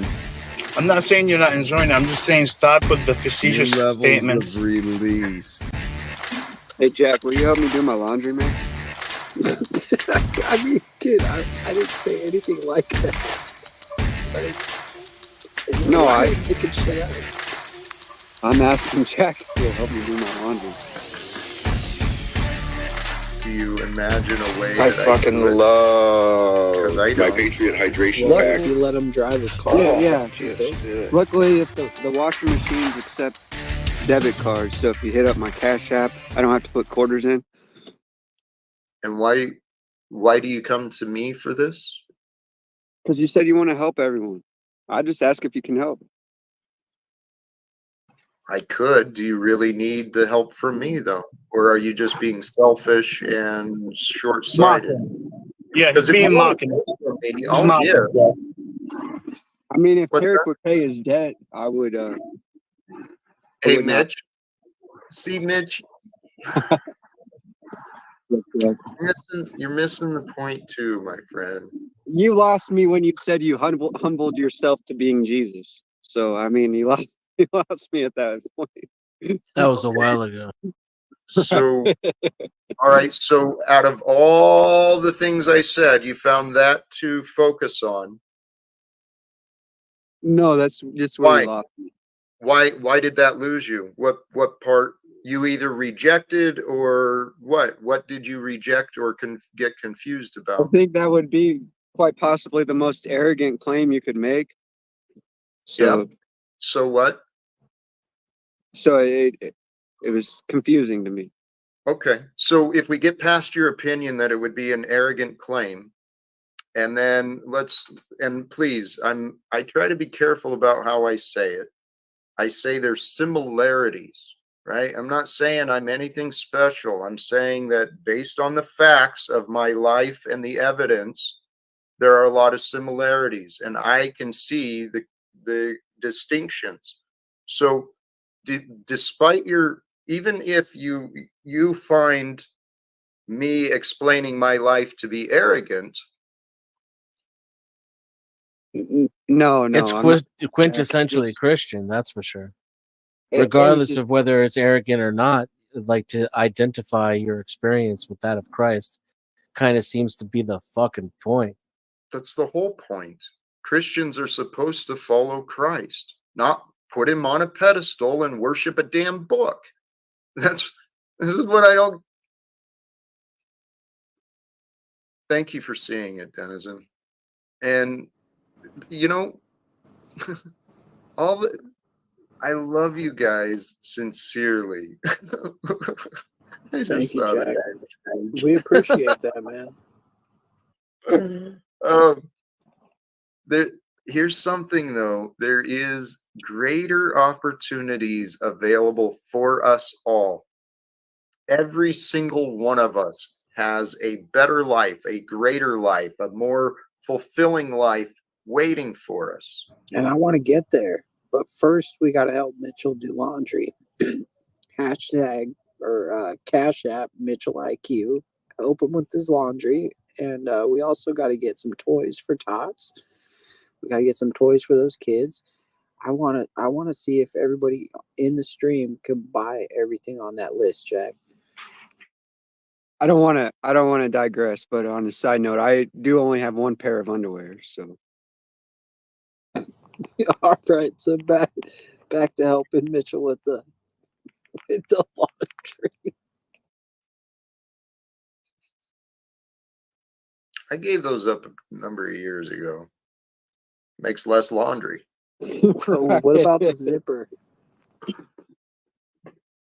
I'm comfortable. I've had no issues. You don't worry about the zipper, no zipper incidences. I wear shorts the majority of the year, actually. So, yeah, Doesn't matter. Sorry, that was an irrelevant comment. I didn't even need to offer it. No, Jack, my bad. I'm feeling forgiveful, and I forgive you for getting mad at me, and I hope you forgive me. I do. I feel for you and those around you. Well, God has blessed me. You guys may not realize it. You may not see it.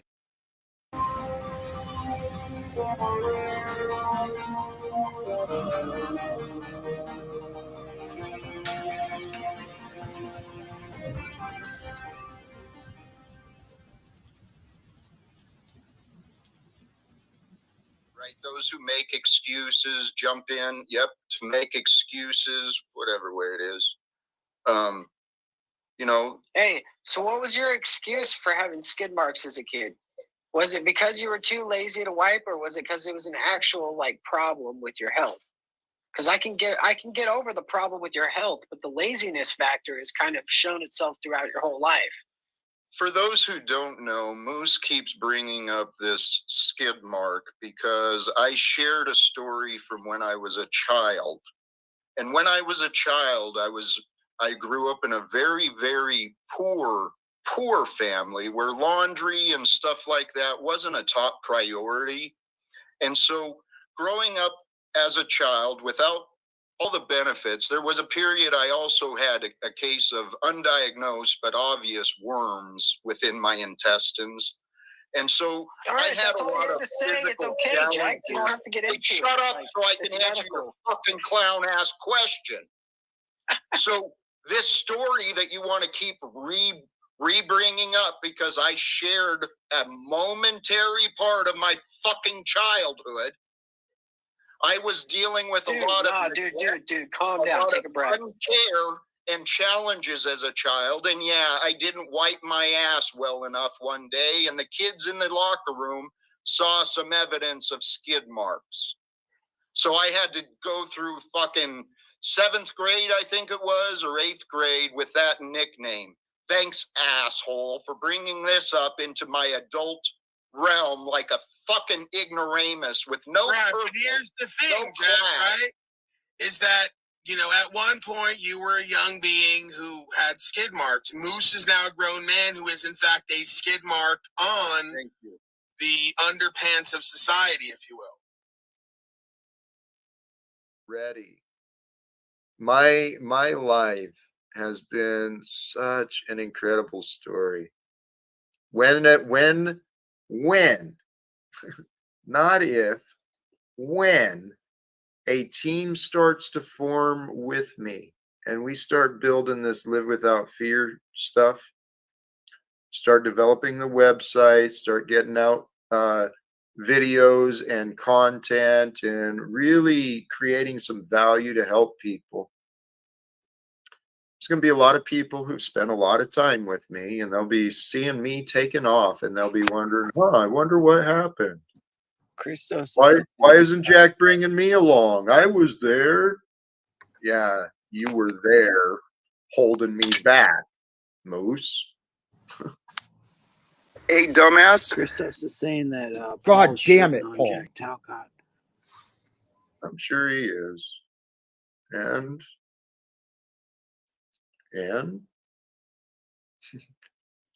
Well, what do you want to do about it?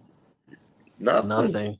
Christos is up Paul's ass. He's culted until he chooses to open his mind and change his own opinions. He'll stay confused. Why don't you throw Christos out? I'll throw Christos out. Do you know where you are right now? Whatever. Hey, actually, guys, it's Easter weekend. The sun is shining. I got a few projects I can take care of around the house. You fucking religious You gotta go clean your losers. cat box? Fuck you. Fuck your bullshit already did that. religion. Fuck the Pope. Well, then I'll what else knock the is there to fucking do? Pope out I mean, unconscious in the cage fight, which he never answered my challenge. You get It knocked the is. fuck I'm out, actually boy. considering going out again. I went out last night. I didn't go to the strip club, and I know.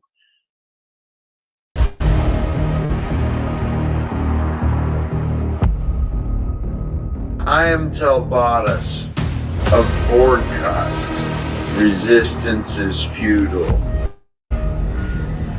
Your life, as it has been, is over. From this time forward, you will service only me.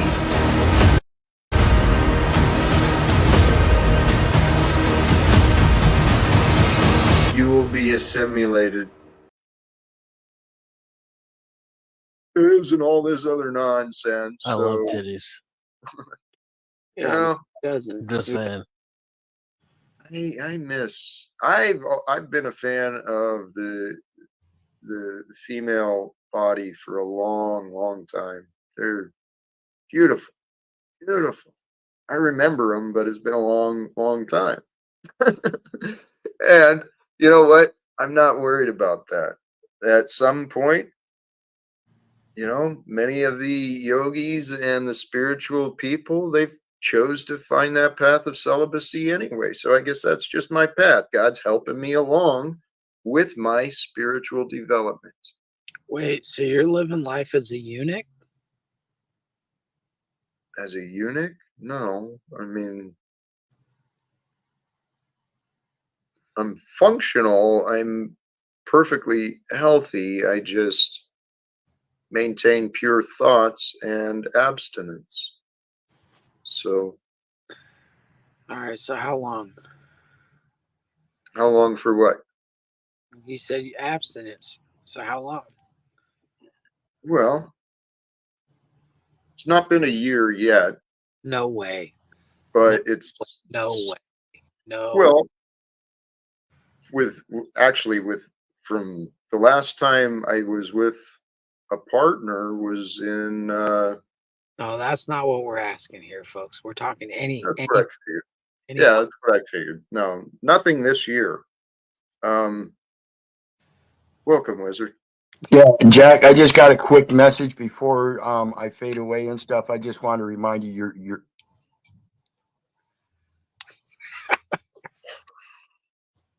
you're normal, Jack. It's good to think about boobies. Fuck everybody else, brother.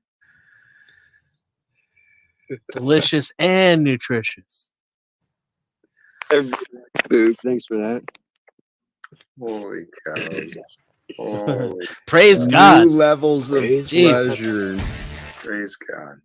You know what? Sincerely. Thank you to that praise strange God. man. Hey, what? What's that?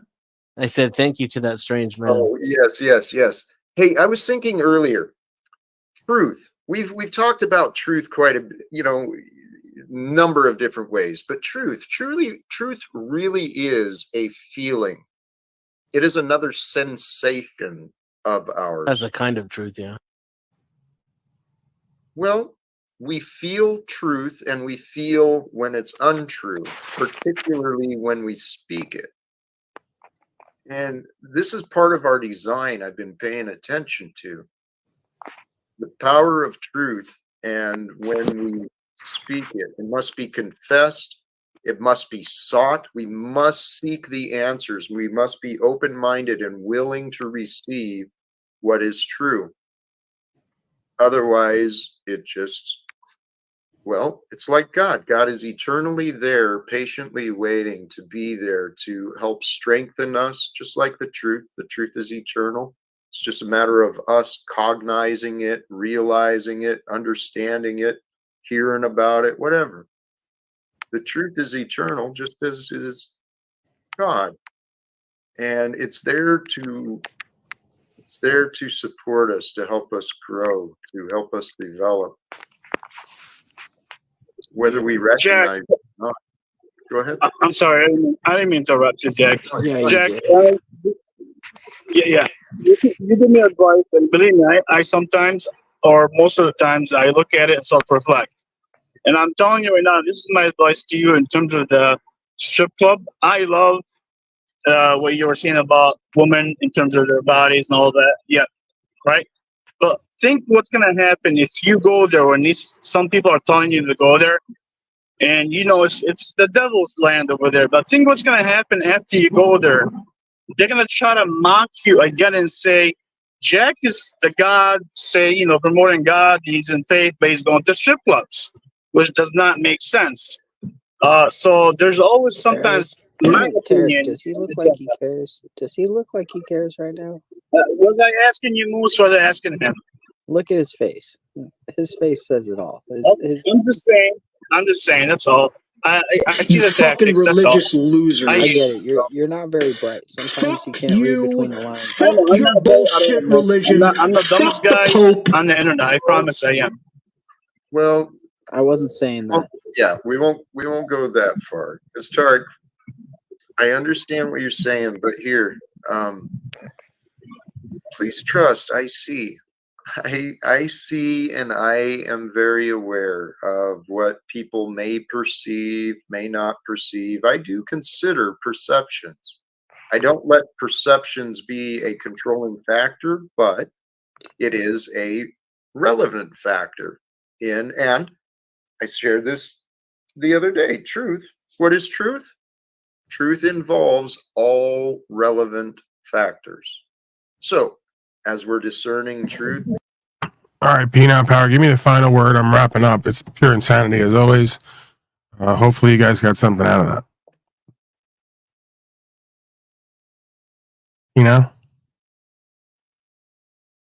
Good?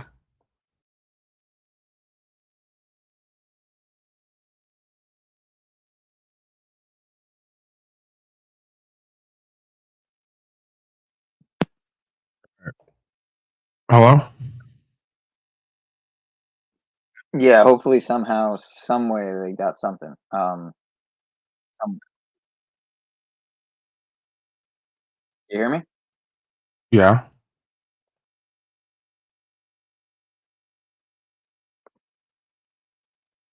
Oh, the StreamYard tab is fucking muted. What the hell, man?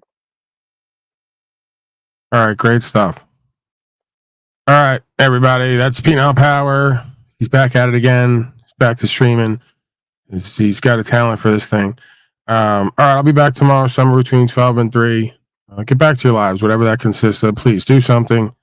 Be something. Don't be like us, me and Jack Talcott and the rest of them, because I'm here. I mean, somehow I'm here with you guys and them, and yeah, it's not good. All right, let's refocus. Get back to something of importance. Boxes are down there. Christos, all the usuals. Much love, much love. I said it twice so you really feel it.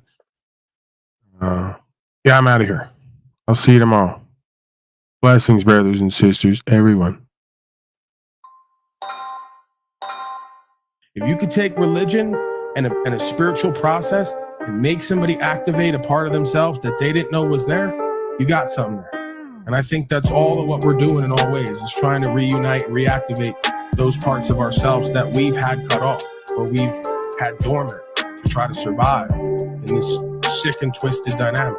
This spiritual practice, right? Certain things like I do here, just meeting with people daily, talking it out, doing a simulation, right? Imagining certain things, maybe a form of meditation, you could argue, will reform the perspective, will reform the way we think and feel and how we act and live if there's truth there that resonates. So that's the modality I prefer, because I think anything else is kind of a shortcut, and really it's just a tool meant for extremes that, even then you still have to come back to your life and learn how to live it.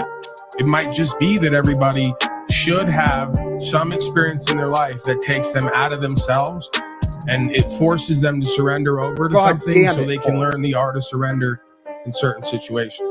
How do we learn to really live and thrive again? Cool to have structure, habit, procedure, process, certain levels of responsibility, accountability that lead to success. How are we going to love again? How are we going to live again? How are we going to thrive and co-create and have community? Right? So I see both aspects in self, and I see a lot of those same aspects in others that come forth in these spaces.